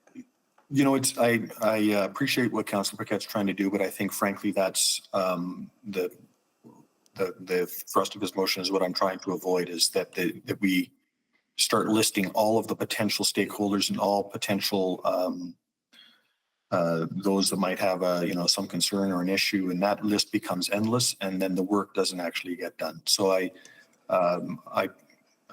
don't think it's necessary to expand the language from my motion to include lists of other organizations and other interested parties and other BIAs. So I take it it's not friendly. Yeah. Yeah, Good. so Got it. not for me. Okay. Okay. All right. So Councillor Paquette, what are your desire? You want to move it? Yeah, I'll still move it because I can't presuppose the will of council, but I've got an idea of where this is going. Okay. So you're moving your motion. Yeah. I need a seconder. Second. Councillor Rice seconded it. Okay. Can you make the introduction, please, now? Yeah, so I've just been listening to the debate so far, and I really take the point that Councillor Carmel was making, just like gets something streamlined and cleaned, move fast, move hard. And I don't disagree with that at all. At the same time, on the other hand, just as weighty is the idea that if we take that approach, then a lot of voices are going to feel like they were left behind, and that could lead to its own problems in the future. So it's kind of 6 of one, half a dozen of the other. On one hand, you might be able to get through and squeak it by without a lot of opposition. But on the other hand, if you can mitigate the opposition and still give administration pretty clear direction, like, yeah, do all this, but let's do it speedily and let's make sure that we've got a focus and our eye on the prize here and bring people along. Then we can circumvent any of the potential objections and stalling that I think would probably be a result of just trying to leapfrog. Obviously, one of the frustrations of municipal governance is that you'd like to move fast, but I'm hoping that in this situation we can move together and move fast. So I don't think that's an impossible expectation. So that's the introduction. Okay. Thank you, Councillor Paquette. So we have. So this will be replacement motion, right? Yeah, and it generally retains everything, yes. Good. Okay, so we have a new motion on the floor. Any questions on this? Councillor Stevenson, go ahead, please. Yeah, I really appreciate the intent. Maybe just to administration, this does seem to be increasing the scope, I think, in terms of adding some new geographic areas.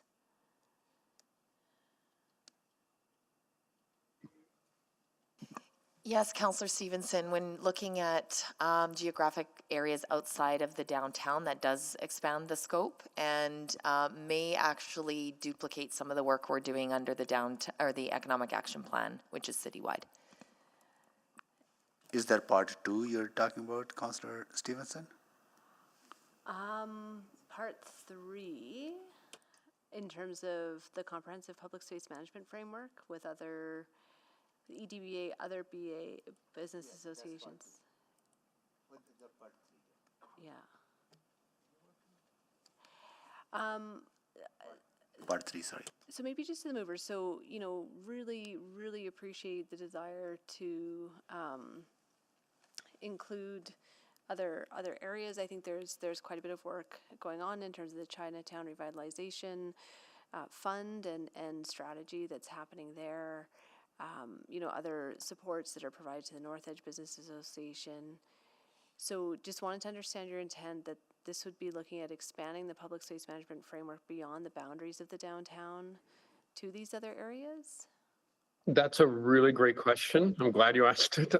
No, it's just that like, because these boundaries can sometimes, you know, we can draw a hard boundary, but they are fuzzy boundaries. And since we have all of these other sort of initiatives ongoing, I just thought, you know, it'd be good to have a check-in. It doesn't have to be like a substantial, big, massive, like change of anything. It's just we should have these conversations in order to ensure that everything's aligned and working properly so that the left hand knows what the right hand is doing on those fuzzy edges.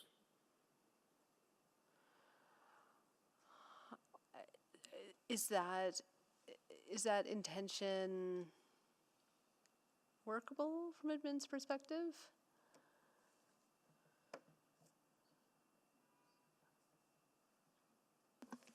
I think an expanded scope limits our ability to focus our activities and our resources. Yeah, okay. Oh, maybe administration didn't hear my response because that response doesn't align with what I had said. And I think what I'm hearing from administration is that those involving those parties in a public space management framework does expand the scope. Okay, well, all right. So it's a good question, and if you think it should be struck, that's okay. But there's got to be some mechanism to ensure that we have that communication going, because I've seen way too many cases over the years where we have not done that, and it has been a little bit of we've had a little bit of friction. So I'm open to any of it. I just want to make sure that we're reducing friction so we can increase speed. But if the feeling is that by checking in really quickly to say like, hey, this is what we're doing each to each, is too onerous, I get it. Yeah.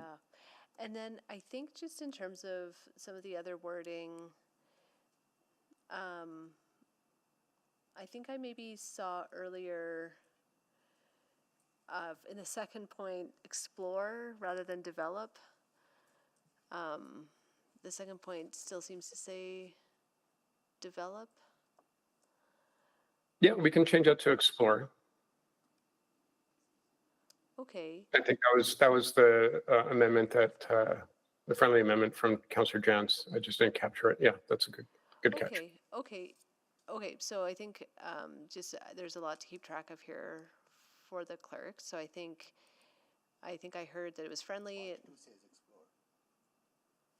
Yeah, I don't honestly, I can say wholeheartedly, I have no idea where that came from. It should be develop, explore, develop, establish. Okay, great. We're just going to fix it. Perfect.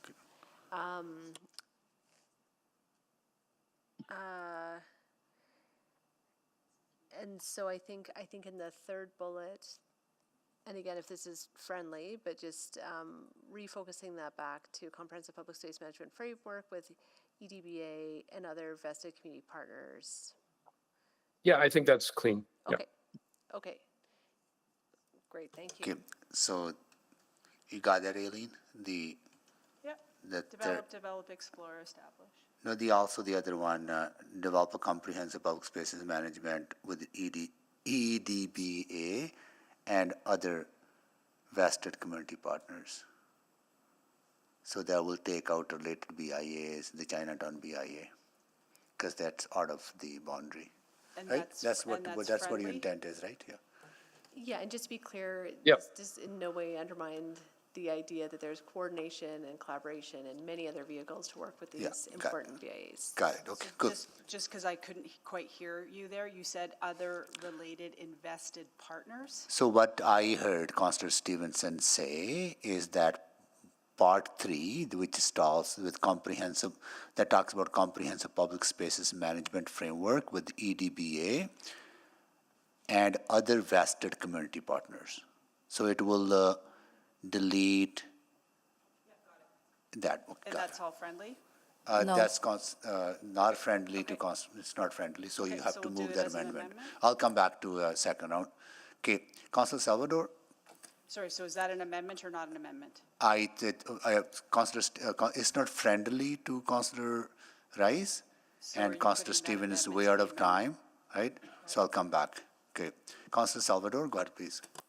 Yeah, thank you. I think that somewhat cleared up my question around the expansion of the scope, but now potentially tightening that back up. I guess I just have, and I apologize if I have missed this, but when it comes to citywide economic action plan, other BIAs, other key stakeholders, is the economic action plan the best home to have those conversations about, I guess, supportive work to empower and enable other BIAs in other important districts to thrive? I think it's part of our ongoing conversations with our BIAs, and we've just kickstarted that conversation. So is it the best approach? It's the start of an approach, and we will be committed to working with those partners and evolve over time to ensure that their feedback and their work is incorporated into the refresh.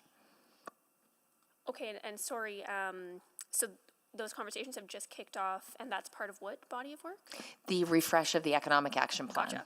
Correct. Gotcha.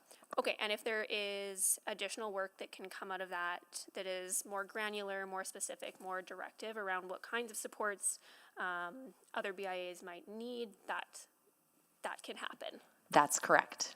Great, thank you. Thank you, Councillor Salvador. Councillor Stevenson, can you take the chair, please? I have the chair. Thank you.